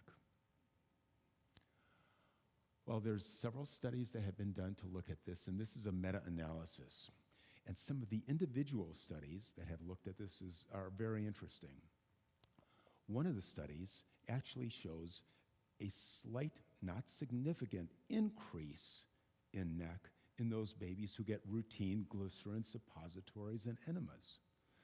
But this meta-analysis showed that glycerin suppositories provide no additional benefits to preterm infants. Now, this is also very interesting. I just came back from talking to some of my colleagues in Japan, and when they take care of their little 22 to 24-week preterm babies, they give them enemas 2-3 times a day at the very least, okay? But there's no evidence to back that up. But this is something that they just do, and I certainly question that, and I think that there's going to be some more discussion in Japan about that particular procedure. But the studies that we have, the answer to this question, the information that we have so far is no. Routine enemas, routine glycerin suppositories are not helpful. That is not to say that we should never give them, okay? There are times when I think it's very reasonable to give them, but routine is the key word. So what about the future? And I'll talk about this a little bit more in my next lecture, but here we see a fetus in utero. This fetus is getting precision nutrition from the mother. Certainly what the mother eats also a lot of things go to this baby, but this baby is getting precision nutrition based on all these different dynamic activities that go on in the mother and in the placenta. What about this baby? This baby is also getting precision nutrition, as I mentioned before, with the intramammary system. What about this baby? Is this baby getting precision nutrition? No, we've got a long ways to go. And in my next lecture, I'll talk a little bit about that. Thank you for your attention. This is just a summary. Thank you so much, Dr. Joseph, for a very informative talk. We will leave the questions to the end of the session. Now, Dr. Abdullah. Our next speaker is Dr. Ibrahim Al-Hifdi. Dr. Ibrahim is the president of this wonderful, well-organized conference. As well, he's the president of the Saudi Neonatology Society. Dr. Al-Hifdi formerly was a neonatologist in Riyadh Military Hospital, Tabuk, and Southern Region Armed Force Hospital. And at the moment, he's the chief neonatologist and the medical director in Saudi German Hospital in Asir. Today, we're going to have a wonderful talk with him about the impact of feeding protocols and microbiome and necrotizing enterocolitis. The floor for you, Dr. Hifd.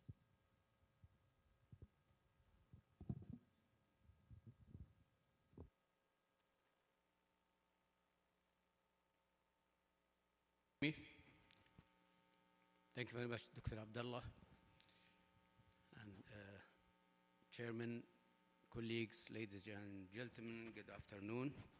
Thank you for attending this lecture, and I'm very pleased to see a good number of attendees for this talk. Talking after an international pioneer in GI or neonatology related to the GI conditions is a little bit difficult. I'll try my best to go a little bit basic and talk about the impact of three important factors in our interventions in the prevention of necrotizing enterocolitis. Maternal feeding protocols, in which Professor Neo has gave very good details about that. Maternal milk strategies, and finally microbiome intervention on necrotizing enterocolitis in premature babies. I have no conflict of interest in this issue, but I'm very pleased to inform you that the Saudi Human Microbiome Society has been approved under the umbrella of Al Faisal University, and we will be, inshallah, soon starting our work on it, and everybody is welcome to join as soon as we advertise it. So the contents of my talk will be a simplified introduction to pathophysiology of NIC and preterm infants, the different feeding protocols effect on NIC prevention, certain maternal milk strategies, microbiome interventions, and most importantly, the combined approaches of these three interventions plus quality improvement initiatives in NIC prevention. Here's a simplified diagram of the status or the epithelium and the lumen and the lamina propria in the gut. I'm sure you are all aware of it. The left side is the small intestine and the right side is the large intestine. You can see the major differences in the layers, different layers. It's all a single epithelial layer in both large and small intestine. There is a major differences in the components. If you can see easily that the small intestine mucus layer covering the intestinal epithelium is thinner and interrupted because there is a lot of absorption still taking place in the small intestine, while the large intestine there are two layers of mucus which separate the the microbiome, or the commensal, which we used to call, it's actually separating the microbiome from direct contact with the intestinal cells. Another important issue to look at or to notice here is that just below the endothelial cells or the enterocytes, there are 70% of the human lymphatic system is in the intestine. So it forms a major part of the immune priming and immunity development from the first day of life and probably even before that. Here is another schematic representation of a normal in the left-hand side, normal intestinal crypt, and the affected neck results in the right-hand side or right side of the picture. And as we know that necrotizing enterocolitis is a combination of risk factors leading to it, immature immune system, intestinal barrier deficiency, different types of microbiome or microbial dysbiosis, intestinal ischemia, and the reperfusion. All these cause a tissue injury and leading to intestinal necrosis. The incidence of necrotizing enterocolitis is variable from country to country, and even in the same country from center to center. And the average incidence ranges from 3% to 12% globally among very low birth weight infants, highlighting the geographic disparities. Mortality rate can reach up to 30% in severe cases of NEC, indicating the urgent need for effective preventive strategies. My talk, I will be going over the following issues or the following important preventive measures. I have also done a systematic review and meta-analysis of some of the studies which have been published in this field. I will not quote my study as a final one because it's still under revision.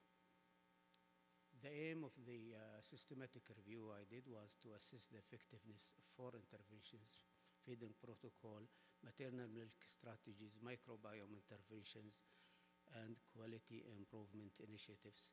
And the evidence was synthesized from 43 studies, randomized control trials, meta-analysis, and some cohort studies. Feeding protocols have been highlighted very well by Professor New.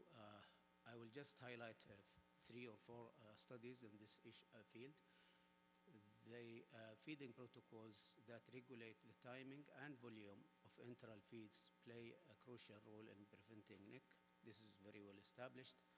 But which protocol is more effective or better than the other protocols? Most of the protocols have a reasonable effect on the prevention of NEC.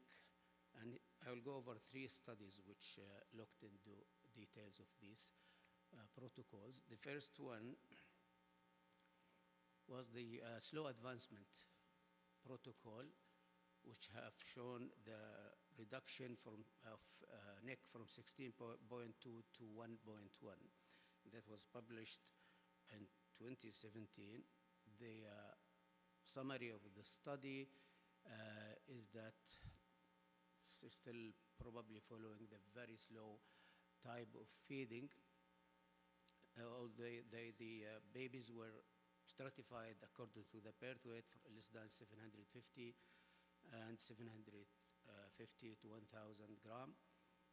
They were keeping them in PO for 14 days for the smaller one and MPO for 7 days in the other group. I think very few of us are still following this, but overall they reach full feeds of 100 ml per kg per day in the smaller infants that took them about 50 days, while the full feeds in the larger babies of 150 ml per kg per day took them a month. But still they have shown a significant reduction in incidence of NIC. The other very interesting study used two types, or looking at two different protocols of feeding, minimal versus advanced volumes. The minimal volumes is 20 mils per kg per day all through, while the advancing feeding was increased daily by 20 mils per kg per day. The study was stopped at interim analysis because there were about 7 babies died in the fast advancement group, while only one baby in the routine or the slow advancement protocol developed nucleotizing enterocolitis. The standardized feeding protocols seems to be actually probably the best, and most of us are following this type of protocol where there is in the small or very low birth weight babies, maybe though they start feeding from first day unless there is a concern, and initiate the trophic feeding of 10 to 20 mils per kg per day, and preferably mother's own milk, and go as their usual routine, but it's a fixed protocol where it is followed in most of the babies. And there is significant evidence that this protocol standardized, if followed and standardized in between all the consultants and in different units, probably it is one of the most so far. From the studies I have looked at, this is the meta-analysis and feeding protocols. On the left-hand side from the one, you will see that most of the studies have shown a significant or preference of following a feeding protocol will probably reduce NIC. Exclusive human milk feedings, we all know that it has a protective effect, and actually several studies, one of them is this one by Cristofalo, showed reduced NIC rates to 3% as compared to 21% with formula feeding. There is definitely reduced need on days of parenteral nutrition when human milk, and particularly exclusive human milk feeding, is used. Again, going over a few studies. First one is the one just I have mentioned, the human milk exposure, even if it's only 50% or more than 50% is human milk used, it reduced the NIC odds 6-fold. Breast milk versus formula, again, there are studies which have shown that mother's own milk, mother owns milk would reduce the NIC rate to 0%, and it can clearly say that human milk is protective due to its bioactive components and immunological properties, plus a lot of other important factors in the human milk. Interestingly, fresh and frozen maternal milk, some studies have shown that they are equally effective. Enhancing milk availability by high consumption of human milk, over 50%, actually, as I said, reduced the NIC rate, and the frozen breast milk is like a study done by Sun et al. Reported a similar efficacy between fresh and frozen mother's milk in NIC prevention. And here is the first plot of some of studies, or most of the study I have looked at, which has actually again showed a significant reduction and significant effect of maternal own milk in prevention or in reducing the incidence of necrotizing enterocolitis. Last one is the microbiome intervention.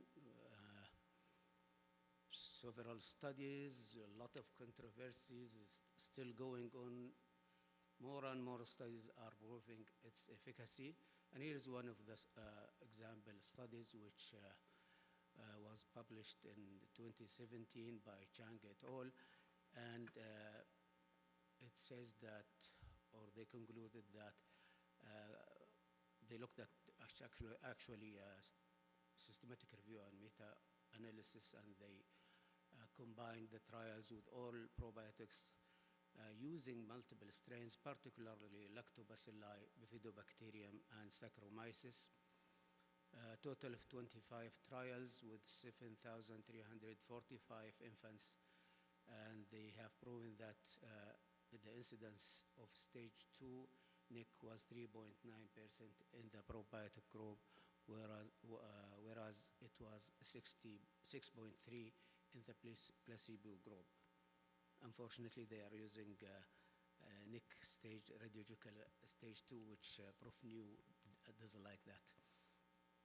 Single strain probiotics has been studied, but it didn't show that significant effect. Symbiotics, which combines probiotics and prebiotics, have shown promise in reducing NIC rates in a recent article published in 2022.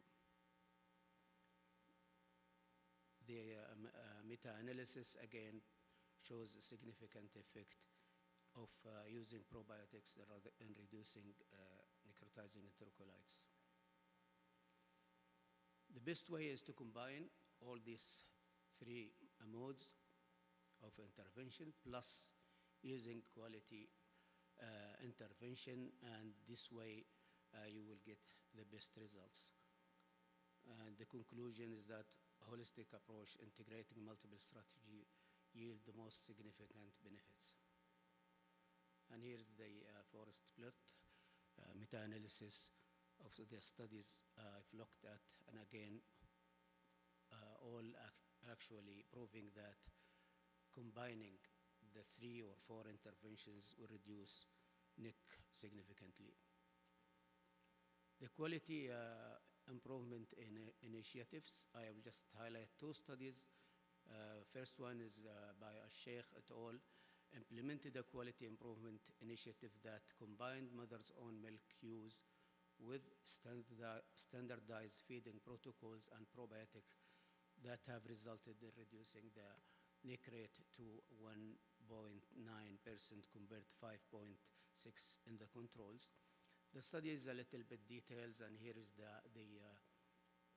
diagrammatic or the diagram they have been following in certain stages, but it's actually clearly depicted or shown stages and interventions and how you can do them. The system level changes, the best study I have found or looked at is Sheila Geffart, which she is actually a nurse, and they have done a very good study. They did,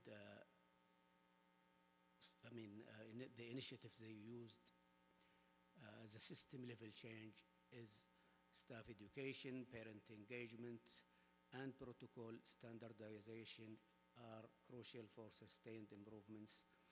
Their research indicated a 0.3 odds ratio for NIC with implementing the combined interventions. Their study was scoping review guided by translating research into practice.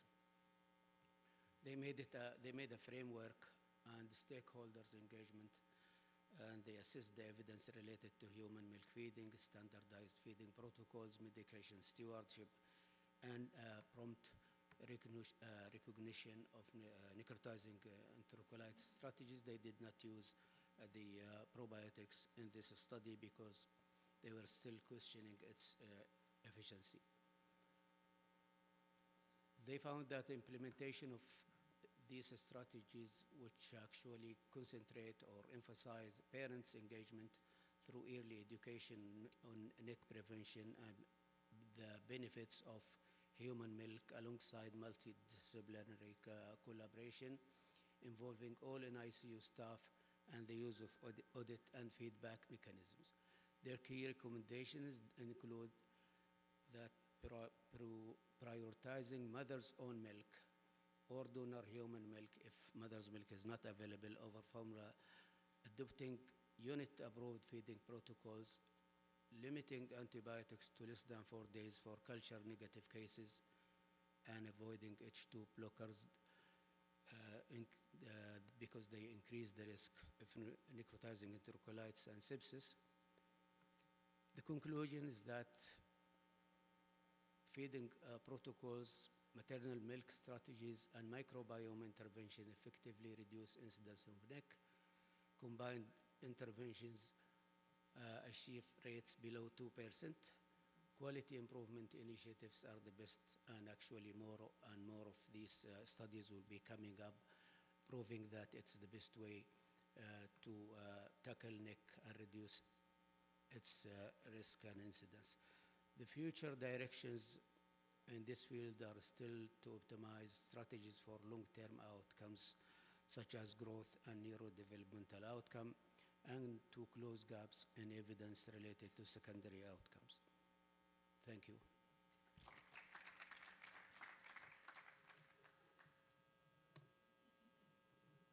Thank you, Dr. Ibrahim. We'll leave the question to the end. Now, again, we would like to welcome Prof. Joseph for his second talk about artificial intelligence and multi-omics for enhanced diagnostics in preterm infants.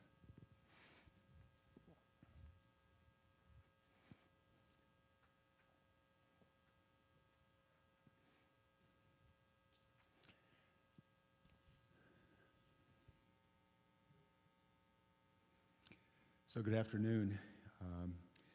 As you probably guessed, there were some slight differences in the last lecture and also some of the things that I'll talk about, and perhaps we could even spend some time in our discussion talking about some of these. This morning, Dr. Jabbar gave an outstanding lecture on artificial intelligence, and I think that she covered many of the areas. But I'm going to maybe augment some of the things that she said, especially in some of the areas where I've been doing some work with in our own group and also collaborating with some other societies.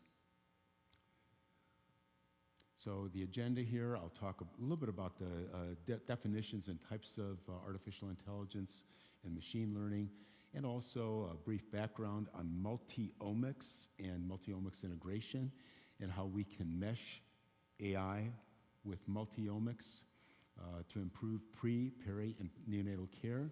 And then I'll introduce something called the digital twin concept for neonatal intensive care, especially when it relates to nutrition. So this is from a paper that we wrote, some definitions and types of AI and ML, machine learning, and I think that we really went through that very nicely today, so I'm pretty much going to skip this slide here. I do want to mention that I'm going to be talking a little bit about supervised machine learning and unsupervised machine learning, and I'm going to try to emphasize some of these differences. This is a neural network, and this is sort of a more sophisticated form of machine learning. And the interesting thing about this is that there's actually learning that occurs. This is not just an algorithmic approach where you go down a certain algorithmic tree. You have a feedback into that algorithmic tree so that you have learning that occurs. And what happens is that some of these lines that you see may change with learning. When you put in a new stimulus, these lines change. And some of the mathematics that's involved here are linear algebra, matrix algebra, differential equations, just to give you some terminology and the types of math that people need to go through to really understand the basics of some of these machine learning and artificial intelligence techniques. It was also mentioned this morning about generative AI and predictive AI. Most of what I'll talk about today is the predictive AI, but generative AI is this ChatGPT-4, Perplexity, et cetera. This is where they use content creation. So for example, this picture, I asked Perplexity to give me a picture of predictive modeling, image analysis, and decision support systems. And 1 minute later, I got that picture, okay, in neonatal intensive care. So this is a form of generative AI. But predictive AI is a little bit different because we want to analyze large amounts of data from vital signs, imaging, and electronic health records to predict potential complications or predict the development of certain kinds of disease entities early so that we can potentially prevent them. Identify neurological issues through video analysis, assess the risk of retinopathy of prematurity, and predict the need for interventions like mechanical ventilation, and develop precision-based preventative strategies and therapeutics. And I'll give you some examples of these as we go along. Now, that's the AI part of this. The other part of this is the multi-omics part of this. And I'm sure you're aware of genomics. I'm sure you've heard of the microbiome. You've heard of metabolome, proteome, et cetera, okay? I just want to show you a little bit of history behind the microbiome. If any of us went to a body of water, to a river or to an ocean and got a drop of water out of that river or the ocean and put it onto a glass slide and looked at it under the microscope, we would see a lot of bacteria teeming in that drop of water.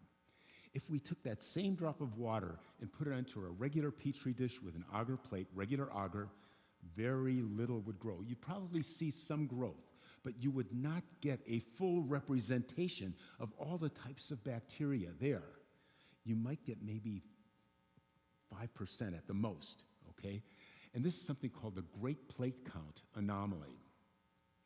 So in order to alleviate the problems with this Great Plate Count and culture-based techniques, in the early 2000s, scientists started to look at, microbiologists started to look at the genome of microbes and using sequencing technologies for looking at the genome of microbes. And so they developed two major types of sequencing technologies. One is seen at the left of this slide called 16S RNA sequencing. 16S RNA sequencing involves looking at a 1,500 nucleobase region of microbes. And there are variable regions, and there are specific regions that are constant regions. The variable regions are the ones, if you sequence them and if you put them into a database, they will give you the types of microbes that are there, the relative abundance of microbes, diversity. That can tell you a lot about the microbial community, mainly who is there, okay? But then you can do something more sophisticated and much more expensive. It's called whole genome sequencing or shotgun sequencing. And that involves taking the whole, all the DNA sequences of all the microbes. And the databases that have been developed and the computer programs that have been developed for that can actually give you a better idea of not just who is there, but what these microbes are able to do. Not what they are doing, but what they are able to do, okay?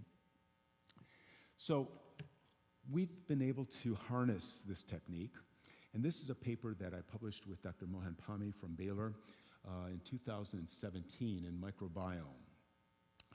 And in the first decade and a half after the year 2000, many neonatal intensive care units started to look at the stool microbiome of babies who were controls versus babies who developed necrotizing enterocolitis. So we were able to get data, sequence data from 8 different neonatal intensive care units.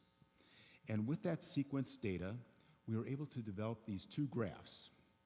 And these two graphs are seen here. The controls are seen on the left, and you see these colors, the blue, the greenish color, and then the bright yellow. They all seem to be about the same, going from 24 weeks to 36 weeks gestation. But on the right, you see the babies who develop necrotizing enterocolitis. We see blue increasing. We see the green decreasing, and we see almost no bright yellow. So what does this mean? Well, the blues are the bad guys, okay? I'll call them bad guys. They're proteobacteria. Proteobacteria are largely gram-negatives, E. coli, Klebsiella, Enterobacteriaceae, that have a lot of LPS, lipopolysaccharide, in their cell wall that stimulates primarily toll-like receptor 4, and that stimulates an inflammatory response. And that's what we see increasing here. We see a decrease in the firmicutes. Those are the sort of greenish depictions here, and those decrease. Those are the gram-positive microbes, and we'll call them the good guys, okay? These gram-positive microbes make acetate, propionate, butyrate.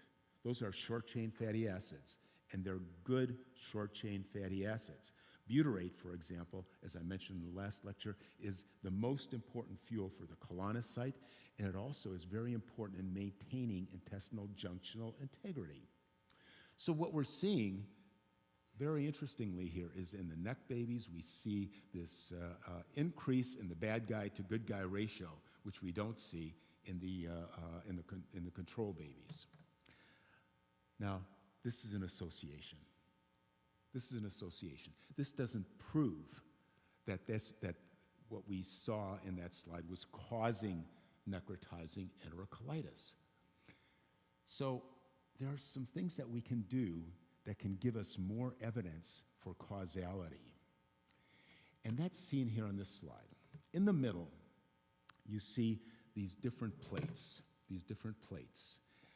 These are different layers of omics. We see the epigenome, we see the microbiome, the metabolome, proteome, and genome.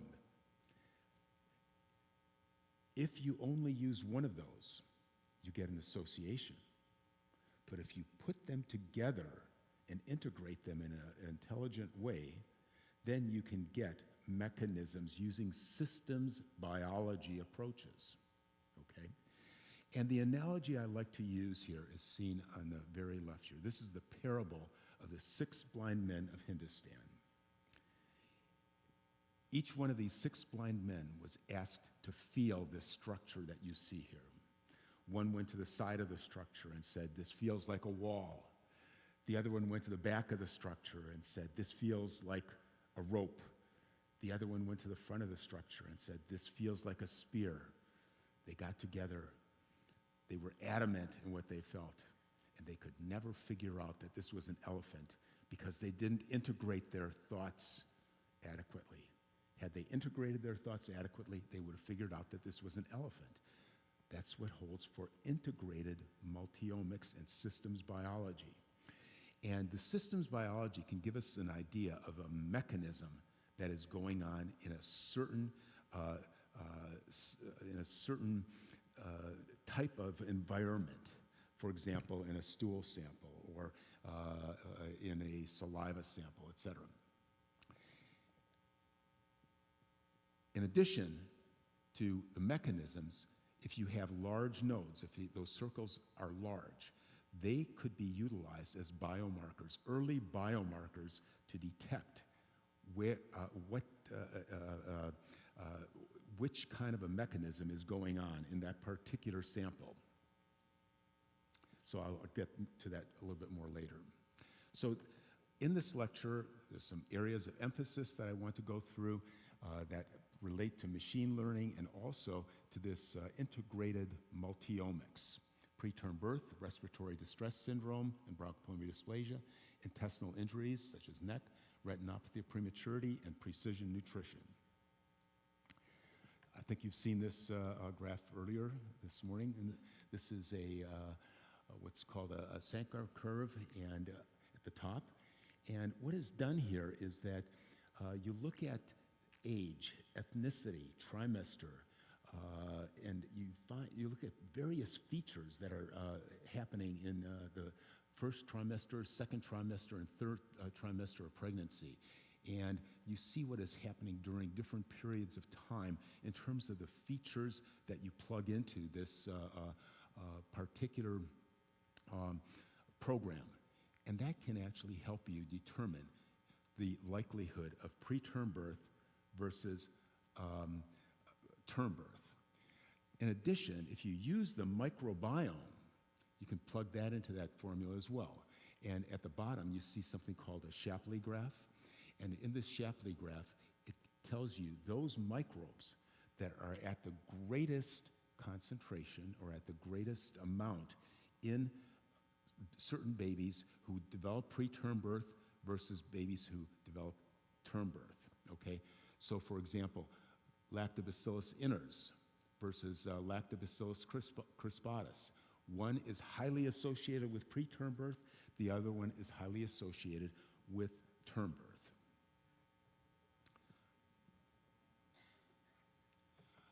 We can also use this not just for looking at preterm birth, but also the DOHAD, the developmental origins of health and disease. So not only can this provide a predictor of what happens to the baby, it might even provide a prediction of what happens in adulthood and later life in these individuals.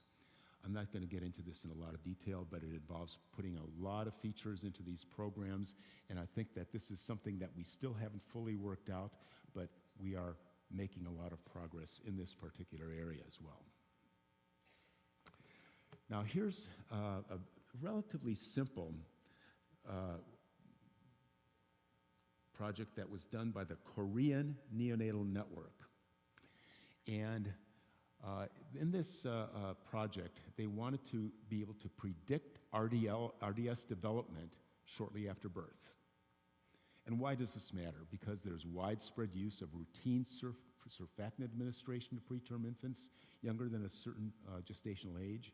So this is very common for us to provide surfactant without really knowing if this baby has a very high risk. And so they wanted to get a better idea of the risk. So in this Korean Neonatal Network, they evaluated 13,087 infants weighing less than 1,500 grams, and they diagnosed RDS in 10,041 of them. And 23% of these babies did not have RDS, indicating surfactant was administered unnecessarily in these 23% of the infants.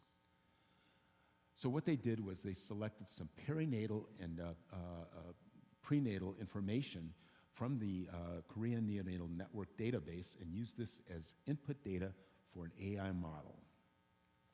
And this is sort of a complicated slide, but they looked at various forms of clustering in their database, and that's what's seen at the top here. And then they were able to go through a first iteration of ranking, and then they got fancy and they started to use neural networks to go even further, and they did cross-validations, and what they came out with was seen here. This is a Shapley plot showing ranked features of importance. Gestational age, blood gas analysis, you can see, you could probably have predicted some of these just by experience, but this technique actually predicted these numerically. And then what they did was they looked at the number of features on the x-axis. You can see the number of features, but then you get sort of saturated by about 20 features. You get an improvement when you look at the first 20 features, but beyond that, you don't get an improvement in terms of accuracy. So what they did with this, they created an application, a computer application, and with this, they were able to put information into this app, and it tells you what the risk is for the development of RDS. So that's a very kind of a rudimentary form of artificial intelligence that can help prediction. What about bronchopulmonary dysplasia? cannot be predicted at birth with a fast bedside test. Well, why is this important? We have some limitations of our traditional approaches in BPD management. Early diagnosis is not that necessarily that easy. We have a lack of definitive early symptoms, variable clinical presentations of BPD. There's a reliance on oxygen requirement as a primary diagnostic marker. Difficulty in differentiating BPD from other respiratory issues in preterm infants, and all of these can lead to delayed identification and potentially missed opportunities for intervention. So this is a Scandinavian group that did this study, and this is a multi-center study of preterm infants with gestational age of 24 to 31 weeks, and clinical data present at birth were combined with the spectral data of a gastric aspirate samples taken at birth and analyzed using artificial intelligence. So they took this gastric acid sample, peak, together with the clinical data. And they used this to design an algorithm to predict the development of BPD. Here's the diagram of what they did with this study. They didn't have many patients. They ended up having 26 babies with BPD and 35 without BPD. So they used what is called a supervised learning approach. Remember before, and you've probably heard from both of our lectures, that there's supervised and unsupervised machine learning. Well, supervised machine learning is one where you know the diagnosis. Here, they had babies who had BPD or did not have BPD according to their definitions. And this is the particular test that they used to look at the gastric aspirate sample. They measured the peak, and the peak was the measure that they used to add to the clinical features. And the outcome was that 26 of the 61 included infants developed BPD. The spectral analysis of the gastric aspirate identified identified the most important wave numbers for classification and surfactant treatment. The birth weight and gestational age were the most important predictive clinical data, but by combining that clinical data with the spectral data, they were able to get a sensitivity of 88% and specificity of 91%. And so they thought that they had a reasonable point of care test that put together with the clinical data, they could help predict BPD. Now let's get into this, one of my favorite and maybe an unfavorite conditions. This is something that I used to call a disease. Okay, in fact, I've written many review articles on this, and it usually started with necrotizing enterocolitis is a disease. Well, I don't believe it's a disease anymore. I think we could call it a condition. It's a multifactorial condition and not a specific disease. And I'll talk a little bit more about this as we go through this. But in 2011, when Dr. Alan Walker and I wrote this review article in New England Journal of Medicine, we called this picture a representative of classic necrotizing enterocolitis. Baby had distended abdomen with some periumbilical erythema. We saw some air in the liver. We saw some pneumatosis intestinalis. That baby got worse, and that baby ended up going to surgery and having an actual necrotic bowel, okay? And we called that classic necrotizing enterocolitis because in 2010, 2011, we were beginning to recognize that there were other intestinal entities that we were calling necrotizing enterocolitis. For example, spontaneous intestinal perforation. There still is no ICD-10 code or ICD-11 code for spontaneous intestinal perforation. So in our database, if a baby goes to, has a drain placed and does not have a laparotomy, what's the ICD-10 code for that baby? Necrotizing enterocolitis. So our databases are garbage, okay? But this is something that has now become a real conundrum because what we are calling necrotizing enterocolitis is not a specific disease, and I think we need to switch the entire paradigm. So these are just some of the things that we are calling necrotizing enterocolitis. I don't have the time to get into detail in all of with all of these, but these are just some of the things we are calling necrotizing enterocolitis. Now, one of the things we need to do is to shift our paradigm, largely because we don't have a definition for necrotizing enterocolitis. This is a paper that was written in Pediatric Research in 2020, and in this paper by Ravi Patel, they talked about 8 different definitions of necrotizing enterocolitis. If you have 8 different definitions of necrotizing enterocolitis, do you really even have a definition? No, you can't, because this is a real conundrum. And if you don't have a definition, all of the studies that we talk about when it comes to necrotizing enterocolitis are largely faulty, because you have to have a good definition of necrotizing enterocolitis, but we don't have one. So this is from a review article written by my friend Kenny Martin. Definitions of necrotizing enterocolitis. What are we defining, and is machine learning the answer? And so at the time this was written, we already had started in our own unit to start using some very rudimentary machine learning techniques to start trying to better look at this problem. One of the questions is, can we separate early on babies with spontaneous intestinal perforation from babies who actually have necrosis of the intestine by just looking at clinical features? So we used a supervised approach where we had babies who had known spontaneous intestinal perforations and babies who had known necrosis of the intestine at surgery. And we used a couple of different techniques, logistic regression and random forest techniques, to be able to determine early features and how early features differentiated those two. And here on the right part of this slide, you see the average Gini features of importance that helped us differentiate spontaneous intestinal perforation versus actual necrosis of the intestine. And using these techniques, we were able to see really good accuracy curves, accuracy greater than 0.9. Now, Alison Luer, was the first author of this paper. She was one of our trainees.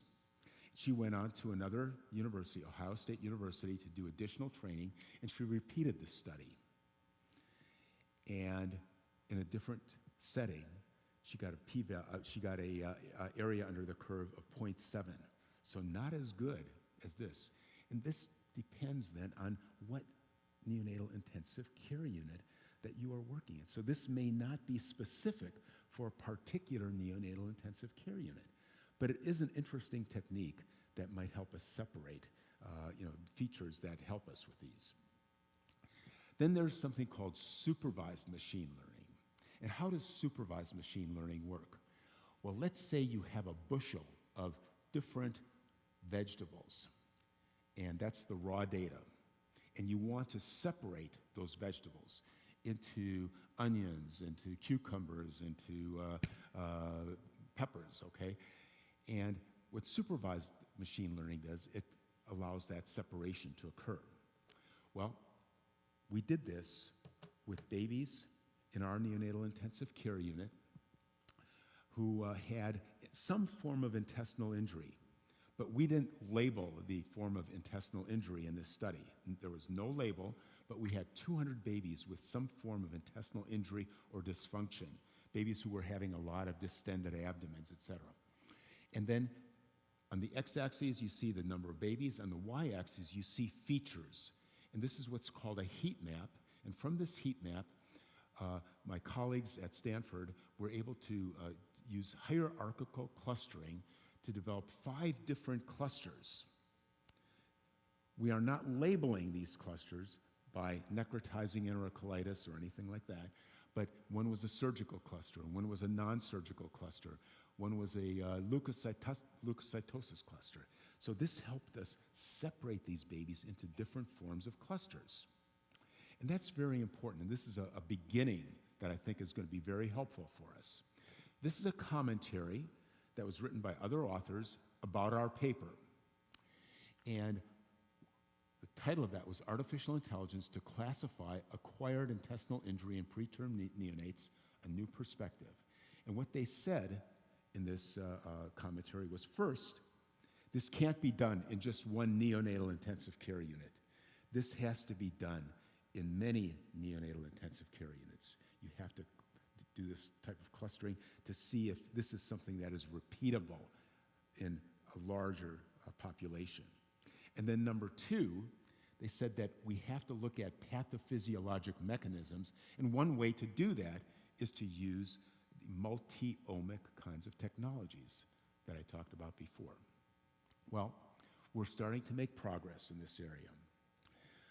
I started with talking with the United States Neonatal Network, the National Institutes of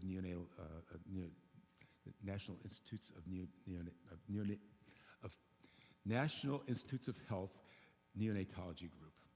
And what they told me was, after looking at the data, that the data in the US was not granular enough. So I went to the Korean Neonatal Network and to the Canadian Neonatal Network, and both had granular enough data.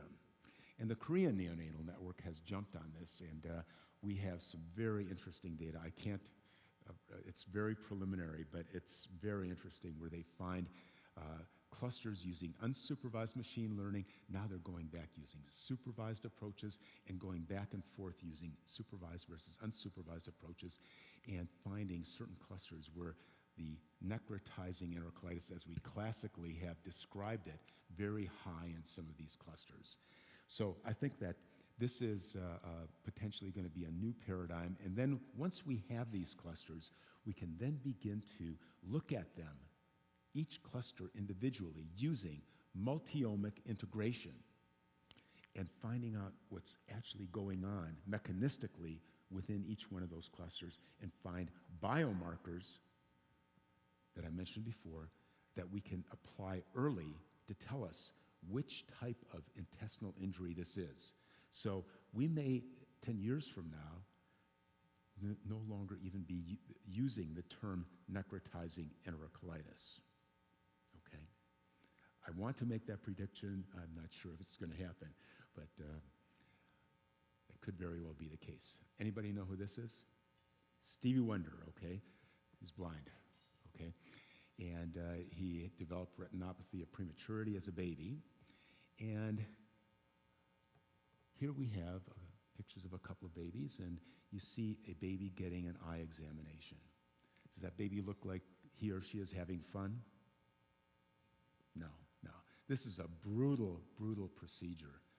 And we do this in almost all babies who are preterm, less than about 32 weeks gestation, okay?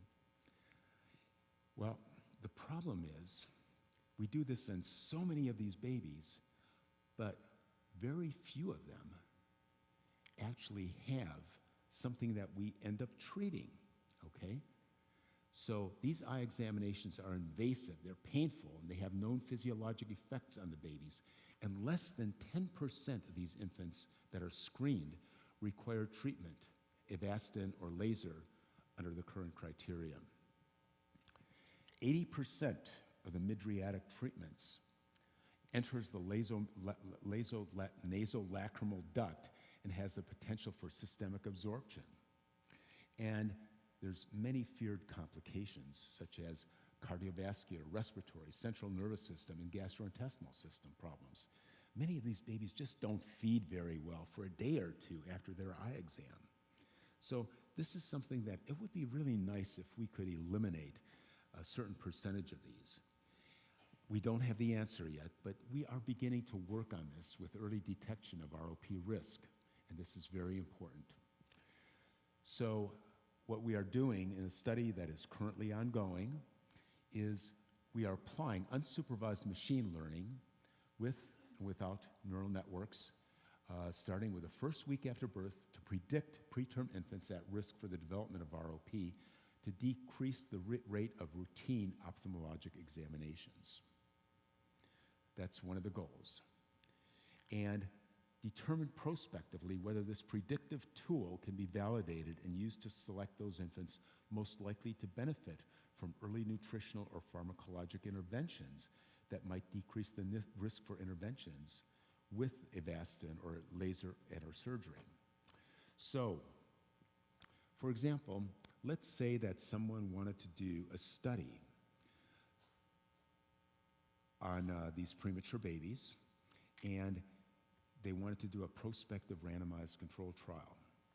The number of babies actually getting laser therapy or getting Avastin in certain countries is very low. In Japan, it's actually fairly high, largely because they have so many very, very preterm babies. It's about 15%. That's a good number. But if you have maybe only 5%, if you want to do a prospective randomized trial, that'll take 2,000 babies, okay? Not so easy. But if you have a risk index, if you can get rid of some of the babies who are not at very high risk, but only those that are at the highest risk, then you can actually do a much more pragmatic power analysis in these kids and have a much lower number of babies for a randomized controlled trial. And last, I want to talk a little bit about nutrition. And this is just a alleged quote by Hippocrates: "Our food should be our medicine, and our medicine should be our food." Now, in neonatology, when it comes to all kinds of neonatal measures, we've had the past, the present, and the future.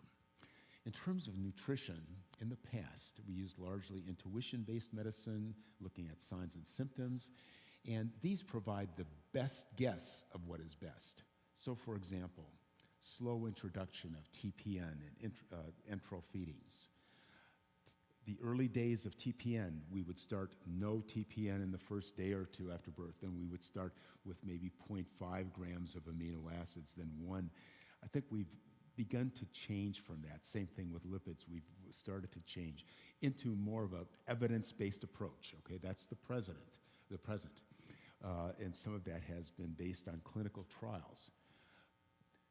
But these clinical trials look at the mean, and we get these guidelines based on the mean, but it doesn't provide for us really precision-based nutrition. So how do we go about doing this? We need to have prospective evaluations of individual nutritional needs that lead to improved outcomes. So here's just an example of guidelines, enteral nutrition in preterm infants in 2022. This looks at the mean, Gaussian distribution of the mean. But we don't all respond the same to the same food intake.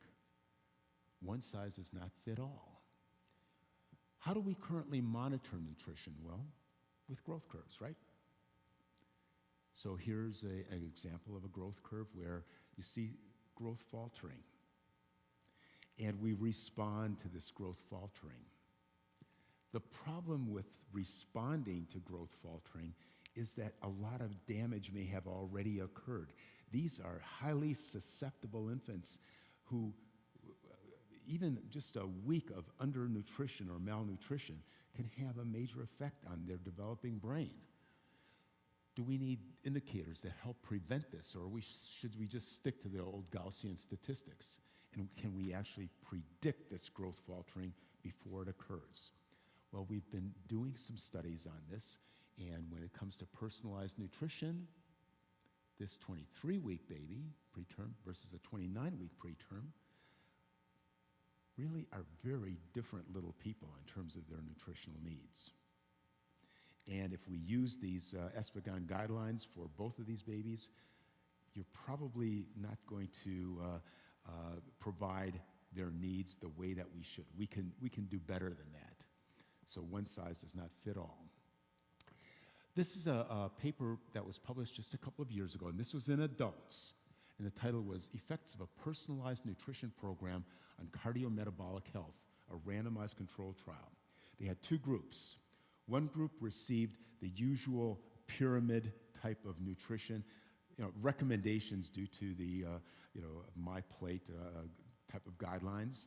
The other group actually had a lot of measurements taken and then recommendations made based on the individual's blood analyses. And they found that there was really a big difference between these two in terms of triglyceride levels, hyperglycemic responses to glucose stimulus. The personalized approach really did make a difference. So I was asked to write I reviewed this paper and I was asked to write a commentary, and I commented on how cool this work was, but at the same time I said, we don't have anything like this in pediatrics, especially neonatology, and we need to start thinking about that in the neonatal field as well. So here's an example of some work that is being done in the UK, and in the UK they have started to do clustering. Okay, and I showed you before the kind of clustering that we did for intestinal injuries. They're doing the same for these babies to look at potential for nutritional clustering, so that if you find certain clusters, that cluster might need more amino acid, or another cluster might need more certain types of lipids, DHA, et cetera, okay? So that can help lead to precision approaches. And so this is a clustering type of an approach that can be used in the future. And you see on the left here, clustering, and you can add to that clustering, augment with the multi-omic integration. And with that, you can then end up doing the systems biology, and that will then lead to a paper similar, or a research very similar to what was done in that nature biology approach, looking at precision versus guideline approach to nutrition. That's where I think we will be going in the future with this. But this cluster-based approach is not perfect. Does clustering of nuanced phenotypes and multi-omics provide individualized nutrition? No. You still have the clusters. You still have these babies in these individual clusters.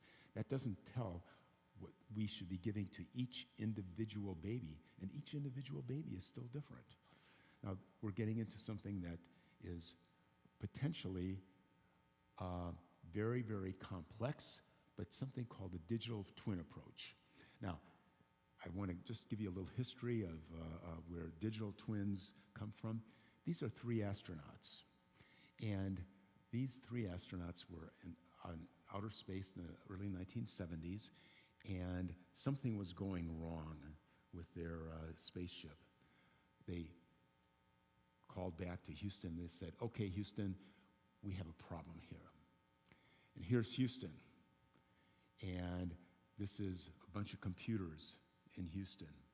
And they were able to do some simulations of what was going on, simulations of what was going on in space.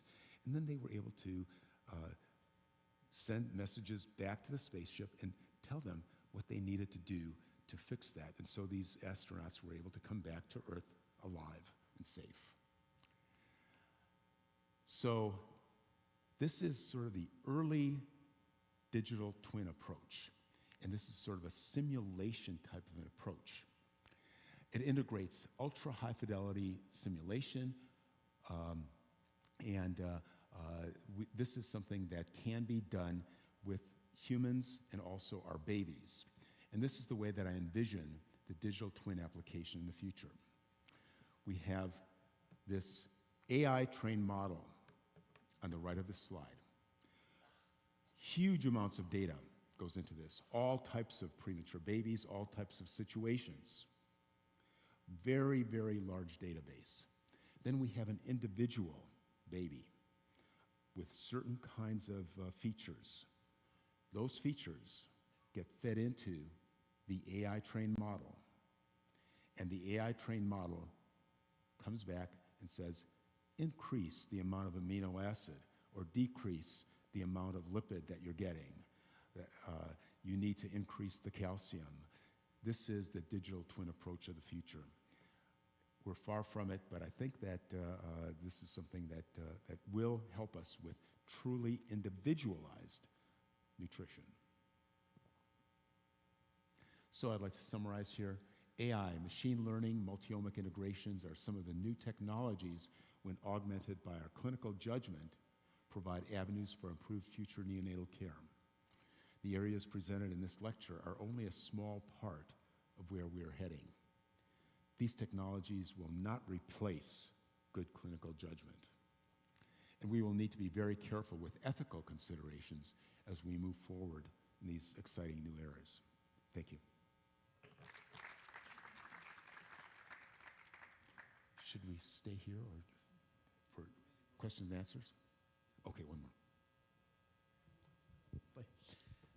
And now we reached our last talk for today. And as we say in Arabic, ختامها مسك بإذن الله.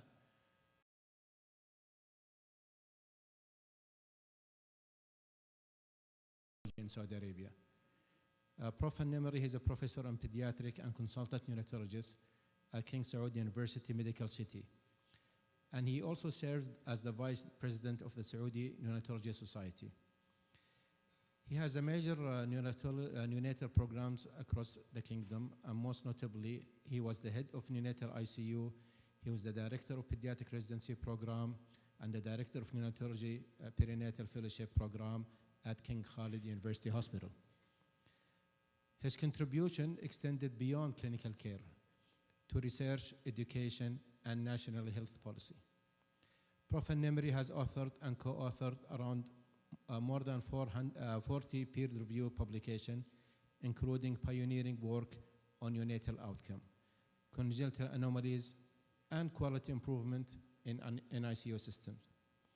So his talk today will be about neonatal GI emergency. So the floor with you, Prof. Nemri, and welcome.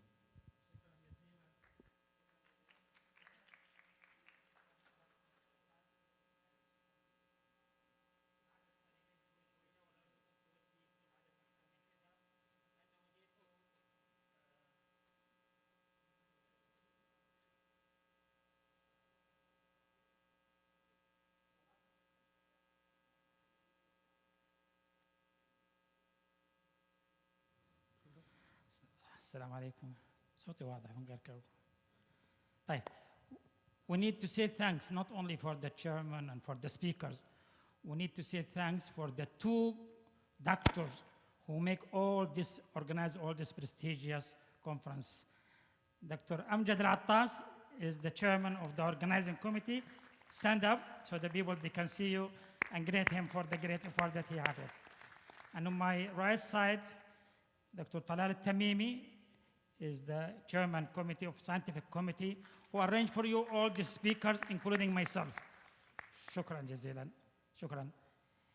الشكر موصول لرئيس الجمعية عراب نيوناتولوجي تريننج في المملكة العربية السعودية دكتور إبراهيم الحفظي. شكرا جزيلا. I'm doing this to let you know that this is the people who work hard, including the board members of Saudi Neonatology. ما أبي أكثر عليكم الوقت ضيق بس make it just as an exercise. To talk about the neonatal GIT emergency, we had presenting many times. And I'm presenting this again. What is the remote? ما في. فنبدأ بسم الله الرحمن الرحيم. ربي اشرح لي صدري ويسر لي أمري واحلل عقدة من لساني يفقهوا قولي. ولا أعتقد to close or disclose anything. It's just source of teaching and learning. And always I love this. The more you teach, the more you learn. Especially I came from this university where at the entrance you have to read اقرأ باسم ربك الذي خلق. You have to read. And after you finish and you fill your brain with a lot of knowledge and science, you come out to find yourself وما أوتيتم من العلم إلا قليلا. Avoid post-Canadian syndrome. No post-Canadian syndrome. Whatever you learn, and we learned today a lot from our international speakers, from our president about the GIT. and more importantly, talk about feeding and necrotizing enterocolitis. And when you talk about the GIT malformation, it comes to one of the highest country in congenital malformation, Saudi Arabia. And more in the literature data about the brain malformation, heart, renal, a little bit about the GIT. For how common is it?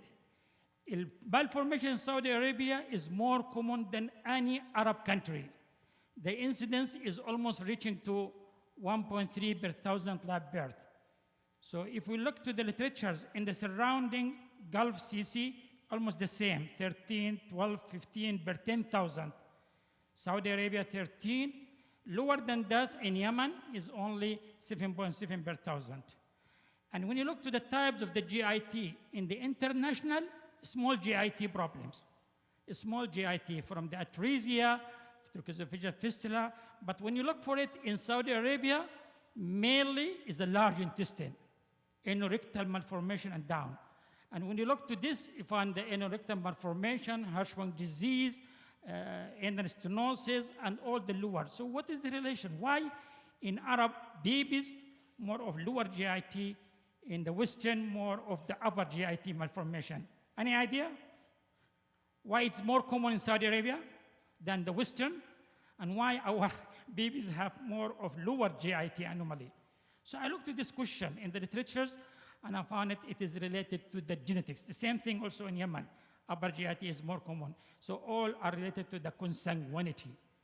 Consanguinity increasing the malformation, as well as Hirschsprung disease anorectal is gene-related malformation. We know the Hirschsprung disease is a gene.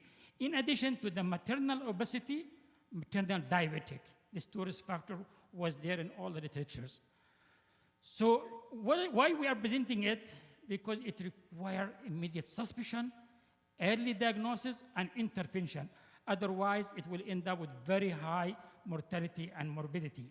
And when I look to the morbidities, I found this in the literature, mortality among 200-something cities or countries, including Saudi Arabia. So they classified them into high income, low income, middle income. We are high income, but they choose a 5-star hotel or 5-star hospital, King Faisal.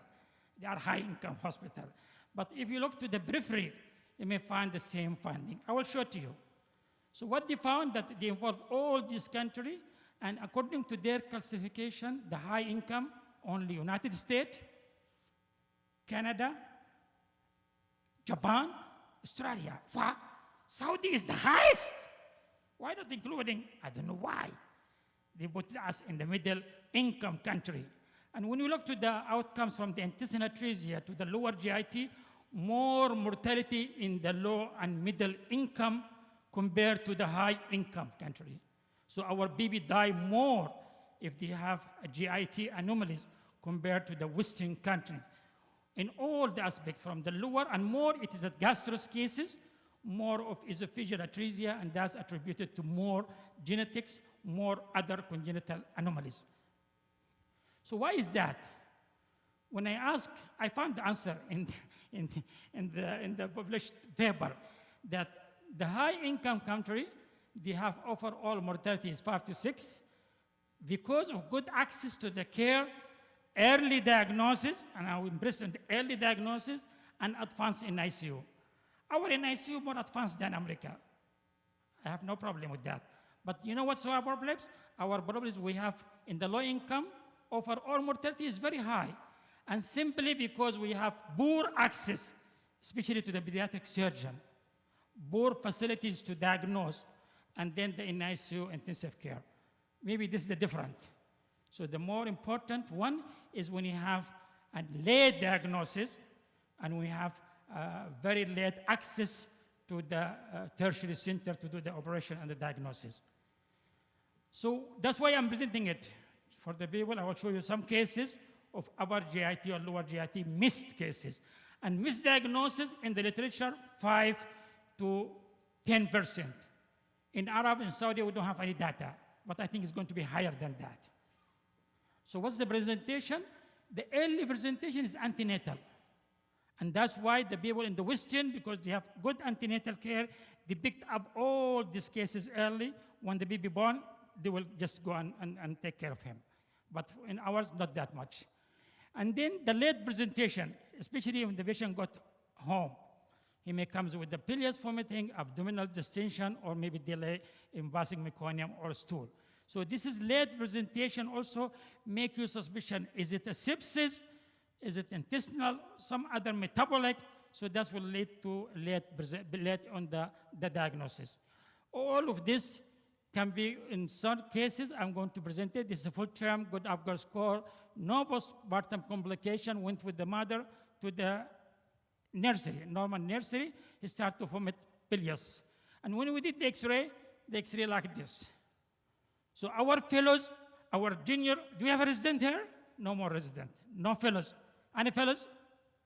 Neonatology fellow? شوفني تعب على الفاضي يا أبو سلطان. No fellows. Fellows, can you raise your hand? So if you show it to the fellows, when you call, this is just dilated intestine. When he sent it to me, there is a perforated bowel. I don't know what is the laser, but you can see this is a pole like, so this is a perforation. It's a mist. So this is one of the cases has been missed as intestinal perforation. And when we do the lateral decubitus, the diagnosis was there. So our junior, please wake up. Bilious vomiting is something dangerous.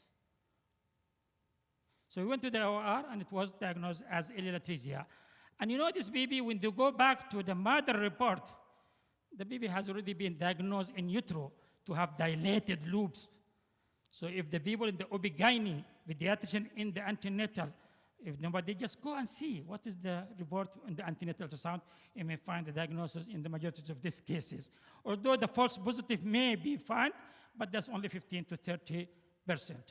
This is another case. 3 days old, full-term male infant, delivered normally, developed bilious vomiting immediately after birth. Baby is active, bottle feeds, it's not septic, or formula feed combination. The infant vital signs was okay, but the abdomen mildly distended, and then there was a query, could be considered to have him as a cow milk protein allergy or not. They diagnosed him as cow milk protein allergy, and they changed him to another formula. Went home.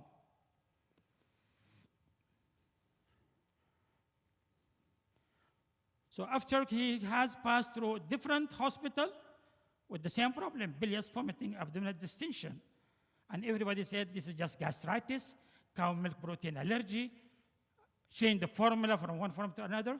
Then he landed in our emergency with bleeding per rectum. And the baby was in shock, acute kidney injury, almost dying. Simply because the primary hospital missed it, the second one missed it, and the third one missed it. When he came to us, maybe we'll miss it if he has no bleeding per rectum. And then when we do our X-ray, it was a typical of malrotation. And malrotation with volvulus. Baby was in shock. We resuscitate, fluid.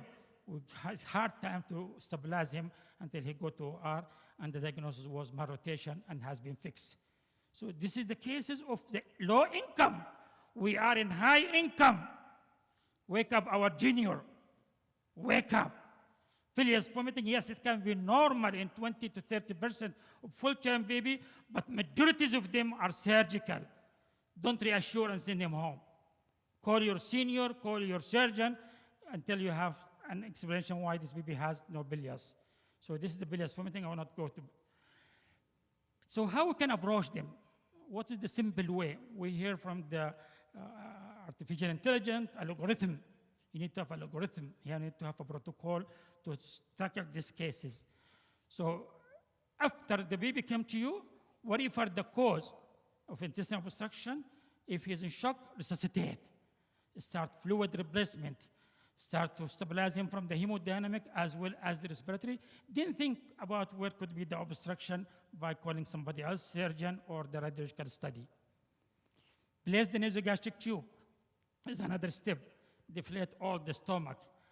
Establish good IV line for IV hydration, IV antibiotics. Most of these cases, they will need IV antibiotics, at least the first 72 hours. After you stabilize him, call your surgeon to see it. And this algorithm, I get it from SBGAN. Very good algorithm. So if you have a suspicion because of the bilious vomiting, just put nasogastric tube and examine the baby anus go down. Nasogastric tube pass simply, deflated, examine the anus. Anus is normal, there is no anorectal malformation. Then you may consider to have the diagnosis of imperforated anus or Hirschsprung disease. Then you do the plain X-ray. If the X-ray seen in the small intestine with just normal distribution, so maybe this is something lower. If you go with the specific finding, double bubble, duodenal atresia, triple bubble, something down, duodenal atresia, or, for all this, you diagnose immediately that this baby has an upper problems. Bowel malrotation, you may diagnose them with this one by just looking for the bowel distribution. And sometimes, if you don't have that much of clear impression, this baby whether it's upper or lower, proximal or distal obstruction, don't worry. Just admit him, stabilize him, then you can call your pediatric surgeon and start to use some other investigation. Nobody will miss it when the baby comes with projectile vomiting. You don't need even to do further study or ultrasound.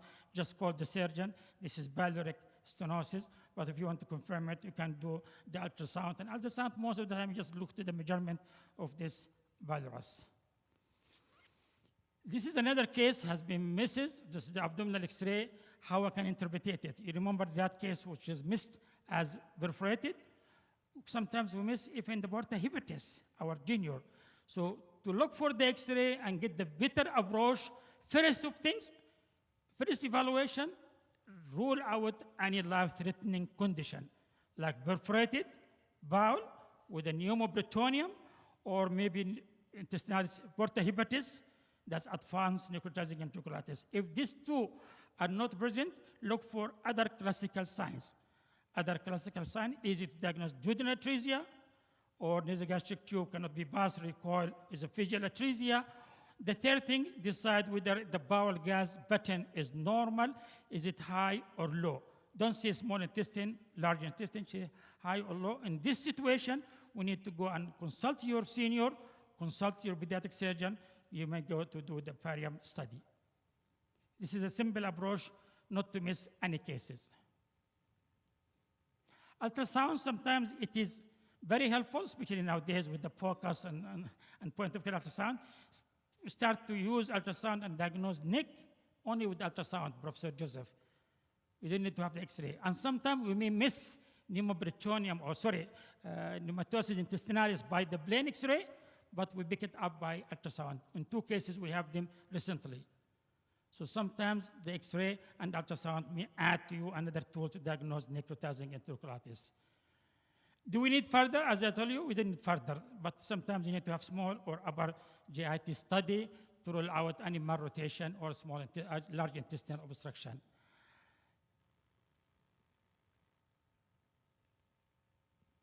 This is, we saw it. This one is very common. Joseph Billy showed to us. And this is what? Maybe abdominal distended. He has the abdomen like this. But when you look, there is nothing life-threatening. No pneumatosis peritonialis, no porta hepatis, no free gases. So if you look at the baby in CPAP. And the CPAP belly, to feed or not to feed, Joseph, he explained to us. But very interesting thing that we say, it is common in our unit. I found this. So when you have CPAP belly and the abdomen is like this, baby cannot tolerate the feeding. In the majority of these cases, there is something called, this one has been seen in the literature to reduce that CPAP belly, has been published in Neonatology Journal 2024. Actually, it is an anecdotal report for cases that they respond very well to this pill when they have just CPAP belly. Make sure it is CPAP belly. It is not a necrotizing enterocolitis. It is not perforated before you put that belly. I was trying to find it in our market, not yet. Do you have it, Joseph, in North America? We don't have it. So still maybe just a trial for this bill. And this is the report, neonatal abdominal support to decrease the CPAP belly in abdominal distension. But again, make sure it is not surgical. It is not neck. It is not pneumatosis intestinalis. It is not a pneumoperitoneum. then you apply CPAP. I'm afraid that you'll apply CPAP and the baby is perforated spontaneously or neck. This is the baby who was suspected antenatally. And as I told you, that the high-income country, North American, and Saudi Arabia also, majority of the cases, we picked up them early by the antenatal ultrasound. But the problem, we don't follow this antenatal ultrasound. Majority of the baby, they born, even we don't know what is their finding. There's no communication between us and the OB-GYN to know this baby has some dilated bowels, has double bubble, we send him home. He will come to the emergency with the same scenario, and this is one of the reasons we have high mortality in the low and mid-income countries. But majority of this, you can diagnose them antenatally by just double bubble or dilated bowel loops. Junior, 500 riyal from Dr. Gattan if you answer. Halas Gattan, you give? 500, he's the, what's your diagnosis? أنا سألت خلاص هتاخد فرصة. Oh, في chat GPT. They will picture it, they put it in chat GPT and get the answer. This is artificial intelligence. Easy. Triple bubble genetism. 500 from Dr. Gattan. Catch him. This is unusual bilious vomiting. This is the baby who was almost 2 days, born normally, good Apgar score, was very irritable, crying very badly. And then when you do this, we found this. He came from the emergency, actually, after he went home. What is this? Very bizarre loops dilatation. And it was not obvious with this one. Do you have an idea what this could be the diagnosis? Hirschsprung? Maybe because the anorectal, there is a gas. So when you find a gas in the anorectal area, unlikely to be Hirschsprung, but only the dilatation in the proximal. So we call our pediatric surgeon, please come, bilious vomiting in this bizarre looking. And he came, and actually he do the ultrasound, and he found these loops. So what's your diagnosis now? Intussusception. So neonatal intussusception has been reported in literature, and this is one of them. And when they take him to the OR, they find this bowel has eating each other. So ilio-ileal intussusception. So that's a very common. This is his pictures on surgery. This was from Aramco, John Hopkins, high-income country. Aramco is in our Sharqiya. I'll go this one. So this is neonatal intussusception. And finally, we have this case, 28 weeks baby, recovered from hyaline disease, blood culture stained stool, so bloody stool, but the baby was okay. No apnea, no bradycardia, hemodynamically stable. So when you said like this, usual diagnosis, maybe neck. Everybody will say this is maybe neck. And actually when we x-ray him, he has pictures of neck, pneumatosis intestines everywhere. So we kept him in PO for 7 days. We treat him with antibiotics. After he finished his course, stabilized, no more bleeding per rectum, we refeed him again. The same symptoms. He starts up bloody, diarrhea, bloody stool, little bit of abdominal distension, but the baby is fine. So we keep him in PO again. And when we do X-ray also the same, pneumatosis intestinalis. What is this? Could be recurrent pneumatosis intestinalis. Could be mesenteric blood flow, abnormality in the mesenteric blood flow. We put all these possibilities. What else could be? ارفع صوتك عشان 1000 ريال عبد الحكيم قطن بيعطيك. ارفع صوتك يا بنتي. خلاص عبد الحكيم 1000 ريال. نتو كرش our fellows عشان يحضروا معنا كثير.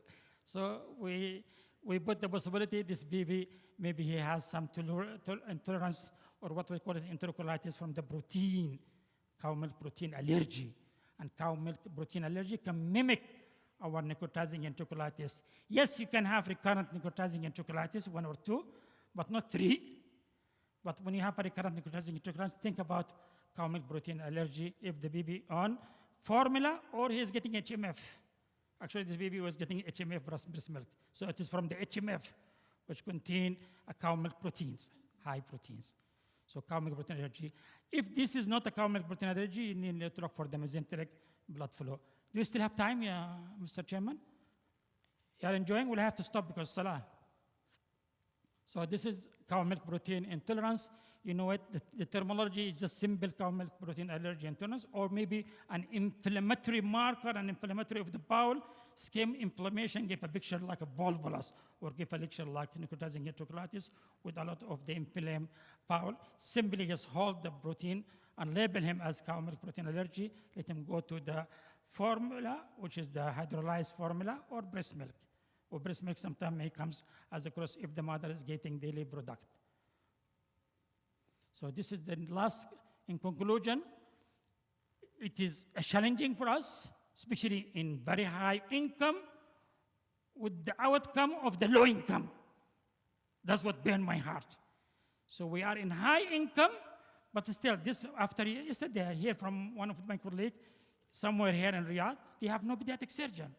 They have to transfer the baby from Kharj to military here because they have no surgeon. So access, easy access, is more common getting missed, and missing cases lead to high mortality. So we need to have a good clinical approach, good algorithm, good suspicion, early intervention. With that intervention, you may have the best outcomes. And that will conclude my talk. Thanks a lot.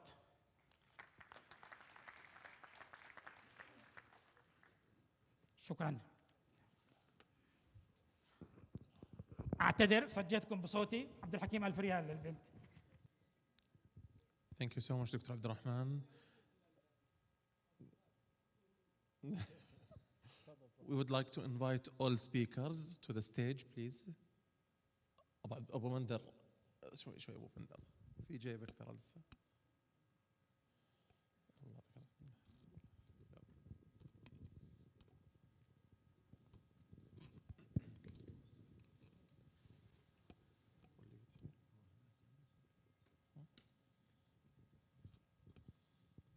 Questions? Questions?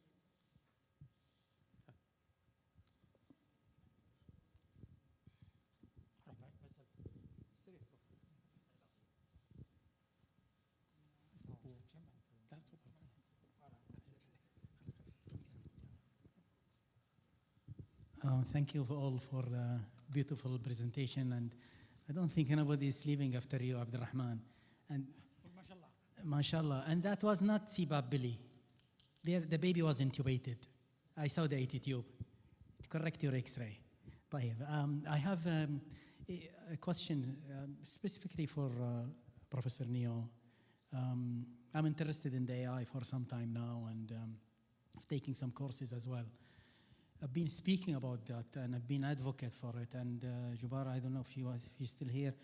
We're like, we want to see it, and we have some discussion. Now, as you can see, people are worried to use it. Now, actually, my worry that people are not using it. Why?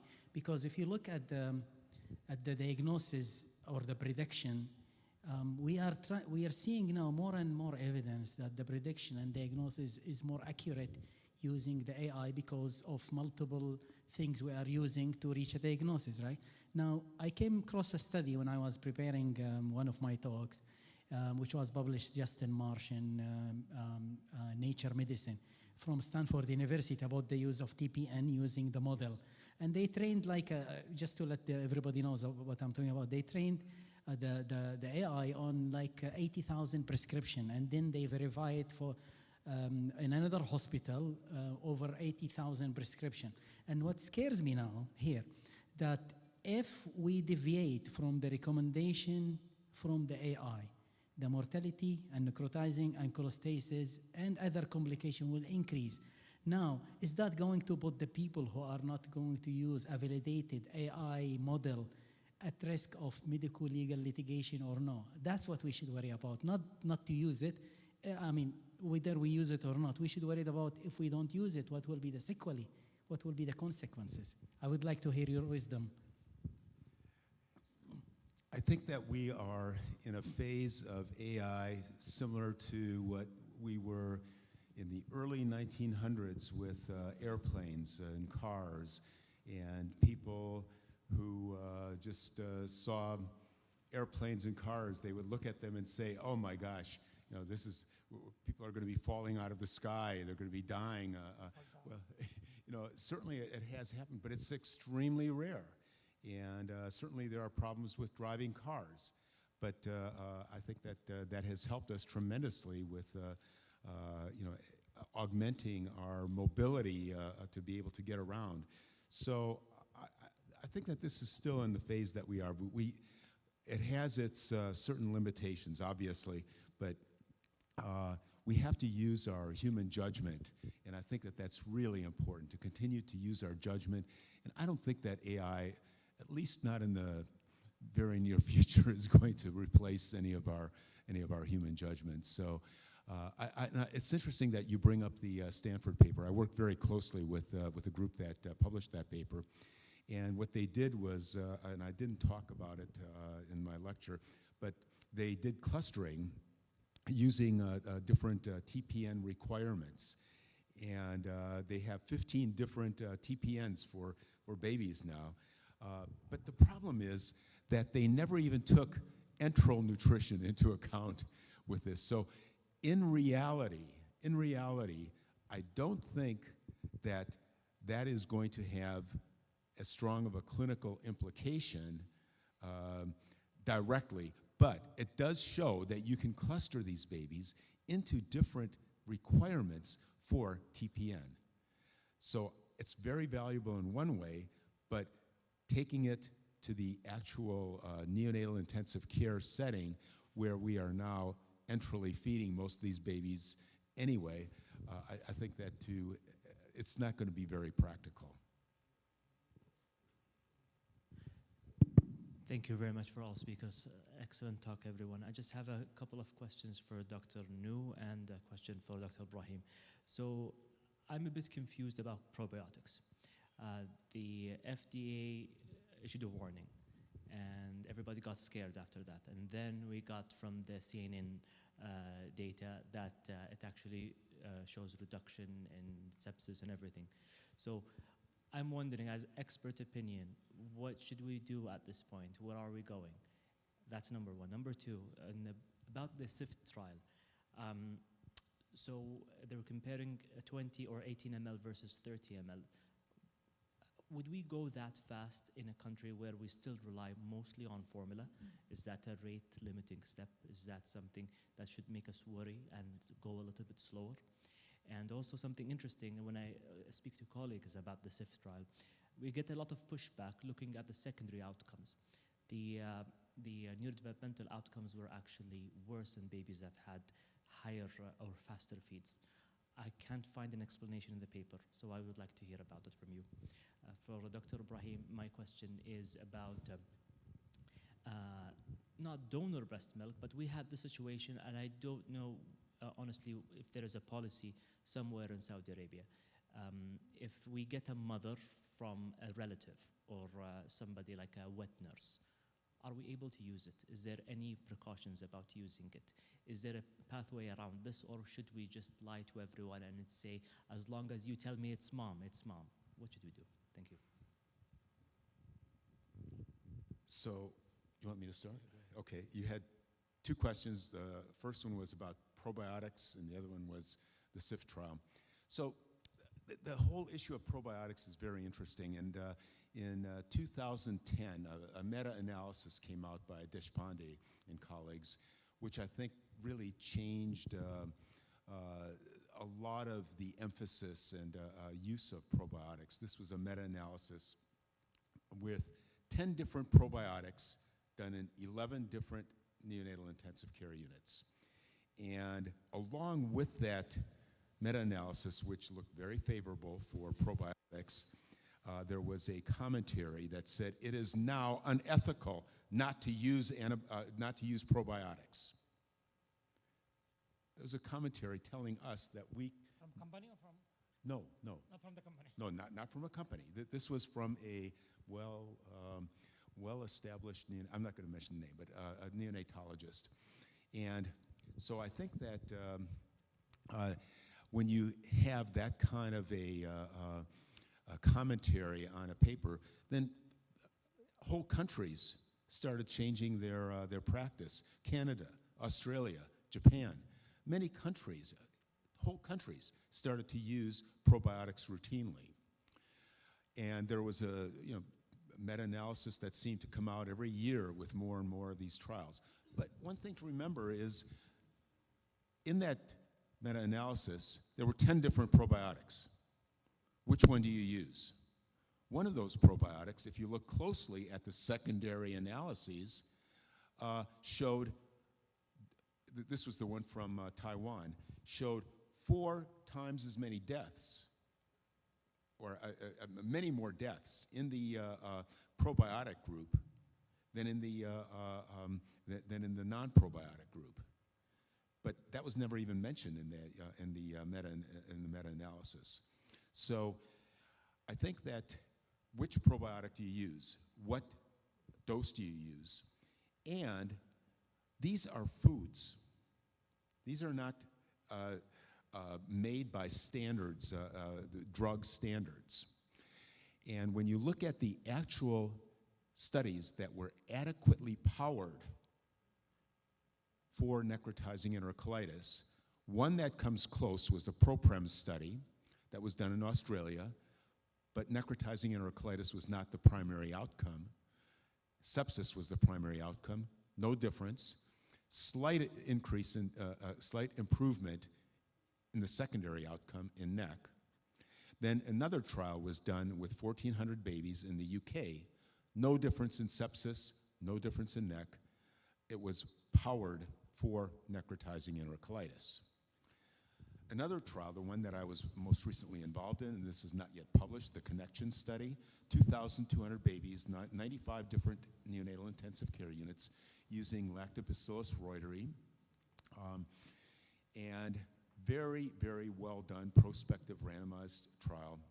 P-value with necrotizing enterocolitis was 0.247. 0.247, not significant. But then, when you looked at mortality as a secondary outcome, there was a difference in mortality favoring the agent, and we're not calling it a probiotic, and I'll tell you why shortly. We're calling it a biotherapeutic agent, okay, not a probiotic. The mortality was different, and then when you actually looked at gut necrosis seen at surgery, that was also different.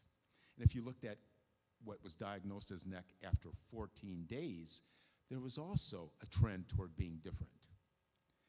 But those are all secondary outcomes, and that is something that makes this kind of a paper kind of difficult to publish if you are going to try to emphasize secondary outcomes.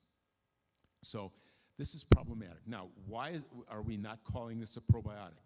Because this company actually went to the Food and Drug Administration in the US and also went to the European agency and got permission to do the study.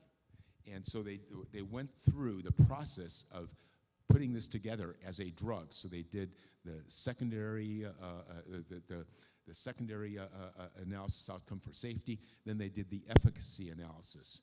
And after 2,200 babies, there's no difference in the primary outcome.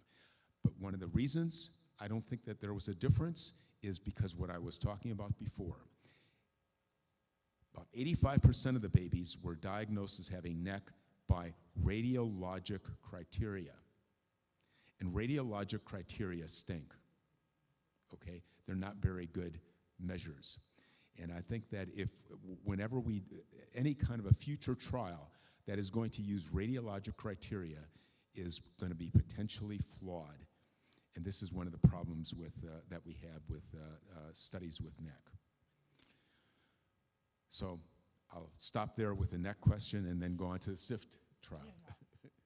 Go on to the SIFT trial. And with the SIFT trial, very quickly, those were secondary outcomes. And I think that what they do is raise a flag. Okay, they raise a yellow flag saying, okay, we need to look at this, but I would not completely negate the primary outcomes of the SIFT study because of those secondary outcomes. I think the SIFT study tells us that it is possible in many of our babies to advance them more rapidly. But we still have to be somewhat careful in doing that. And this is why I bring up, the other ends of the Gaussian distribution, that there are some babies we can go much faster than 30 milliliters per kilo, and there are some babies that we really have to go slow with.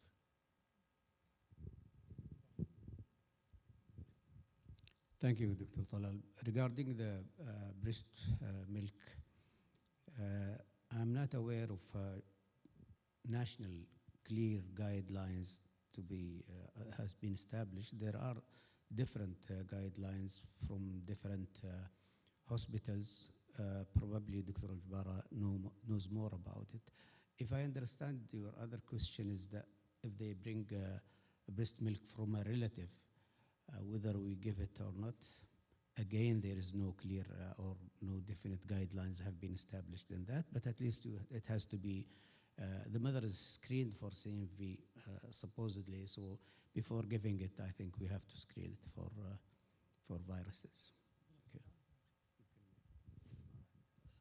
Talal, recently in the university we received a very big project يسمونه حليمة السعدية للإرضاع الطبيعي. وهذا has been established in Malaysia. اللي هم a mother, she bring her sister, her relative to feed her baby preterm, has been established في ماليزيا في الكويت. احنا we are almost adopting the same policy. We're still under rewriting it, readjusting it, getting the legal part of it, and الشرع منه حكمه. They have approved it. I hear from Professor Mouzan recently الفريح. They have approved it من الشرع إن إذا كان المرأة she knows that donation mother or donating milk mothers who signs already they agree about the two families حتكون أمها من الرضاعة. It's going to establish soon إن شاء الله. حليمة السعدية موجود في النت. Just go السعدية للإرضاع الطبيعي. طيب, thank you everyone for this interesting topic, specifically regarding the donor milk. I see that Professor Neo mentioned about the pasteurized donor milk, and I understand the importance of pasteurization process in order to eliminate the CMV and other infections and so on. So it's well established that pasteurization process is eliminating many factors, beneficial factors from immune and micronutrients from the milk. If we came up with the screening of maternal or the donors mothers, especially we are not going to adapt the complete donor milk processes from the Western country, as we have some religious and legal restriction regarding the donor milk. So that's the screening process for such CMV and so on, eliminate the pasteurization process, and hence given the benefit of actual breastfeeding, even if not its own mother milk. So that's a very interesting concept, and I think that if the donors are closely associated with the baby, you may even have a little bit of this enteromammary response that I showed, and especially if the donor spends some time taking care of the baby. I think that there could be that positive effect. In Brazil, this is a very interesting thing, that one of the things that they have been doing is for premature babies, they have been routinely pasteurizing baby's own mother's milk based on one study showing high levels of CMV antibodies in that milk, but is it actually a CMV that could affect those babies? And we are in the process of working right now. I've got a couple of infectious disease experts and folks from the US and in Brazil looking at this very closely, and we want to write a review on that. My own personal bias at this point is that it is totally and probably not a good idea to pasteurize the baby's own mother's milk. So I think that to not pasteurize the individual donors that you're talking about here is probably not necessary. But again, that's my bias. I don't have a lot of good evidence behind that. Thank you. Just to make you aware that the Association for Breastfeeding committee, which is, will recognize, society. They have a project also, maybe similar to this Halima al-Saadiyya or whatever, but they have some people who can participate by donating the breast milk. And they were happy to organize and to help for those mother to donate milk for certain babies. And then I think if there is some regulation to help the society, I think it will be a very good solution rather than breast milk banking or anything like that. But we use the the allowed, and it should be lawful, but just to put some regulation for it.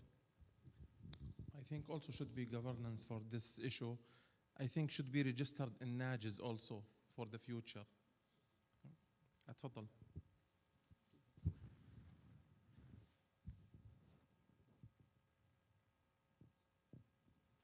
Thank you very much. So for breastfeeding in our center, more than 10 years, we do a donor milk, but it's the parent who's the one who bringing the milk, screening for CMV and screening for HIV, and documented. Nowadays, it is mandatory to register through our national tunnels, which is the ABSHIR.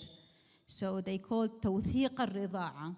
So anybody breastfeed another one, they need to go through our official channel, and it was documented in the IDs and officially. So they know who's the mother who donated her milk.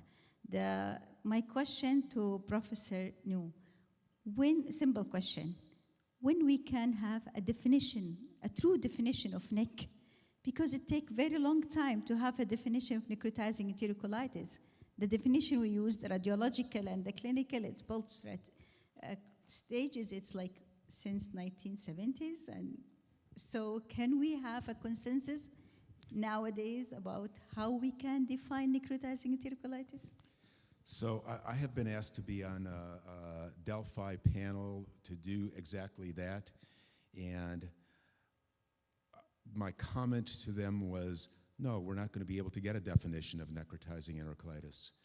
We need to go back to the 1970s, make believe we're in the 1970s, use our new techniques that we have available now, and totally redefine or recluster different intestinal injuries, and we will have different names for those clusters rather than necrotizing enterocolitis. It's sort of like autism. We're calling autism, one thing. There's many, many different forms of autism. Diabetes, we still call it diabetes, but it can be very confusing because the different forms of diabetes, there's like 5 of them, all have different pathophysiologies. And so when somebody says, I've got diabetes, you don't know what diabetes they have. So I think that this is actually counterproductive to have a name like autism, like diabetes, like necrotizing enterocolitis, and make believe it's all the same thing. It's not. We need to have a different paradigm. And so definition, I think I would personally like to see us getting away from it. It's not going to be easy. Last comment or last question?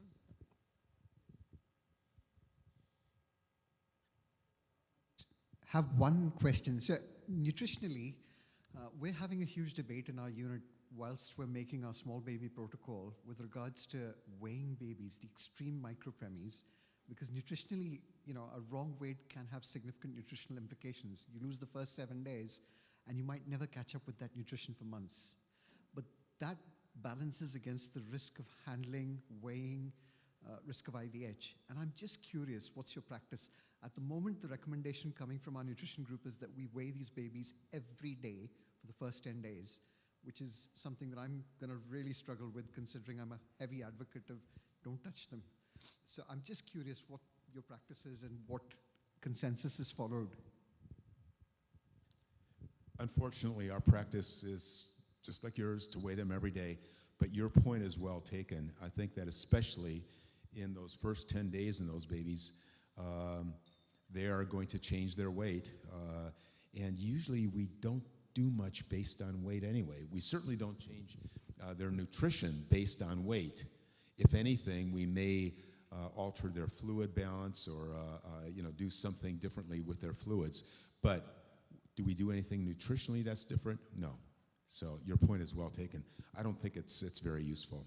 Even with the fluids, we've got so many other parameters, the serum sodium, the ability to look at input and calculate insensible loss. The bigger problem that I face with that is you're weighing a baby before all the apparatus sits on it, and then suddenly it's got tubes, lines, everything, and an incubator scale that has a standard error of about 100 grams. So, this is a dogma that needs to be addressed, isn't it? I agree with you. Thank you so much for all speakers. Thank you for all of you to attend to the last of the day. We will conclude our sessions today. Thank you so much. Thank you very much all for staying so late now. I think this is an appropriate time for all of us to take a group picture, maybe. Dr. Ibrahim and Professor Neo and also Sharma, can you kindly just come into the stage, and everybody who would like to join us in the picture, please feel free.